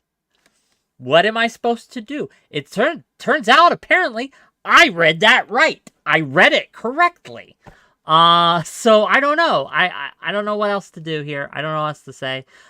She's probably not going to come back. That's okay. I don't think she's a good fit for this space. Not my kind of content. And that's fair because, look, there's a lot of content I do that other people just don't like. I get it. You don't have to watch me. Okay? That's cool. Thank you for the donations. Thank you for the subs. Thank you for the support today. And if you disagreed with me, thank you for that as well. I need to be kept human, if you will. I need to be kept sane. So disagreeing with me, right, and telling me where you think I fucked up or where I was wrong is perfectly natural and perfectly okay. Okay. Anything else before I let you go, Parallax? Yeah, real quick, for the sake of intellectual honesty, it should be stated that before this even fucking came out of anybody's mouth, I already said that there are certain personalities in the space. I said this in your chat. You can look at the logs. I said there are certain personalities in the space that have a capacity to dial up the nature of a conversation, and it seems we've got a new contender. Lav is the gold standard. Those were my exact words. So if she doesn't like the comparisons, I'm sorry. It's fucking natural. You're behaving in that way. They were already being made. You don't get to choose. Parallax, a pleasure. Pulsars. Oh shit. You're live. Oh On shit. air. I was up there chat. I didn't think No I was going to slurs. go down, but shit, yeah, let's do it, man. Yeah. Thoughts? Yeah, let's make a fucking point. Rock and roll. One thing that I did not hear brought up, and I didn't catch the whole stream, and I think it's like a fundamental baseline point. I think a lot of times, from what I've seen of oh my god, I just forgot Merc. When people are coming at her, she says a lot of things like, "I don't want you to judge me. I don't want you to make comparisons about someone else. I don't want you to look at me in this way. I don't want to have this conversation." It's like a lot of these avoidance tactics. And I think part of like growing up and maturing, and I don't hold this against her because I learned it in my late 20s as well, and I think she's kind of mid 20s right now. I think part of maturing is realizing you don't really get to pick when people judge you, who judges you, how they judge you. They're gonna do it. And you can play the avoidance game all you want, but it's ultimately just denial. You are going to engage with the world. They're going to make judgment calls about who you are. They're going to make comparisons about you to other people, and they're going to treat you in a way that is aligned with that. And whether or not you accept it doesn't change those things. That's going to happen. And it's only creating a bigger uphill battle when people are not accepting of those things and they're not open to the feedback that people give them about, hey, you look and act like this person. Hey, here's some context on why that behavior wasn't great. Hey, here's a better way you can engage. It's sad. I don't wish it on her. I don't have anything against her. I hope she can develop the, self-awareness to start to take some of the feedback to heart, because I've seen a few conversations that seem like they're good-natured and people that genuinely want to help her. And the moment the accountability piece comes in or the criticism piece comes in, it's just like complete shutdown. So it's a tough spot. Sure. Falsers, I appreciate you, and I thank you for coming through and having your opinion. I'll see you later, buddy. Thanks, buddy. I feel like I want to apologize to Fairy Queen. Fairy Queen, are you still out there? Do you still want on? I see you in my backstage, but you're deafened right now, so I don't know if you're actually there. But I want to apologize for how you were treated. Because while I didn't treat you like that, right? It did happen on my show. I apologized to Rora in private about how she was treated when it came to Brittany, right? When on Brittany's stream. But they hashed that out. They set it to rights. They're good. So all good there. But when it comes to I don't know. I just feel like why are we so dismissive of people sometimes? Like I understand, like I understand that no one's perfect at this. Okay. I am too dismissive on occasion as well. However, I don't know why Fairy Queen was dismissed in this instance. And yeah, if you're still willing, Fairy Queen, I'll bring you in. Okay. Hello. Hi. How are you feeling? Sorry, my things are not set up as they should be, right? So you have the crazy. No, I can't call you I can't say mentally ill woman attacks Whick for how she was treated on the stream. That would be abusive. It's fine, okay. Look, as long as you don't Mr. Girl me and start asking me some weird questions, okay, we're fine. No, but it is true, right? It's unfortunate, but I mean, I saw this happening with Lav, and I'm seeing this happening now with 𝕾𝖍𝖎𝖙, where a lot of excuses are being made for behavior on the basis that she's in her mid-20s, right? That she's figuring it out. She doesn't have everything figured out right. She is somebody who is neurodivergent, somebody who has had some childhood trauma. And, I don't really want to get too specific, but like I have an idea of what all of those things are, right? And yet, because I know that perception is there, I make an enormous effort to try to be professional whenever I come onto panels. I don't know if I've always been successful. I don't know if I've always done the right thing, but I've always tried to. I try to dress, not today, I have my t-shirt on. Sorry, guys, it's late for me where I'm at. But I try to dress professionally. I try to be extremely measured. Like when I'm speaking, I try not to get angry. I do a shit ton of research whenever I come on to speak about something. I am very conscientious about how I present myself and what I say, like when I come onto a panel. And I really try to prepare because I know that perception is there. Because I know that if I don't do those things, then there's a possibility that I get sloughed into the autistic woman meme, right? That, she's just that, and I don't want to be the person that says, oh, well, I'm just young and I'm just figuring things out, so please let me do a bunch of ridiculous things. No, I want people to respect what I have to say because, and this is the other key part of it, right? When you are participating in public discourse, it's not ever just about you. It's not just about you. It's not just about what you want to say, what you want to do. You can choose to be like that. You can choose to do that if you want to, but I would say that that is ultimately a selfish decision, and a decision that throws a lot of other people under the bus, right? Because regardless of whether it's fair or not, regardless of whether it's a good thing to do or not, right? Like, when you do these things, right, it makes it harder for everyone else to come after you, right? I don't want, as much as I don't want to be compared to people that have done, that have made horrible accusations that weren't true, right? And that's the other thing that really upset me, right? Like, is the accusation of abuse, right? I think you were told that you were traumatized, right? Like the use of like therapeutic language, right? Yeah. I mean, think about like what a lot of women have gone through in these online spaces, right? Like you've had some of those women on before where they talk about getting literally dozens of DMs of people threatening to sexually assault them, vivid descriptions of horrible things, women who are stalked online, who are sent horrible like nude pictures that they don't want, right? Like when a lot of women have come forward and have talked about what emotional or what verbal abuse is, right? They're not talking about being on a panel, right? Being told, hey, these are some things you should be careful so it doesn't ruin your life, right? That's not what they mean, right?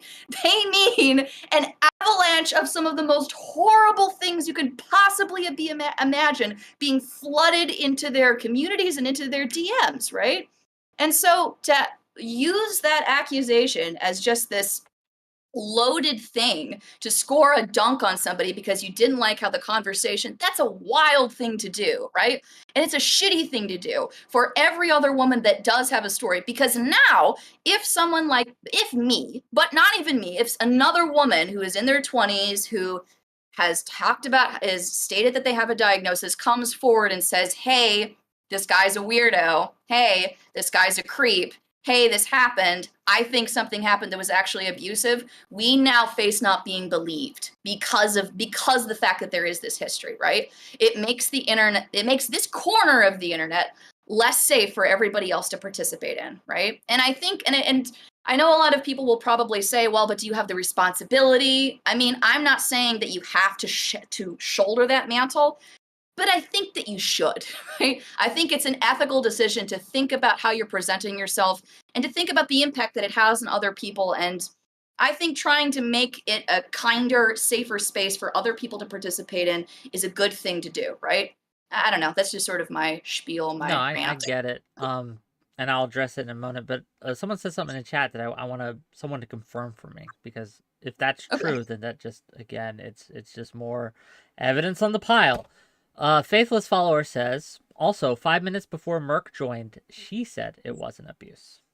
So if that is true, if she, before she joins, before she comes on, before she talks to me, is like, oh, chat, don't worry, it wasn't abusive.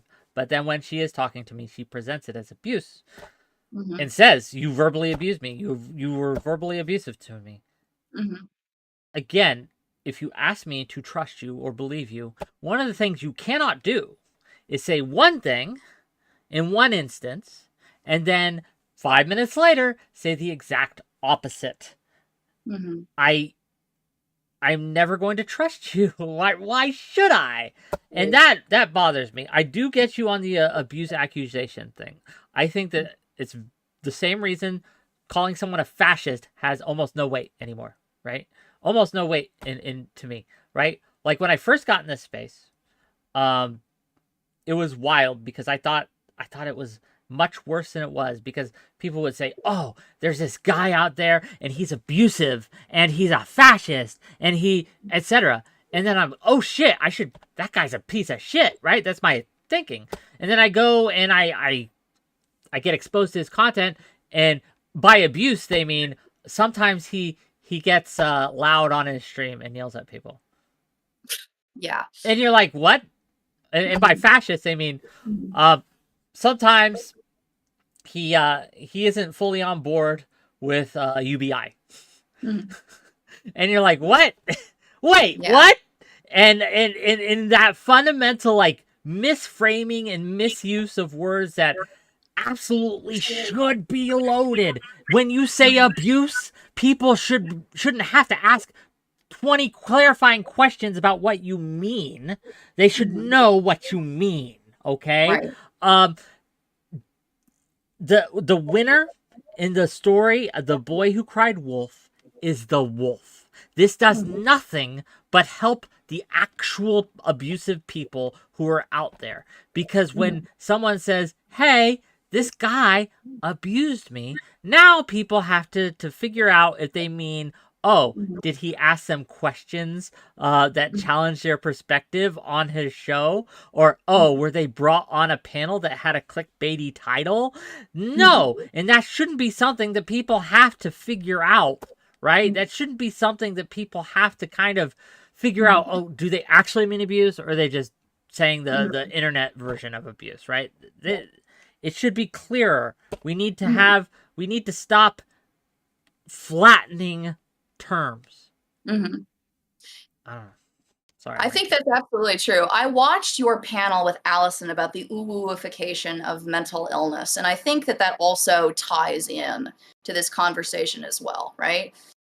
A lot of the conversation about, you have a mental illness, you've been diagnosed with something, and to be very clear, like there are occasions where that's appropriate to bring up, right? So if somebody's having a panic attack, for instance, that's an appropriate thing to say, right? Maybe joining onto a panel with vivid conversations about childhood sexual abuse, if that is something that you have experienced, maybe that's not the move. Maybe that's something you don't want to participate in, right? There are occasions where that's important to think about, right? But what's not true is that because you have been diagnosed with something, or because you have experienced some form of, and by childhood trauma, I mean you experienced childhood sexual abuse, like physical abuse, and by emotional and verbal abuse, we mean being referred to as slur words, right? Being screamed at like high volumes, right? Having just incredibly obscene things said to you, right? That's what that means, right? Just because you've experienced that does not mean that you do not have personal agency. It also does not mean that you do not have personal responsibility or accountability, right? Unless we're talking about an actual situation where maybe your mental illness interferes with your ability to have full agency. So for instance, if, like, as I mentioned before, like if you have an episode of psychosis and you genuinely cannot distinguish reality from something that you were hallucinating, like that's an instance of where you may not have agency. But a lot of people who are diagnosed with mental illnesses do have agency within these spaces, right? It is not true that you don't have agency. It is not true that you don't have personal responsibility, right? So what happens when you go onto a panel and you say that because you have been diagnosed with something, that therefore means that you are going to behave in this way, and you need to be understanding of me because I've been diagnosed? Well, it means that anytime anybody else comes on and wants to discuss what they have been through or wants to discuss it, again, in the same way that the abuse thing isn't believed, and in the same way that the fascist allegation isn't believed, the same thing is true when we're talking about like mental illness. The same thing is true when you're talking about something that you've experienced, right? People don't take you seriously. They will not take the next person that comes on seriously, right? And I think that is another shame that often happens, right? I do not want anyone to, whenever I go on to any panel or onto any interview for any reason, to think that because I'm in my 20s, or because of what happened a few months ago, or because the fact that I'm a woman means that, I had an easier shot of getting there. I want people to know that I am here because I deserve to be here, because I've earned my way being here, because I have good things to say, right? Because I have something actually to contribute to the conversation, right? I don't want people to go easy on me because I know about what that perception exists. Absolutely. Absolutely. I hate to cut off your rant, but this is so important that we have to put a pin in it, right? Like, there's a lot of layers to what happened today, right? Or what happened over the week in Brittany's video and etc., right? But one of the most insidious layers to this, right, is this: you shouldn't treat this person how you treat other people because this person is X, Y, or Z, right? Yep. And I think that's so insidious. That's such an insidious brand of dehumanization that to not treat we're not talking someone who's 12, we're talking a 26-year-old woman, right? Right. The mental age thing? What? No. I reject that. Look, at the end of the day, if you come on my show, you are entitled to a base level of respect and dignity. What you are not entitled to is coddling. I refuse to do so. Do you understand? Well, you do, right? But to my audience, do you understand how patronizing that is? We talk about condescension. That is almost the ultimate form of condescension. You cannot treat this person the same way because they're just lesser. And I refuse to do that. Now, at the same time, we can take into account certain situations, right? If someone's super drunk, right? Or someone's under the influence and things like that, okay, we take that into account. But that should not treat the base levels or the expectations. And if someone cannot meet these base level expectations, then they should not be on that show. That is just straight up how it is. And again, I'm not like, the reason I have my space how it is because I want to hear what people actually think in a way that they can challenge my views and I can challenge their views. And the moment you tell me, do not challenge my views because such doing so is abuse, like, then this ain't the space for you, baby. Right. I don't know what to tell you. Right. The kindest thing you can do is to expect competence, and to expect it with confidence unless you have reason to believe otherwise. That's Based what and I think. beautiful. Based and But beautiful. anyway, thank you for No, thank having you. me on, Yeah. and I really appreciate it. I will leave you with these two. Look, I've got like the sun and the moon going on in my Yin and background. yang, duality. Yeah. There's a lot of I levels to know. that too. There's a but, poem going on here somewhere. But anyway, thank you for having me on. And I do want to say one more thing before I hop off. Can I also just officially apologize for how they treated you?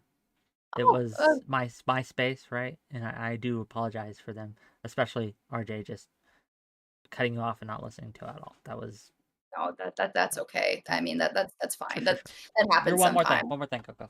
All right, one more thing. I do want to emphasize, because I think I want to give you a shout out before I leave. Like, you know that I hang out here. I've hung out here for months, and I want everybody to know that there is a reason why I have hung out here, okay? And the reason why I hang out here is, even though I get into lots of verbal punching bag arguments with lots of people in here, it's feisty and fiery. At the end of the day, we come together and we are friends. And we are able to be friends. We are able to play games, and it's good and it's kind.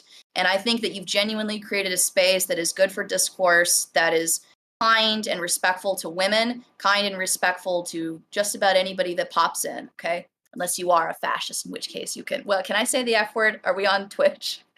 By F word you mean fascist? Yes, you can say fascist. Okay, If by the F word you mean another thing, no, you cannot. Not a slur word, Okay. But okay, all right. No. I just gotta be really careful what I say. No, I don't use slurs like that. Okay. But if you are a fascist, you can F off. Okay. Got you. But anyway, I would like to say that before I leave. But thank you, Whick, and genuinely thank you for helping me. I've never felt that it was pedantic. I've never felt that it was condescending. You've always had my back, and I really appreciate that. So I just wanted to say that out loud, verbally, given the context of what happened this evening. I think that's something people should know. I genuinely appreciate that. And until the next time where we come on and argue abrasively, I bid thee adieu. All right. Bye-bye. What? You know, sometimes it's just nice to hear that. Sometimes it's just nice to hear I'm not crazy. I wasn't lying when I said I felt crazy. Kilo, have I drawn your ire? No, you can come on. Let's hash this out now if you'd like. Kilo, come onto my stage and tell me what about what I said or what I've done tonight has drawn your ire. I'm more than willing to hear you out.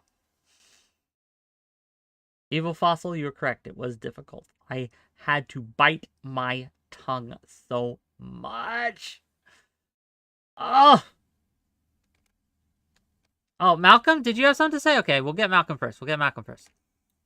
Sorry, Malcolm. I didn't mean to skip you. You're here. You're live. You're on the telly. Oh, sorry. Can you hear me? Yes, Sorry, we I can had hear my you. thing muted. What's your thoughts? How's your soup, bud? You've been working on that for like 3 hours. My soup? Yeah, whatever you were veggies. eating. It's just veggies. Oh, It's it looks just like soup. Green beans, peas, carrot things. Yeah. You've just been working on it so slowly. I was worried that maybe it wasn't very good. I pick. I'm a bird. Fair enough. Fair enough. I wanted to jump on really quick and just bring up, there were a few things that was kind of frustrating to listen to, kind of coming in and out. Something that I find really frustrating, and especially with like younger people, and this is something that I talked to you a little bit about after you did the ooification panel as well. Kind of like the weaponization of mental illness and psych terms as a way to kind of like avoid or dodge accountability or like be held to task for the things that you're saying or things that are happening. So something that I thought was really strange. So part of it obviously is the word abuse, because that evokes like a very specific kind of situation. And colloquially, it's usually used to mean that like you're under the control of someone else. And that doesn't really exist on the internet. So that was kind of silly. But the idea that it's trauma, that everything is trauma, that to be called a name is trauma, that any kind of experience is trauma, was a really nice, weaselly way for Merck to be able to get out of any kind of accountability where everything that you did was automatically just seen from like this baseline level of wrong.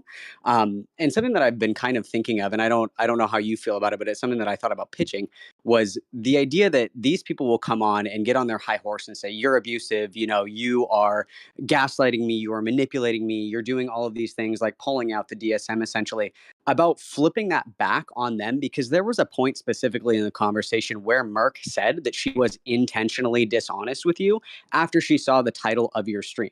And she said it in a phrase where she said, I wasn't really being dishonest, but as soon as I saw the title, yeah, I was definitely being dishonest. That's actually like textbook gaslighting. So I'm kind of curious why you didn't push a little bit harder on that. Few reasons, right? And this might be a flaw, to be clear. I try to be kind to my guests. I try to give them the benefit of the doubt.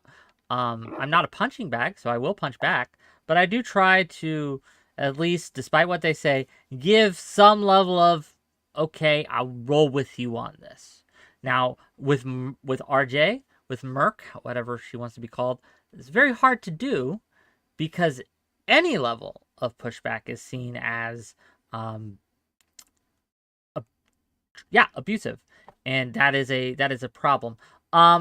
Also, I made a comparison of her to being much like Mr. Girl, and I stand by that comparison. The same, a lot. It's not the same red flags, but similar amounts of red flags that I get for, oh, this person is not being honest with me right now. I am not the best judge of everyone. Like I don't have the certitude of BrittanySimon, right?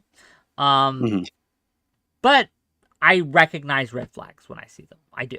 And when someone, again, constantly changes their story, constantly says one thing and does another, constantly, again, tries to dodge or avoid or talk past or excuse, then I get like, okay, come on. Well, you're taking me for a ride right now. I can feel the momentum here. You're conning me. You're conning me. Come on. I wasn't born yesterday. Well, and I don't like the idea that she will hide behind this character, but I think it was you that brought it up, was the idea where it's like, it's reasonable if you come to me and you're portraying this certain persona and you continually reinforce like, oh, I'm just fucking with you. I'm just fucking with you. I'm not actually racist. I just say like, I make the jokes or whatever. It's kind of hard to turn off that baseline understanding that you get from somebody when they present themselves in a certain way. So while it's possible that it may just be a character and something that she likes to do for shits and giggles and it's all internet fun, and she's a totally different person, at least in my experience, I'm almost in the same boat as you, where you kind of trust that you're showing me this for a reason. And it would make sense to me that it's hard for me to turn off that you're not always switching back and forth, that line is a little bit more blurred than you think it would be, especially if she comes on your show under the premise that you're going to have this honest conversation and then admits, oh, well, I was just fucking with you the whole time. It's like, well, how am I reasonably to believe that you're not fucking with me right now when that's the precedent that you set, right? Yeah. You're preaching to the choir here, right? You're preaching to the choir. I think that like there's this idea that people should just be believed. That's not true. That's not true at all. If you're my audience now and you're just taking my word for it, please stop doing that. Please stop doing that. Please at least have some, high-level thinking about what I said. Roll it around in your mind a bit. Consider it. Don't just swallow it. Just accept it. test it, taste it, see how it feels, see how it flows. Do not just believe me when I tell you something, okay? Please don't. I think also, to kind of address more what you were saying, there is this idea of someone can just switch on a character on and off, on and off. I am going to judge you how you present yourself. Because at the end of the day, whether or not you're lying to me because it's a character, you're lying to me because you don't take me seriously, or the reason you're lying to me at its base doesn't matter, you're still lying to me. Yeah. So, I don't know what to tell you. Like, you can either be honest with me or you can lie to me. You can't do both. Sorry. Yeah, I agree. And it is difficult, especially when you have somebody who claims to be able to go from one to the other rapidly without any kind of blur or any kind of like hesitancy where you're like, well, hang on, like 10 seconds ago we were in Merc mode and now we're in RJ mode. Like, what is really, it's hard to discern that for sure, especially when you present yourself firstly a certain And way. there's no cue to it, right? Yeah, definitely. Honestly, like, it makes me wonder, is she just like, because I haven't seen, to be clear, the conversation she had with Brittany, right? The one-on-one convo they had. But I would imagine, right, that based on her behaviors towards others that I've seen, because I saw the Erudite interview, I saw how she acted with Irrelevant, I saw how she acted on Destiny stream, I saw how she acted with me, not just tonight, but the other nights, that Brittany, just, again, she's all about affirmation. And RJ recognized that very early on and rolled with it and was just like, oh, this person's just going to believe whatever I tell her and whatever I present, and proceeded to do that. That is more than possible. I don't know if it's true for 100% certainly, but that is more than possible. It's kind of my work. Oh, totally agree. The vibe was like when I noticed that like the phraseology of like, you're not seeing me or you're not hearing me, but that is just kind of like a code switch for like, you're not agreeing with what I'm saying, where it was like, you're like, no, I'm still kind of hesitant, right? Because you presented yourself one way to me and I'm not sure if that's consistent, if that's true, if you're bullshitting me or not. I just don't know yet. And it's like, you're not seeing me. It's like, no, I'm just saying that I don't really 100% know like how I feel right now. And I think that kind of like twisting of the situation is just, it's crazy to watch like from a third party, because I know what it's like to kind of be sitting there with somebody and they're just like mind fucking the shit out of you, and then there's like 5 people coming on to mind fuck the shit out of you too, and you're like, oh my god, like, am I actually being an asshole right now and not like actually listening? Am I not hearing them? But it's interesting to just hear from the outside that little switch. And I think the thing that really like hit it was when Fairy Queen came on and was dropping nukes and dubs and just killing it, and then Merc was like, oh, I just had her muted, sorry, what were we talking about? I was like, oh no, what do you mean? Yeah, pretty much. Malcolm, thank you for coming on. I appreciate you. Of course, bud. Have a good night. Enjoy your veg. Last guest of the night, someone who has great issues with me. Go ahead. Whick. Kilo. Hear me okay? Yes. I'll be quick. Because I know you're tired. Take all the time you need, please. Honestly, man, I couldn't wrap my brain around a lot of it. It seemed like a whole lot of like back and forth and looping and, well, like, hey, when someone gives me this baseline level of respect, like I'm going to give it to them, but then you come at me with this negative energy and like, well, it's just like all kind of nonsense to me. Like I never even really know what you guys are talking about. I think the thing that I want to push, and to be clear, Whick, I have a lot of respect for you.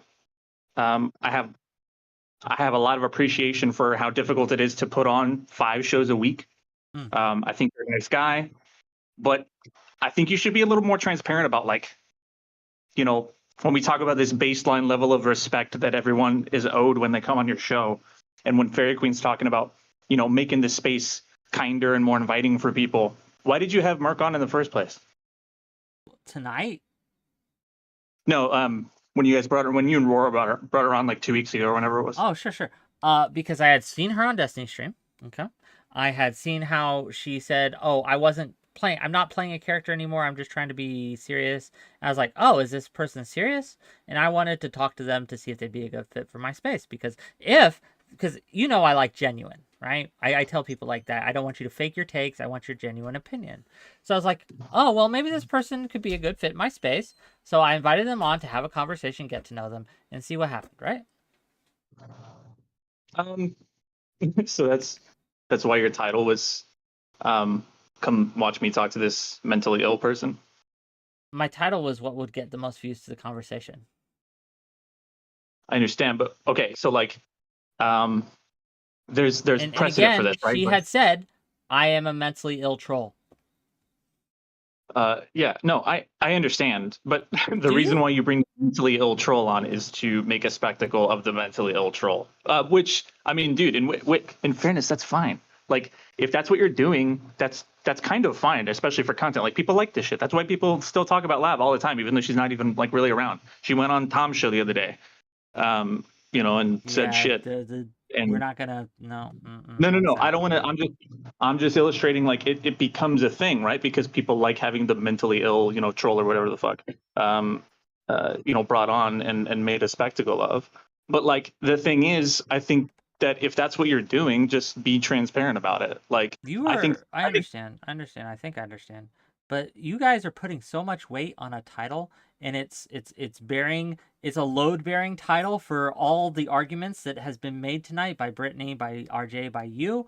And it's not able to bear that weight, right? You are hanging every single claim that comes after hangs on that title, right? It hangs on that title. And I'm here to tell you that had that title not been there, it would have gone the exact same way. Maybe, but I also think you had kind of a desired outcome of the conversation. Like, what did you think? So, like, I think you wanted to, dude. When someone sees mentally ill, like self-proclaimed mentally ill troll person, and they invite them onto their show to ask them, like, what do they want them to say, like crazy shit, and they want them to like, you know, like generate content. Like that's why no one invites Merc on because they like respect her like opinions based on what they've seen or like want to have. Yeah. So what did you know about her? I knew. You knew she was like I knew she had done trolly things. I saw her the conversation with Irrelevant. I saw what changed my mind, and the reason I reached out was because when she was on Destiny stream, she had a statement that made me think maybe it was a character and she's trying to turn a new leaf. And I'm a big believer in giving people space to do that. So I was like, oh, well, you know what? If she wants space to do this, maybe I should have her on and, you know, have a conversation with her and see, right? Judge, test the waters, dip my toe in a little bit. So I think I don't need to have the title. We can disregard the title if you want. I think the title is supplementary evidence, but we can throw it out if you want. Sure. I think that's fine. I generally accept that there probably was a component of genuine, like, you know, curiosity and wanting to just have an interesting conversation with someone who you thought would be kind of unique or have a different perspective on things, or, you know, whatever it is. Yeah, novel. That's fine. Yeah, and especially like lately, like everyone knows it's like there's not a ton of, you know, things going on to talk about. Like we're all kind of looking for something or whatever. I just think like, dude, it's like Beckett with this thing yesterday. Beckett was talking about how he's like, yeah, I mean, like honestly, I'll bring people on and ride this drama wave out and like you know, whatever. He's just transparent about it. And then that's when there's a lolcow on, or when there's someone on who's mentally ill that we're just trying to like, you know, get clips out of or whatever the fuck. It's fine because he told you that's what he's doing. But when you invite on a mentally ill lolcow person or whatever, and then you know, kind of pass it off as like, we're just gonna have a conversation, but like the end result of that conversation and like this conversation you had today, that is what people wanted out of that. Like that's what people are here watching Merc for, to be honest with you. So but I don't know. I didn't invite Merc on tonight. I was having a conversation with Brittany and Rora. Merc invited herself on. I didn't DM her. I didn't reach out to her. I didn't contact her. Yeah, I think that someone I was DMing with said that they might mention it to Merc that me and Brittany were going to have a conversation. I think that happened, right? But yeah, again, like she wanted to come on, and given that it was not really about her, but tangentially, I felt, you know what, we'll give it a try. It was entirely about her. Brittany's video was about her conversation with you. What do you mean? My conversation with Brittany tonight, the original intent, you called me abusive. Can you tell me why? Yeah, but she called you abusive based on the conversation you had with Mark. Yeah, but that was window dressing, right? at the end of the day. I mean, sure, yeah, that's fine. All right. I mean, look, I just think, and it's fine. I think food for thought for you. I think like maybe you should do like a little bit of introspection and try to determine if there was like a component or maybe even a driving factor for you in like the show you had tonight and the show you had with Merc in the first place. Is kind of what people expect and look for when they're bringing on self-proclaimed mentally ill troll. And to say otherwise is like, I mean, like, dude, I mean, I keep going back to the example because it's like what Parallax brought up earlier, but like Tom doesn't bring, and he got shit for this, right? Like Tom brings on Lav because he knows she's probably going to say something crazy and be very interesting and cause a fuss, and people are going to have something to talk about afterwards. But he also got shit for that, right? Because of how it turned out. But I don't know, if you're honest about it, it doesn't really matter. If you're upfront, like, yeah, I brought her on because I knew she was going to say some crazy shit or whatever, Certainly. then it's like, okay, that's what I your show understand is. that you don't believe me here. I'm not saying I don't believe you. I'm just asking you to think about it. Sure. I mean, I will consider it. I have considered things like this. Again, when coming into this conversation, like I said, I watched the entire Brittany stream. I watched Tom Fuller's coverage of it. I briefly watched the conversation back. Like I really skimmed it, so it's not like I watched that in depth. Like the original conversation is what I'm referring to.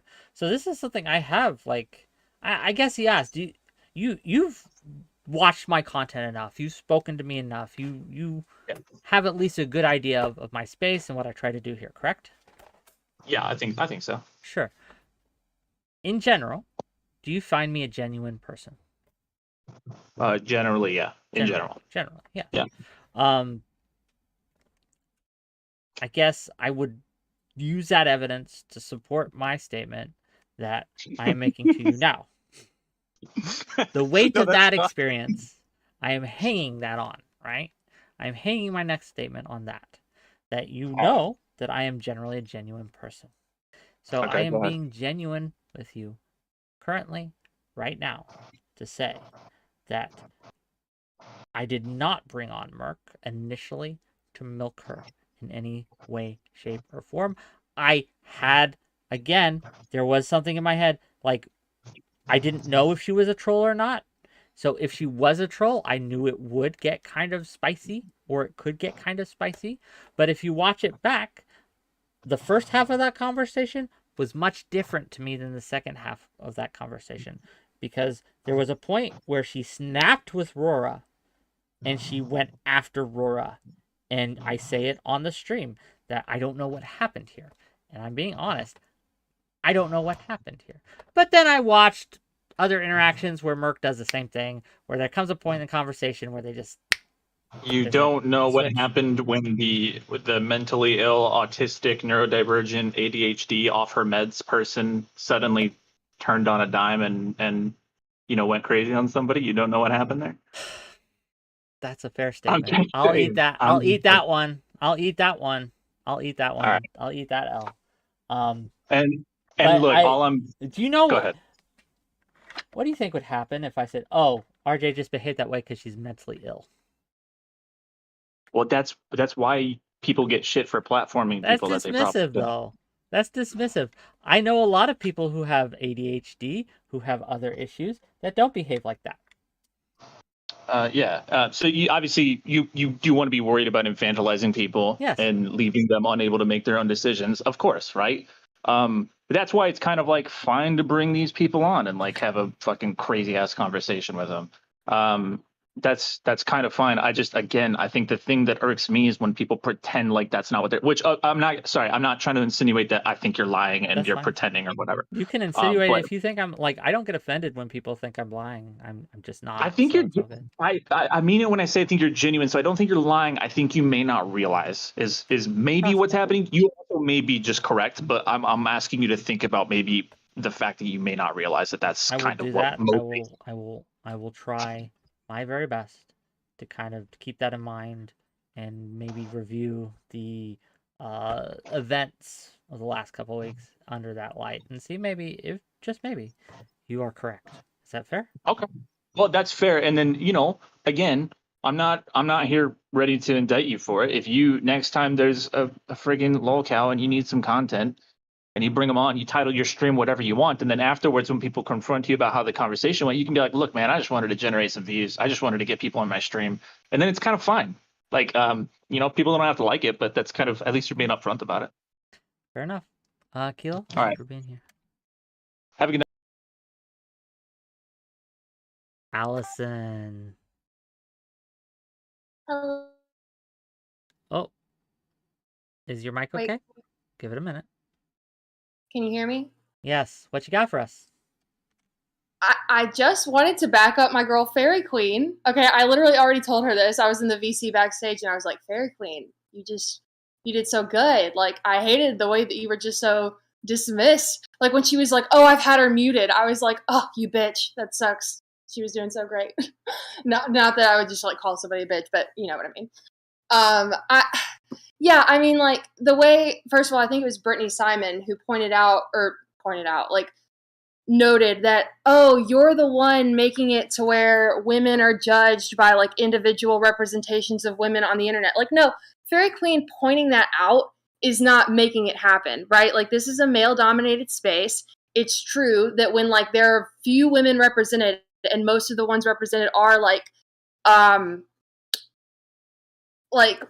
don't want to say crazy, Say but, it you with know. your chest. Say what you mean. Yeah, I mean, when all these women come onto the internet and they look fucking crazy, like, it's bad, right? It's bad. We can't, they shouldn't think of all women when they think of that. But the truth is, and Fairy Queen was talking about neurodivergence, I think that a lot of male chatters will probably be like, yes, true. Whenever a woman comes on the internet and starts talking about her neurodivergence, everybody's eyes roll into the back of their heads because they're picturing a specific type of person, right? Like, Fairy Queen is not that type of person at all. But she's like, I get, like, tarred with this image, right? And it's not fair, and it sucks that we are more expected to be, like, representatives of our class, but it is what it is, right? And, like, at one point she was just like, oh yeah, I don't care. And it's like, okay, that's fine, you don't have to care, but then people are allowed to be like, oh, that's kind of annoying that you're, like, a woman who doesn't care how women are represented on the internet, like, at all. Like, that's fine, but, like, other people are allowed to not like it, so. And also, just the, like, I really think this was glossed over, but just the use of, like, extremely severe language to talk about not very severe shit, namely abuse and trauma. I'm pretty sure the exact phrase that any negative experience can be a trauma, I'm pretty sure that was literally said. It was. I could be wrong, but that's not how I see it. Like, that is insane to me, right? And, like, basically treating every negative interaction that you have with somebody as abusive. Like, not saying that was literally what was purported, but, like, that's just insane to me. And I feel like they're like, oh, well, I'm in a different part of the internet. I'm in a different part of the internet where we just use crazy fucking language to talk about mundane shit. Like, I'm just in a different bubble. Like, that's not good enough for me. But, I mean, that's fine. Did you get Am it I on wrong? TikTok? Like, does that sound crazy? It does not sound crazy. I still feel a little crazy, right? I still feel like I'm a little crazy. Yo, I just want to have conversations. I just want to talk to people. And if I disagree with them, I want to be able to say, hey, I think you're wrong and I'm going to disagree with you without having to jump through, without having to genuflect, right? And say that, oh, I know that maybe we're in different spaces and maybe you believe different things and do that genuflect. I want to skip that. That's boring to me. That's not helpful to me. I just want to, like, JubeTube, bless your heart, buddy, but you genuflected so hard. Like, well, I don't want to really say this, and I want to make you couch your statements in, like, all this arcane mumbo jumbo that we never got to your point, almost, right? So I just want to be able to skip all that and say, hey, I think you're wrong. Here's why I think you're wrong, and then converse about it. That's all. Yeah, that's really all I had to say. Just Well, go, thank you for Fairy being here. Queen. I think you did fine. It was fine. I did fine. What high praise. Allison, I'll see you later. Bye. Bye. Okay, Soyera. You're live. Hey, sorry, I'm in bad internet. Real quick. Just real quick, because I do want to go to bed at some point. So Please, you need your rest after that. So what I've noticed is that, of course, Merc does flow in the same internet that we do. After my interaction, which was mildly spicy, I went and found some people who, ironically, were mods of hers. not kick mods, because she's intentionally removed all her kick mods. Her kick chat is unmoderated. This is a Discord mod who's a DGGer. Didn't find anything odd about that conversation. And in fact, if you look at the tone of Merc's chat, it's pretty spicy. So this is, you know, orbiting DGGers, really spicy Coomer Brain chat. This is, again, a bit of a 𝕬𝖎 comparison, isn't it? That's all I got to say. But it's your fault. You brought me on. You subjected her to that abuse. It's all Whick's fault, everyone. Cancel Whick. Cancel Whick. Cancel. Enough of that. Enough of that. Gang, thank you for being here. Thank you for the support tonight. Thank you for the super chats. Whether we stream tomorrow, I don't know yet. I can't promise you. But if we do, it's just going to be a chill stream. It's just going to be call-ins. Thank you again for being here. I'll see you guys later.